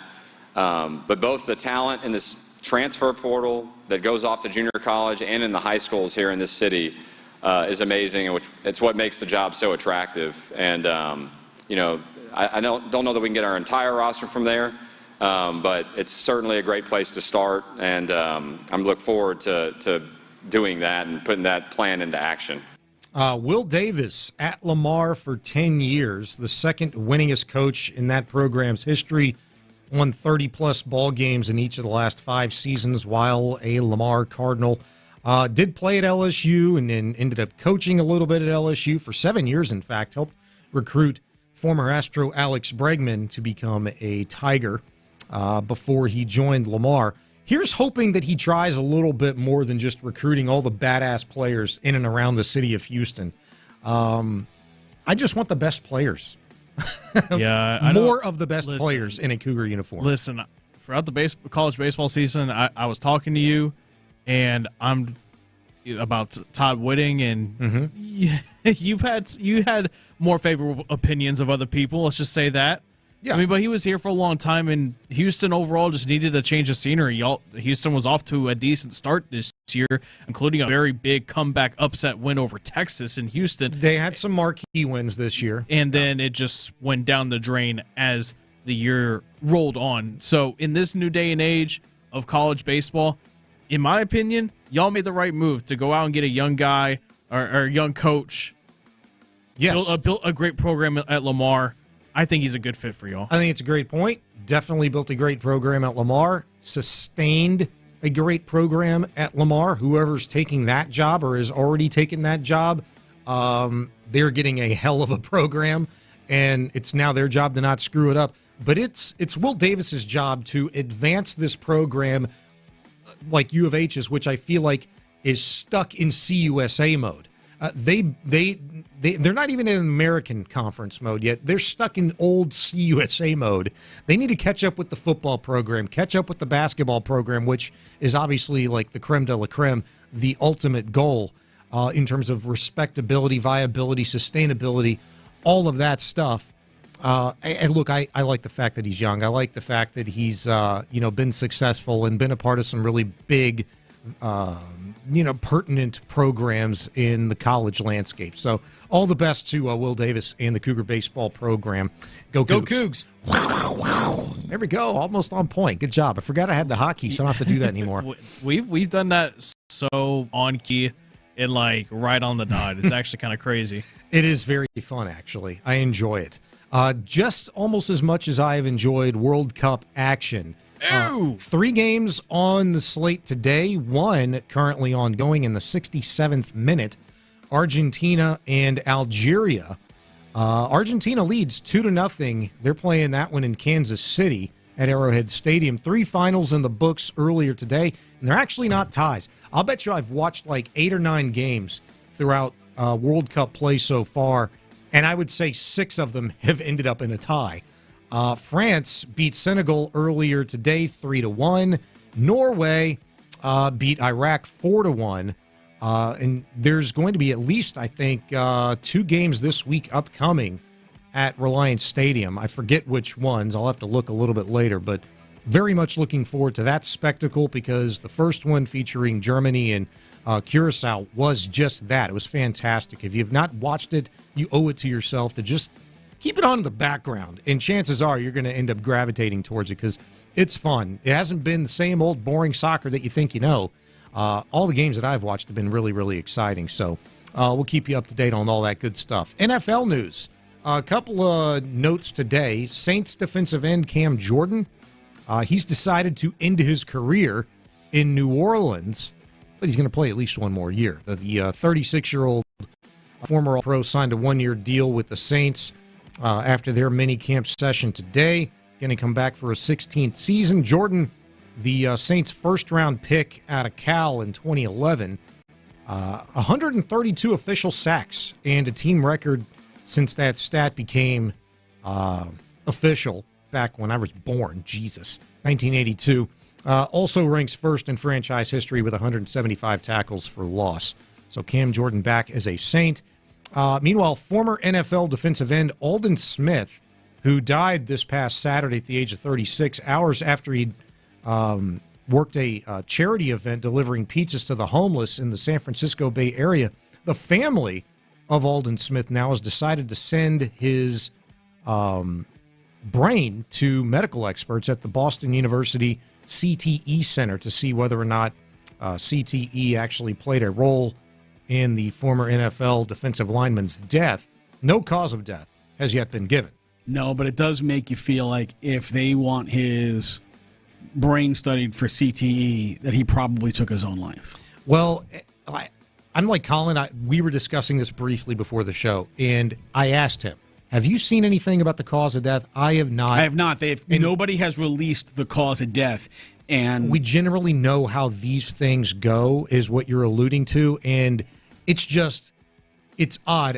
I read a very lengthy article earlier today that kind of recounted, his previous days leading up to that charitable event in which he was helping feed the homeless, and it was actually kind of, I don't want to say narrated by, but all the quotes came from a guy named Shirazi, who was a businessman and worked closely with Aldon Smith and a number of other, former NFL players. And it kind of makes sense that maybe unfortunately would be the case, that he took his own life. But, it remains to be seen or reported on that was the case. But, we'll see. It's just an unfortunate thing, man, for a 36-year-old like Aldon Smith to do that after what he was doing, the good works that he was doing. For somebody that had a really troubled life prior to that while an NFL player, seemed like he had turned things around here recently. Yeah, he's got unfortunately, he's a guy who's had a long list of issues with the law going all the way back to 2012. DUI. Dude, you remember that stretch that he had in the NFL? Literally from 2012, it was 12, 13, 14, 15. It was DUI, domestic dispute, something. He got stabbed trying to break up a fight at a party in 2012. Yeah. And then in 2013, he had an accident where he was arrested for DUI and possession. Then the next year, he was arrested because he got belligerent with a TSA agent. Yeah. And allegedly told the agent he was carrying a bomb. Yeah, I do vaguely remember that one. 2015, hit and run, DUI. 2017, another DUI after they hit a police car. He wasn't actually driving this time, but he and the person who was driving the car, they hit a police car, and then they both got for DUIs. Yeah, he's had problems, man. Run. But like I said, it looked like he'd been turning it around. So unfortunate situation there. This is unfortunate for Floyd Mayweather, or is this karma? I wonder if there's something cooking here. And hear me out. Mayweather's in trouble. He's been in trouble for a while now financially. Boxer Floyd Mayweather now facing 2 felony charges alleging theft and, quote, intent to defraud by passing a bad check to purchase a $200,000 watch in Las Vegas. That according to a Nevada court record. Mayweather's official charges are theft valued at $100,000 or greater and draw or pass check with intent to defraud valued at $1,200 or greater. The complaint alleges Mayweather wrote a $200,000 check from a Wells Fargo bank account to Gold and Beyond, a high-end Las Vegas resale boutique, back in 2024. The complaint alleges Mayweather wrote the check when he had insufficient money, property, or credit in the account to pay it in full. And we know now, since 2024, he's embroiled in at least 2 lawsuits that I can remember for well over $100 million, in which he's suing Showtime for wages not paid. And I can't remember the most recent lawsuit, but I feel like it's like for $250 million or something like that. He's doing anything and everything he can to scrounge up money. Like, dude, you made over $1 billion, and you're writing bad checks. Writing bad checks. What the hell? And this is 2 years later. Like, you're telling me that in the 2 years you couldn't find, with all the billions of dollars you've made, you couldn't find a way to make this guy whole? No. This is, you know what? Not only did you write a bad check, but you haven't even then made the attempt to do right over 2 years. I know. And on brand for Floyd Mayweather. Let's just call it what it is. You know, the initial fight that he was supposed to have with Manny Pacquiao, just the one that they right now. So the one that they're talking about having. That's TBD. Yeah. Right. Well, they had been planning that last year, and Floyd was taking advances on his gate for that fight, and that fight, as we knew it, never happened. Then they've redone the fight because Floyd exhibition, an exhibition, and Manny said, "No, this is a real fight, and it's always been a real fight. I'm only doing this if it's a real fight." Yeah. Then they kind of killed it and they redid it. And that's what they're talking about right now. The fight is currently constituted is redone as a real fight. But Floyd took advances on the last fight, and that fight never happened. Yeah. I remember you telling me a little bit about that. We've got an H-Town postgame show forthcoming at the conclusion of the ball game. Astros currently leading the Tigers 3-2. They're rallying here in the bottom of the 8th, ongoing. Runners on first and third, 1 out. Currently, a play is under review. A out call or a safe call at first base with Jeremy Pena. He's going to be safe. So more on that a little bit later at the conclusion of the ball game. Coming up next, though, my interview. You know what? He looks safe on that replay. He is safe. It's not even close. That angle right there, he's safe. Coming up next, my interview with AEW superstar Thunder Rosa. Next on Area 45. The Drive with Stoerner and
quite a journey for the both of us. Now we're best friends. This is not your first time in the city of Houston. You said you and Thunder, you and Toro were besties. Yeah, so we are. Explain that relationship. You are a Texans fan. Yeah, I am a Texans fan. I'm here quite often, and our relationship started like 3 years ago. I met him, and the first time I met him, I actually took him down and tried to wrestle him in a skirt. How'd that go?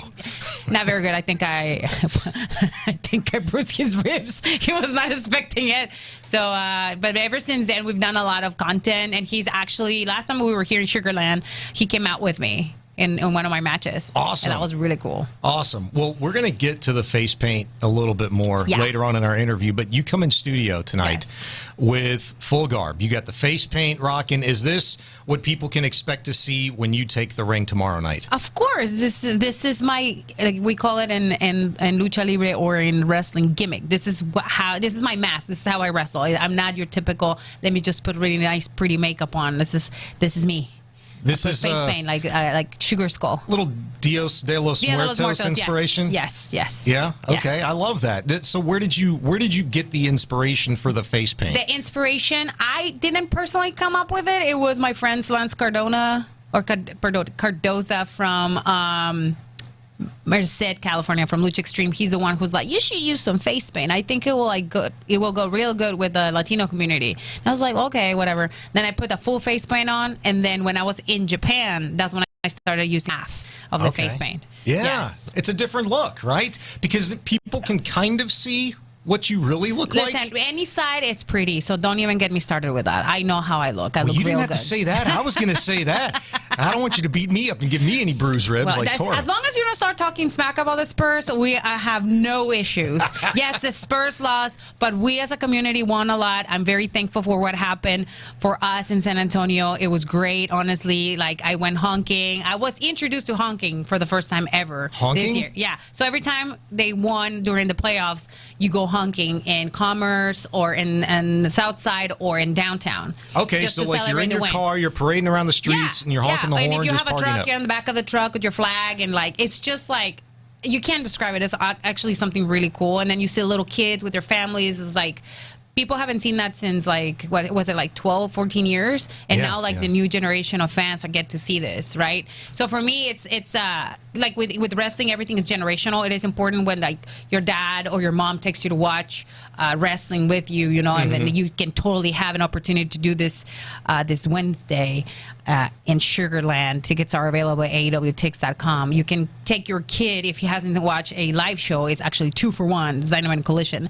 And you can have your kid or your daughter fall in love with professional wrestling just as much they will fall in love with, you know, with basketball. And for me, like, I watched basketball back in the 90s with Chicago Bears, like with the Chicago were like super hot, and that's what I used to play, and it was a big deal for me. And now I'm watching this again. It's just like they like really wrapped me back on basketball. So are you from Chicago? No, I'm from Tijuana, Mexico. Tijuana, Mexico. Okay. Yes. So you mentioned Chicago. Who was your basketball team whenever you were a kid? Was it always the Spurs? No, it wasn't the Spurs. It was the Bulls? The Bulls, yeah. Where you kind of caught the tail end of Michael Jordan's career then. Yes, but it was amazing. It was like like anything else in this world. I watch it, and it's just I have very fond memories of that. Like, I didn't really do sports, but basketball was one of the sports that I did when I was growing up. I was introduced to it when I was 9 years old, and the fact that like the sacrifices that we as athletes have to do. When I was 9 years old, I had to walk myself to training because my parents didn't take me. They didn't want me to play. So I, in the mornings, because in Mexico you go to in the morning to school or in the evening. I used to go in the evening. So in the mornings I used to train basketball, and that was my intro to basketball. So it was like such a great time to be a fan, right? Yeah. And now you're seeing how things are changing. And now in a city where I love and I adore, which is San Antonio, which is where I live.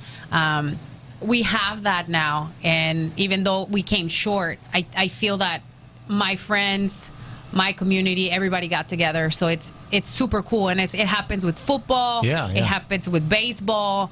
And it also happens with professional wrestling. Very cool. So once again, in studio with us is former AEW Women's World Champion Thunder Rosa. So you mentioned a little part about your background. Every wrestler's got a unique story. Mhm. I want to know yours. I want our listeners, your fans, to know a little bit more about your story.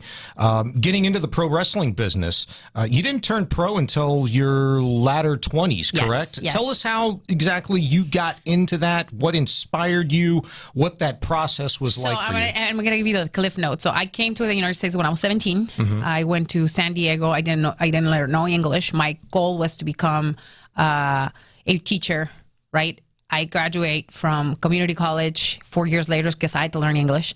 I went to UC Berkeley. I moved to Oakland from San Diego, not knowing anybody. And that's in Oakland, California. That's where I learned about independent professional wrestling after I graduated from UC Berkeley. Okay. And I was a sociologist and I was working as a social worker. And I fell in love with it. And there was an opportunity that there was a tryout. I went and did the tryout and I fell in love with the sport. And what I did was I had to learn how to tumble. I had to learn how to do gymnastics for adults. Like I have to learn how to do all that stuff before I got into the ring. I got in shape. And then by the time I got in shape and I already paid for school, the guy that owned the school died and I lost all my money and no place to go to school. So that moment right there was like pivotal for my career because I said, all the money that I lost in the school, I'm going to make it 30 times more. And I'm going to stay until I become successful and I become someone in the business. And that drive, like, continue throughout my whole entire career, you know, to trials and tribulations, which have been so many. I was able to become champion in many different places, but it was through like that tenacity that I always had and that dedication and consistency that I had as an adult and an older athlete, because I had no time to waste. Right. Yeah, so, right. So you grew up loving basketball, and I would imagine other sports as well. You mentioned your besties with Toro, a Texans mascot, right? So I'm wondering, you know, as you're a little bit older in age, and you know, look, your late 20s when you're starting the pro career in wrestling, I would imagine like the adaptation to being an athlete in a ring is not necessarily as challenging because your previous... It was, because I didn't get a chance to do sports besides basketball when I was 9 and 10.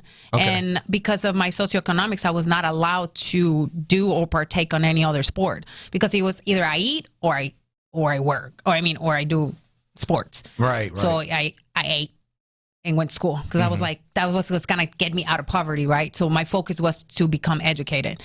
Sports didn't come out until like I went to community college. I learned how to swim. I learned how to play basketball. I learned how to play like volleyball. I got into every sport that I could, anything. And I did that for several years. And that helped me a little bit to like get in shape and know how to like lift weights and do all the stuff that I didn't do when I was younger. And that was my motivation. Now that I have economic stability, I could do something extra, which was professional wrestling, which for a lot of people was like a hobby because you only wrestle Friday, Saturday, and Sunday, and you can't really make any money doing that unless you're a hustler, right? And I happen to be a hustler. So you've been a hustler. Now, I don't know about how the financial goal has turned out for you. You said you wanted to make 30 times more than what you owed for the school. That, yes. I feel like you probably did pretty good being a champion everywhere you've been, seemingly. You were the first Mexican-born wrestler to win the NWA Women's World Championship. Does that hold an extra like place in your heart, you know, for you in not only making your own personal history, but NWA history as well? Yeah, for NWA, because I was like the first one that allowed me for people to like really take me serious. Because before that, I had to get into the octagon and do MMA because people were not taking me serious. And I went completely like, I didn't do any amateur matches. I went pro right away. Now, was that a decision you made, or were you advised that you needed to do that? I did that because I didn't feel seen. As a woman of color, like sometimes you don't feel seen. And I feel like doing that and stepping in a place where I didn't belong. And I feel like a lot of the times people make me feel like I didn't belong in the ring. Now there was like undeniable. Nobody can say anything. She stood in a cage with someone who had a lot more experience. And she went there out fiercely, and she did not lose by TKO or submission. It was by decision. So that right there, I was like, yep, I can do this. And this is when before I became a champion in NWA, and then NWA opened the doors for me to come to All Elite Wrestling. I was the first one to open the Forbidden Door, in which we actually have a pay-per-view called Forbidden Door, and in June 28th, June 29th, something like that. Awesome. At the end of the month. Yeah. But I was the first one to do that. And it was super amazing to come as a champion from another company to fight another champion from All Elite Wrestling. So that's how I started my career in All Elite Wrestling. And then later on, I became the first Mexican-born woman to win a major championship in the United States, which was in 2022, in March 16, 2022. Can't take that away. No, That's awesome. no, nobody can. That is awesome. And I still brag about it. To be the first to do something, to be the first woman in this sport dominated by men. That is amazing. Very, very impressive. That's AEW superstar Thunder Rosa with us in studio, Sports Radio 610's Area 45. They'll be at Smart Financial Center tomorrow in Sugar Land. That's Wednesday, June 17th. Tickets still available at AEWTix.com. And Thunder Rosa told me today, you can buy one ticket and you can see two matches. Shows. That is awesome. Which, by the way, they'll be airing on TBS and streamed on HBO Max. Very, very cool. You got a Saturday show too. Are you performing on the Saturday show as well? So it's the two shows. It's gonna be one's gonna be live, which is Dynamite, and then the one that is later, it's taped for Saturday. Okay, fantastic. Yes, that's Collision. Fantastic. Smart Financial Center, by the way. I don't know if you've ever been to perform there before, but it's a very, very cool venue. Cannot wait to see what that looks like, what that sounds like. It can get really, really loud. I've been there for a lot of concerts, so looking forward to it. Looking forward to seeing you perform. Now, correct me if I'm wrong, but you're just coming off of an injury. What is that like for you? How are you feeling competition-wise? I'm feeling great. I'm feeling like probably the best that I felt in a long time. I was out for 8 months. It was a very serious injury, and I was advised that I probably wasn't going to come back. Mm-hmm. So I fought super hard, and I think this is like the most motivated I've been. Not only because I wanted to regain my strength, but I want to become a champion again. And I also, because I want to champion so many things as an athlete. Mm-hmm. And I want people to understand that I still have a lot to give. And with this new phase, we have a wonderful partnership with CMLL, a promotion in Mexico, and we are giving talent back and forth. I have a double contract with them, mm-hmm. and I've been doing a lot of things that people have never seen me do here in America, which is really cool. And people that have had an opportunity to watch it on YouTube, they're actually very impressed, which I don't understand why they're impressed. I always been la mera mera, I always been that person. Right. And I don't think people tend to forget sometimes when you're like out of sight, out of mind, right? Yeah, I still got it. And it's just, and age is just a number. I work just as hard or even harder than some of my peers because I want this so bad, and I want people to understand that. Like you said, the legend, I'm still not retired. So all right, so look, you're beating around the bush at what I wanted to ask you next. Look, you've been doing this a while, okay? Yeah. You got into the professional ranks later in your 20s. It doesn't sound like you plan on hanging things up anytime soon. How much longer do you want to do this? Because you do have education as a background. Yes. You are a social worker, right? Yes. And you've worked with people. I would imagine you really love to still work with people. You're very personable. What is the plan for you when you do decide to hang things up? Well, there is a lot of plans before I decide to hang out the boots. I think I want to finish my master's degree. I used to have a promotion for women only, and it was called Mission Pro Wrestling. Mm-hmm. We'd run a lot of shows here in the Houston area too, back in the day. I would like to get back in doing some of that, right? And I want to learn more things within the wrestling business. So there's that thing that one of my peers from Parody, she's a cyclist, Allison, Olympian cyclist, she told me, you just never retire. They don't see you wrestling, but you're never going to retire from the business. So don't retire. She just told me that like 2 weeks ago. And I don't plan to retire like fully from professional wrestling. Maybe from the ring, maybe, but not from wrestling. I think that I have a lot to give. You have a lot to give to the sport. Yes. Yeah, I would imagine you feel that way as you've seen it grow over the years. You've been a massive part of that growth. I could only imagine that you would love to continue to do that and work behind the scenes at some point in time, right? Absolutely, yeah. So I know for a person at says they're not ready to hang the boots up just yet. You probably have many more memories that you would like to make. But I thought about like this, being the first of a lot of things. The first woman to main event AEW Dynamite alongside Britt Baker, which was awarded Pro Wrestling Illustrated's Match of the Year in 2021. Mm-hmm. I'm guessing you think you have other big moments that you would like to be a part of as well. Do you have a favorite to this point? Was that one of them? I think winning the championship in San Antonio at the Alamo Dome. That's exactly where, in the same place where I had my MMA fight. You know, I lost one and I won one, right? And I did it in front of my whole family and my 20,000 people that I invited.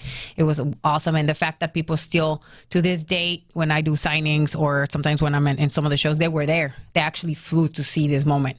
It's something really awesome. Like, would you get to do that? Or like, coming out with a mariachi, with all female mariachi, and then like, oh, you made my grandma cry. Like, it's like those type of little things because they're cultural. They're different. It's not like, you know, just genetic stuff, genetic memories. It's just something that meant something to someone or to a lot of people.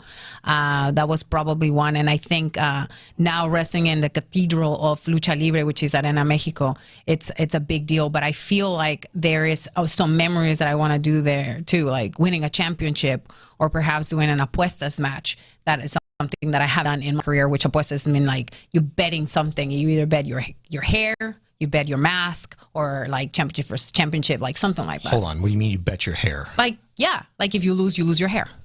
Like somebody's going to shave your head. Yeah, that's the tradition. That's a very traditional thing in Mexico. Yeah. Is this something you would consider doing? It's just hair. Betting your it will you have grow. long hair. I'm not like, I mean, I don't know if you're bald. I choose to have very short hair. I'm personally one that I don't want to be disrespectful because now calling somebody bald is something bad, right? No, it's not bad. I mean, a lot of people are bald now. You know, you can look good bald, but I choose this. I hate paying for haircuts.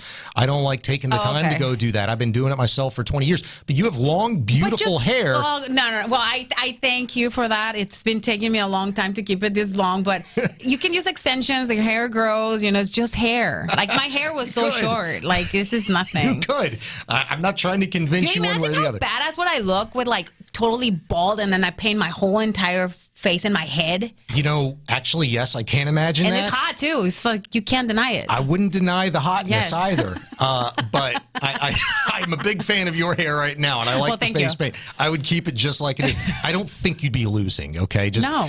You would. The other person, you would probably like to shave their hair off. Winning or losing, I always win, no matter what. Exactly. Always. Yeah. I think when was the last time I won a match? I think last weekend I won a match. But sometimes I go in like in times where I don't win any matches, but I still win because the people still chant me. They still believe in me. See, it's never like you never really lose. Yeah, that's a great point. You've got an opportunity to root Thunder Rosa on this week. In fact, tomorrow night, June 17th, Smart Financial Center in Sugar Land. You can still get tickets. Just go to AEWTix.com. Like Thunder Rosa said, you can buy one ticket and you can get 2 shows. You cannot beat that. And I'm telling you, just her being in studio, it is worth the price of admission. Thunder Rosa, it has been a pleasure having you in studio. Thank you. Thank you so much for coming by. Good luck tomorrow night. Good luck this weekend and the rest of the year. We hope you come back to Houston soon. Thank you. And if you haven't followed me on my social media, please follow me at ThunderRosa22 at all my handles, TikTok, YouTube, Instagram. I'm pretty fun. I'm actually pretty fun on social media. I don't think you have a problem convincing people otherwise. You've been really, really fun. We appreciate it. That's AEW superstar Thunder Rosa with us on Area 45, Sports Radio 610. Most home sellers get one offer, and it's somewhere between lowball and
up this series at a game apiece.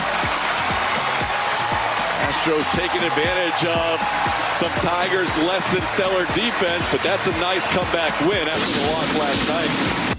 Oh, Todd Callis and Jeff Blum on the call. Space City Home Network. Astros win it 4-2. It was the battle of the Delgados and the Dinglers tonight, PC.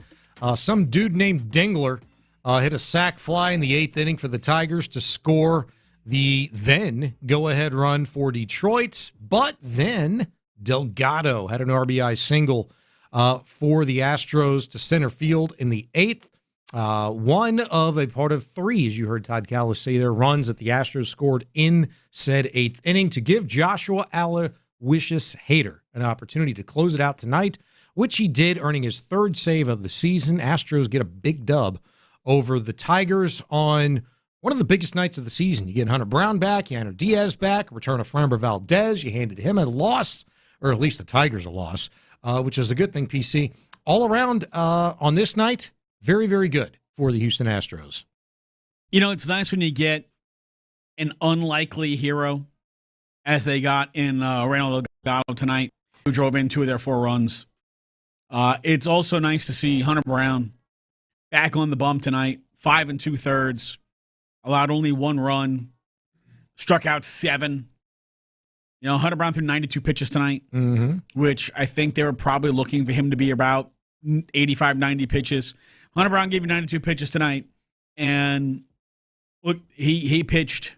He wasn't great, but he looked really damn good. If he wasn't great, I want this every single time out. I'll take that. That's ultimately what, like for great, our expectation of what great Hunter Brown looks like is just completely untouchable. And he gave up 3 hits and 3 walks tonight, struck out 7 in his 5 2/3. And by allowing a run, his ERA actually went up to 1.10. Yeah, it is weird. The last time we saw Hunter Brown, I said this earlier when you were out, 6 innings, 1 hit, 1 run against the Boston Red Sox. That's the last time we saw Hunter Brown. A long time ago, March 31st. And he returns just almost as good as he left us. There's talk because, you know, at this point, we're grasping at straws, right? We need something from this ball club. A Hunter Brown return, I get it. Now part of a 6-man rotation. He's going to pitch every, 5-6 days, whatever it is. This is a huge shot in the arm. This is guys, the stopper and or the starter to get things going with this ball club. It started tonight. Hunter Brown making the comeback tonight. Didn't get a decision, but pitched into the 6th inning, gave up only 1 run. You got Jeremy Pena, who was 2 for 5 tonight with a rib. You got Yainer Diaz, who was 1 for 3 tonight with a walk and a run scored. You got Josh Hader, who came in and locked down the 9th inning. That's 4 guys that you did not have for significant stretches of the season this year that all played key parts in this win. Absolutely. And Yainer Diaz absolutely cutting down a guy, Lee at second base. He cut down Hughley trying to steal second base early in this game. Also early in this game, Cam Smith to Jeremy Pena to Yainer Diaz. Yeah, that was nice. They had Dingler dead to rights at the plate by about 30 feet. Yeah, that was fantastic.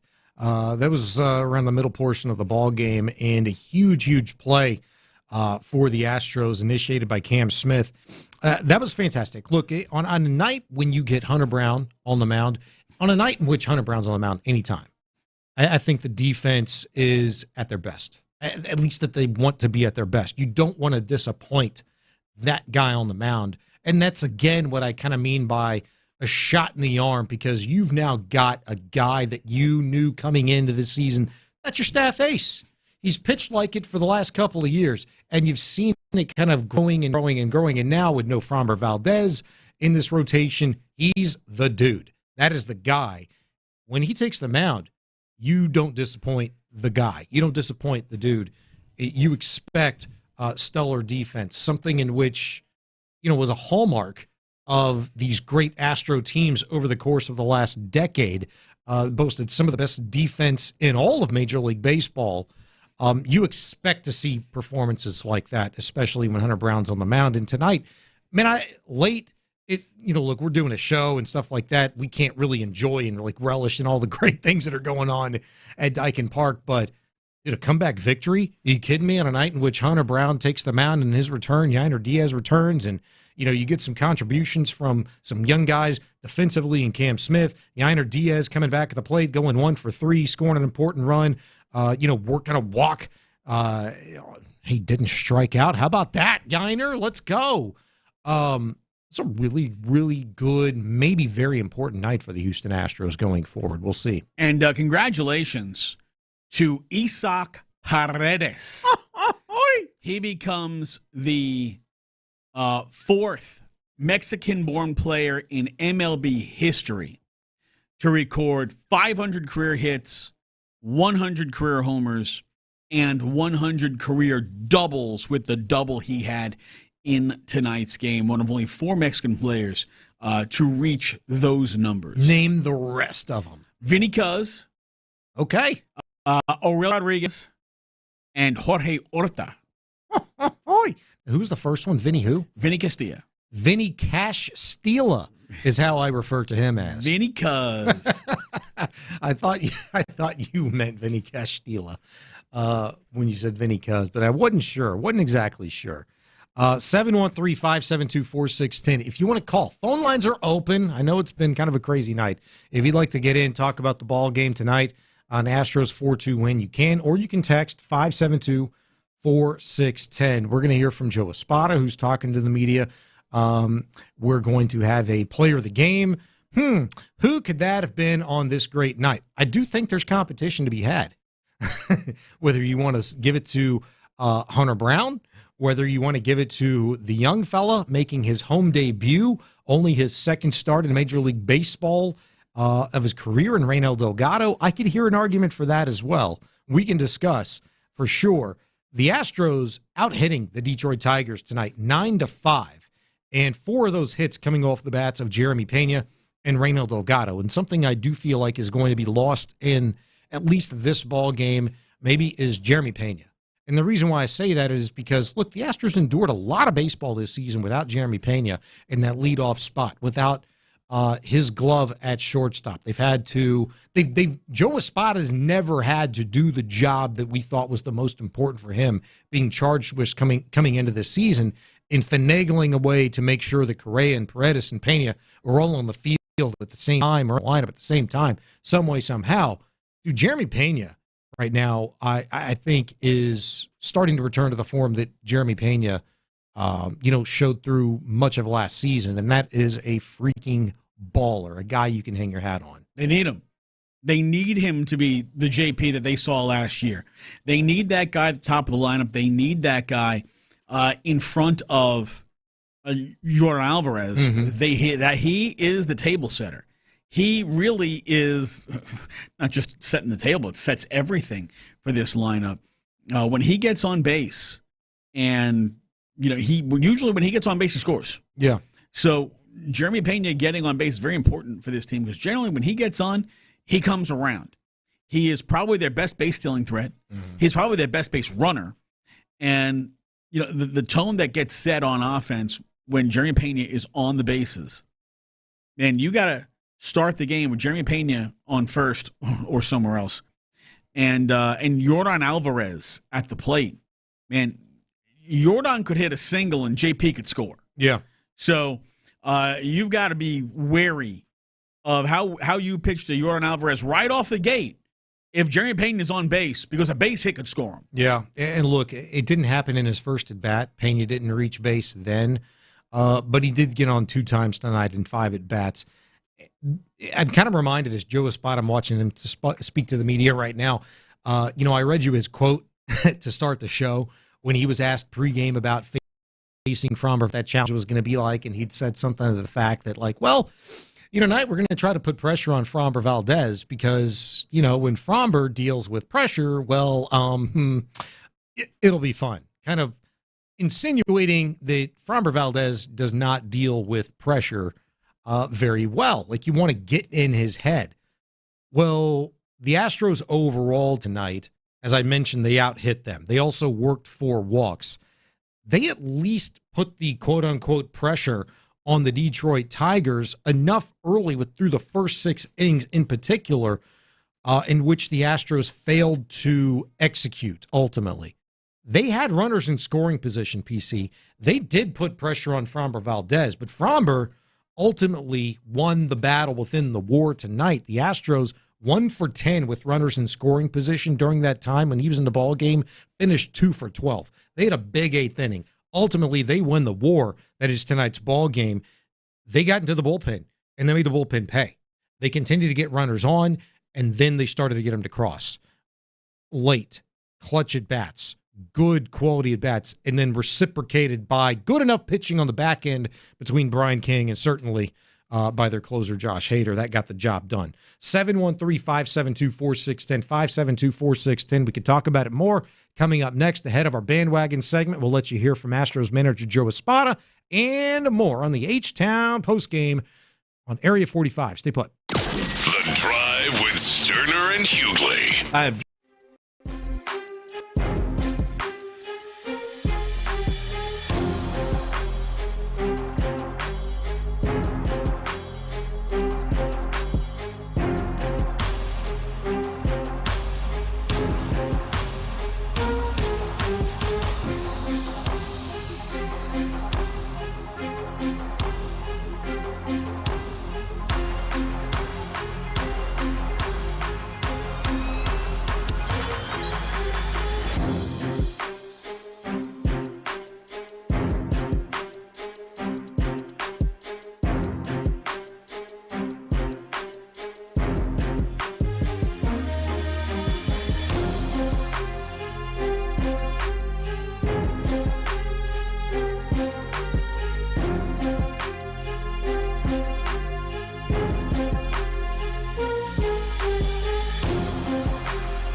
5285.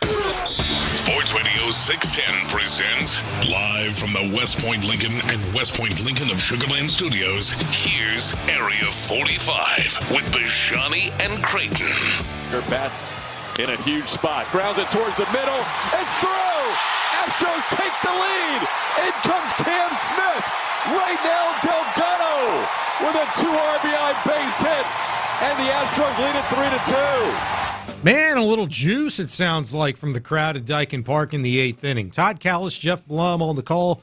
Space City Home Network. Stros win it tonight, and Hunter Brown's return from a long-awaited injury. 4-2, Astros win. Josh Hader getting his 3rd save and the man of the hour. We had to give it to Raynel Delgado, making his just 2nd start in Major League Baseball at 3rd base.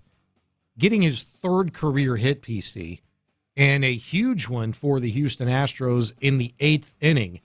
The go-ahead run at the time gave the Astros a 3-2 lead, and it was Jeremy Pena, whose fielder choice to short scored Joey Loperfido, making it 4-2, and that's how this thing would end. Raynel Delgado, man of the hour for the Stros. 2 for 4 with 2 ribs and a run. And a couple little nice glove work there at 3rd base for Raynel Delgado. And the young fella who a week ago was in AAA is hitting .429 in his brief tenure here with the Houston Astros. And, you know, so many times we see guys come up and they get very little opportunity. He will not be Shea Whitcombed anytime soon. You know what? I hope he continues to play well, because it's always great to see young guys coming up and playing well. Like, how about Joey Loperfido, right? Joey Loperfido in spring training looked like he was going to have a chance to be, at worst, the heavy side of a platoon. Mm-hmm. Right now, he can't get off the bench, but he comes in to pinch hit tonight in that 8th inning, draws a walk, and scores. Yep. Well, good quality at bats. That's what you need. At this point in time, when going forward for the Astros, who have been, very inconsistent. I mean, you look up one night, man, this team might strike out 15 times. You look up struck out 8 times tonight. He struck out 8 times tonight, but another very good pitcher on the other side of things, even though he struggled a little bit, Framber Valdez. Framber got 6 strikeouts, and Framber's, a good pitcher, and good pitchers struggle, and he struggled during, his brief time so far as a member of the Detroit Tigers. Astros, and I was thinking about this a little bit more when Yainer Diaz was facing Framber in this ballgame. I'm like, man, nobody knows Framber better than Yainer Diaz. And Yainer had some good at-bats tonight, man. Yainer had some good at-bats tonight. 1 for 3, worked a walk, didn't strike out, scored a run for the Stros. I would say the Astros, without knowing everything or anything about them and their game plan going into the night, I know it was to quote-unquote put pressure on Framber, which I feel like they did. They just didn't ultimately optimize that, execute all of that with runners in scoring position. But they had a good game plan, I'd have to imagine, coming into the ball game tonight against Framber Valdez. And I wonder when the last time Hunter Brown and Josh Hader are actually on a mound in the same game. Maybe it happened in Boston. I don't know, earlier this March, whenever Hunter pitched last. But anytime you got a Hunter Brown start a game and a Josh Hader to end the game for the Astros, generally a good thing. Not ass. Joe Espada talked about how not ass this 4-2 victory was earlier tonight. I would imagine had plenty good things to say about what he saw from his starting pitcher, Hunter Brown. Man, so good to have Hunter back on the mound. Start with that.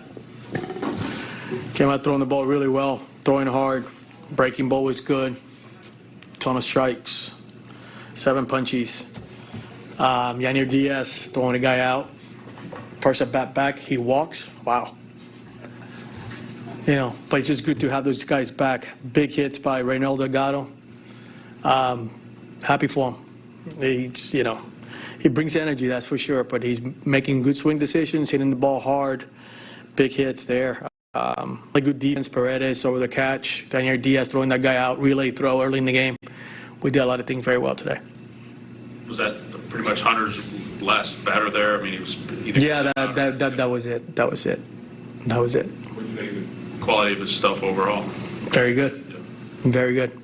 Fastball was good. Curveball was good. When he got to that 80, 85, you could start seeing him breathing harder, taking more time around the mound. So you could tell like some fatigue was starting to sit in. But this guy competes, man. It's a horse.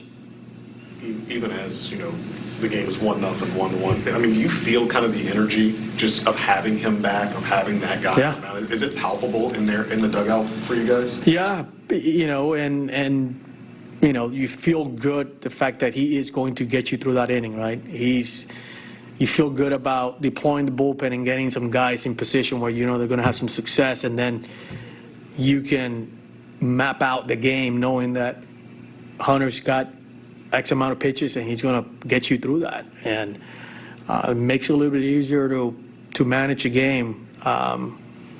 And the guys just know if he keeps us in this game, we're going to come back and we're going to score some runs. What have you done? Just how I guess Delgado has handled himself through the first few days. Good. He's you can tell that this kid has been in the minor leagues for a long time. Gets an opportunity, and he is grateful to be up here. I tell you that he is a ton of energy in the dugout, in the clubhouse. Feels like he's been up here for a very long time. Like he's excited. He wants to play. When that at bat came up, he looked in the dugout. I said, "Don't look at me.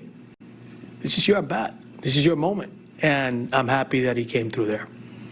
Overall, just what do you think you guys at bats against Fromber and just manufacturing the one run you did to get Hunter back out there? Yeah, and we had him against the ropes a few times, but again, we seen this of Valdez.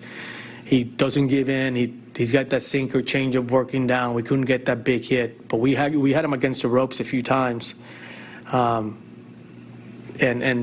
he's a damn good pitcher. We know that, but we were able to get one in there and then being able to stay in the game and win that one.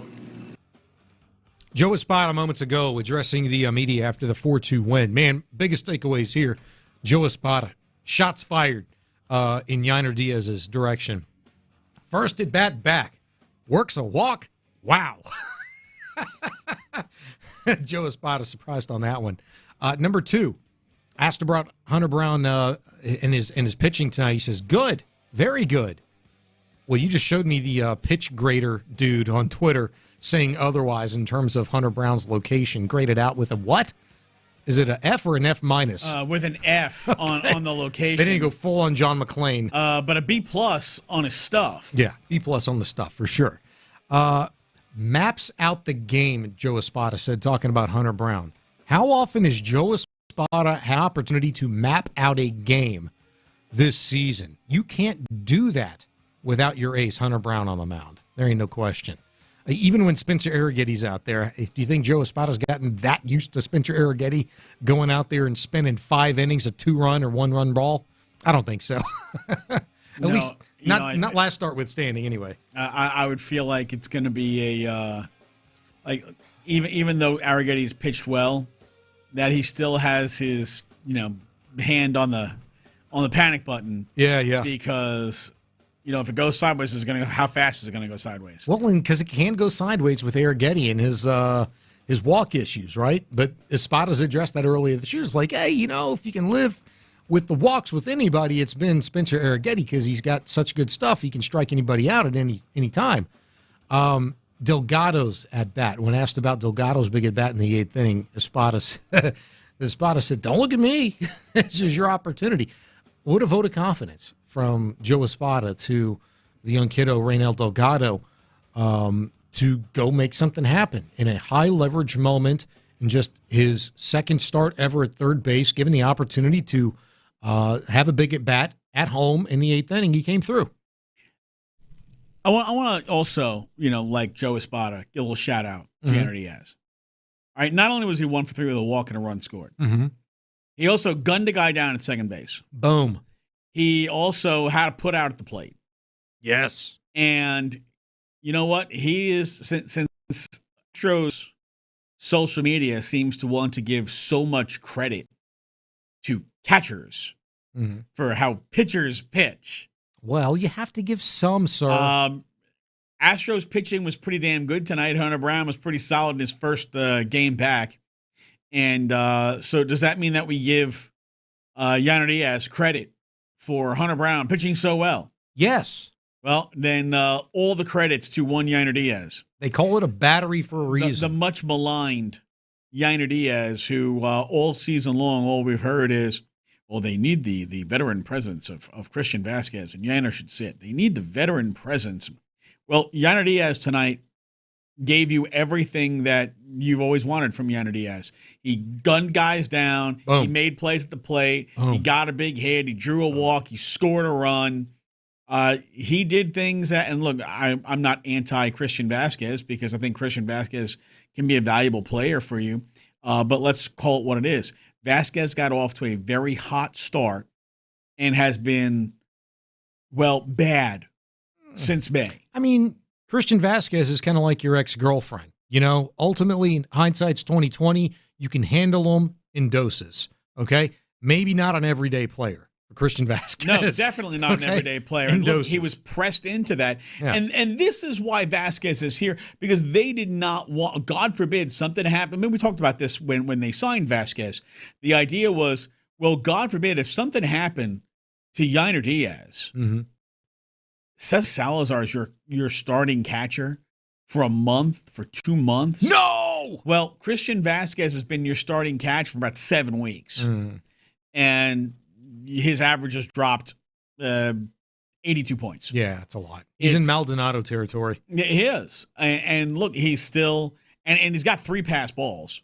But he's still a veteran leader. He is an important voice in the room.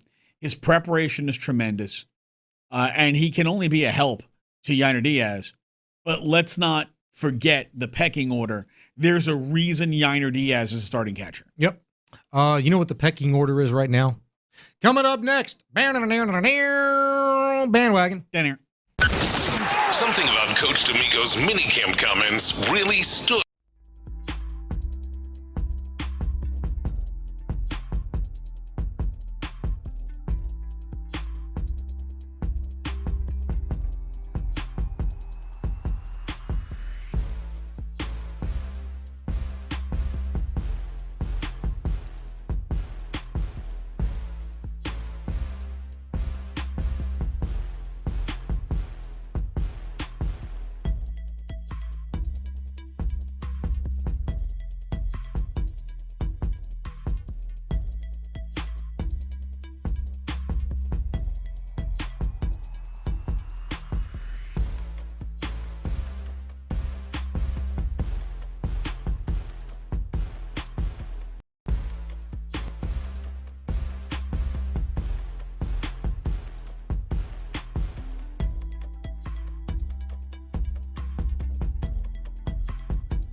for all of your flooring needs. I'm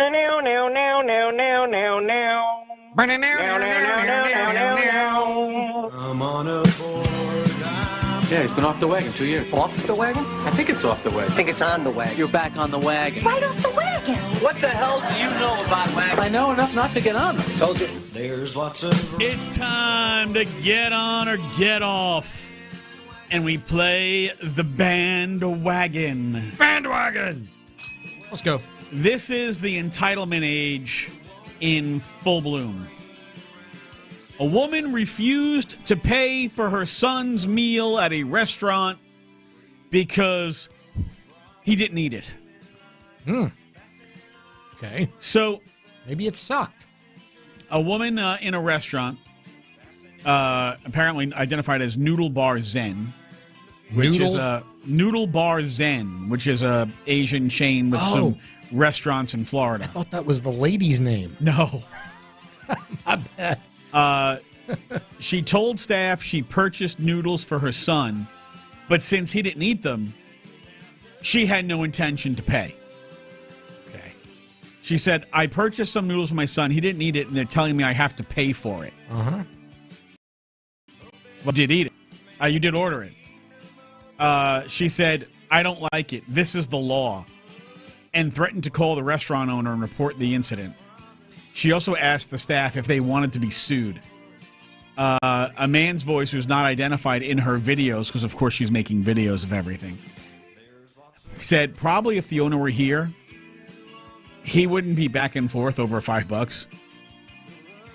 Commenters on the old socials and the medias mostly sided with the restaurant. One said, she said that's the law with her whole chest over uneaten noodles. Can't wait for the GoFundMe for her legal fees and therapy. Your kid won't eat noodles you ordered? That's your problem. That's the law problem. Another one had said, it's raw hot noodles. It's like rice, no salt, no flavor. Not going to pay for that. Well, maybe you shouldn't order it then. Another one said, if most restaurants, if they notice you don't like the food and you aren't eating it, they'll take it and bring you something else. You don't have to be rude about it. Who's the person that said if the owner was here, they wouldn't be back and forth over $5? It's an unidentified voice on the video. I just wanted to make sure that wasn't the woman that was complaining about it. It's just an unidentified voice. Because that wouldn't have made much sense if she was the one that said that. This restaurant and every restaurant in town should ban her dumbass. Plus, they should make gigantic noodles to beat her with. Are you on or off the bandwagon? Yeah, I'm on the bandwagon. Yeah, giant big-ass noodles, like uncooked, so they're hard. And it hurts when you hit this woman upside the head with a noodle. That'd be badass. Like, if you're a restaurant, you ban this woman, it's like a most wanted, so she shows up, and then they show her a picture of, we can't serve you. You're a pain in the ass. We don't want your kind around here. How about no? That would be fantastic. I'm on the bandwagon. I'm on the bandwagon because I think beating someone with life-size noodles is just very funny. Like, what kind of noodles are we talking? Are we like the penne noodles? Are we talking spaghetti noodles? Like, what kind of noodles? Well, no, these are Asian noodles. You'd have to make a giant, 2-foot wide, 6-inch thick noodle so that it hits like a big leather belt. Okay. I'm on the bandwagon. But the noodle's got to be wet. It can't be dry. It's got to be wet because then it hurts more. Yeah, get the whip. Yeah, I'm on the bandwagon because I think it'd just be damn hilarious. Hit her with my noodle. Banner. Ow. Beat her. That's full bandwagon. Smashed my finger. Damn it. Be careful there. So this is the first time I've ever heard of destroying a phone in this manner. Jonathan Cooper, outside linebacker for the Denver Broncos, who once again is in trouble with the law. Once again? Involving his girlfriend, Jade Fegan. With the police, the law again, on his own or with his girlfriend? I believe this is with the girlfriend. Okay. Dang. So get out, Egan. He's facing domestic violence charges. It's a second arrest by the police of him.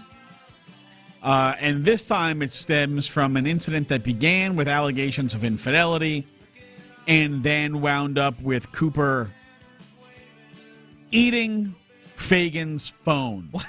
Get out! The 28-year-old Cooper was arrested last week along with his longtime girlfriend, Jade Fagan, following a physical altercation at their residence. Both were booked on misdemeanor DV charges and criminal mischief. I like him a little dirty. According to police affidavits, the dispute erupted when Fagan confronted Cooper about suspected cheating. She grabbed his phone, threw it against the wall, and attempted to see messages on it. Then there was a struggle as Cooper tried to get the device. Fagan told officers Cooper grabbed her by the neck with one hand, lifting her off the ground against the wall for about a minute. She also reported being pulled to the floor and unable to get up. Police noticed a small mark on her neck, scratches on her arm, and a cut on her hand. In another detail from the incident, Cooper allegedly threatened to break Fagan's phone if she didn't leave. Then he put the device in his mouth and bit it so hard it disabled the device. He admitted to officers he did in fact damage the phone by biting it. That's insane. I don't want to know what this guy also bites, but every Denver dentist should be soliciting him right now. Are you on or off the bandwagon? On the bandwagon, yeah, he definitely, that had to have hurt your teeth, man. Maybe not in the moment because of, the rush you're getting when you're angry. But afterwards, man, that's got to hurt. Like, you broke the phone with your teeth. This guy's psycho. This lady, Fagan, needs to run for the hills. Never go back. Her job is to make sure there ain't a third time. And that means leave his ass. So on the bandwagon. But Sean, you also have to remember that the problem is that these athletes are relatively stronger than us. Mm-hmm. So he's probably okay. I don't know, bud. But this is a prime opportunity for a dentist, kind of like what LASIK does with the NFL referees. And WNBA referees. Yeah, I don't know if you've seen this, but they our surgeries are free for referees and all that. LASIK.com on Twitter is always crushing WNBA refs. Yeah, and they give deals to them. I just know they're always crushing. There's WNBA teachers, refs. fighters, policemen, and then WNBA referees. Yes. They get the deals with the LASIK surgery. It sounds like another full bandwagon. Which brings us to our final bandwagon of the night. Let's go! How much do you trust this to last? Carmelo Anthony. Nope. Now dating. Don't trust. The widow of former Saint Will Smith.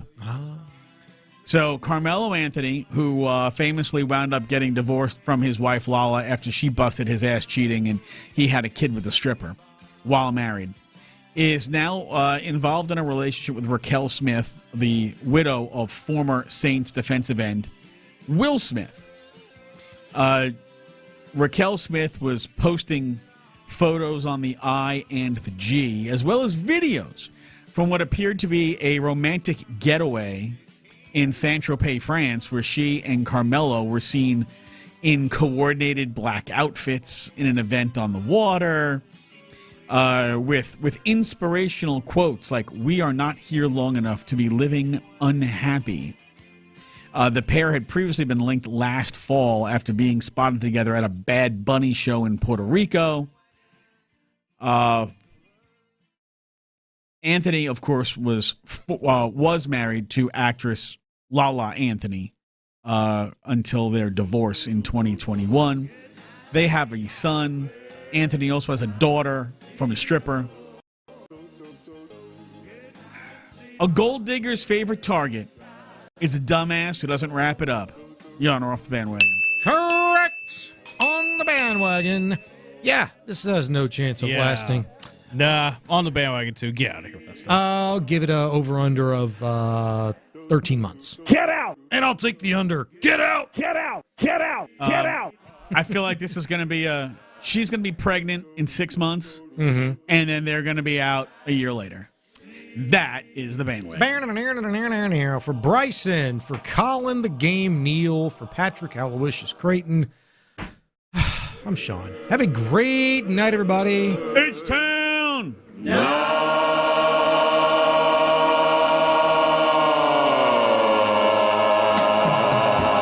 Super producer Colin, appreciate you making this an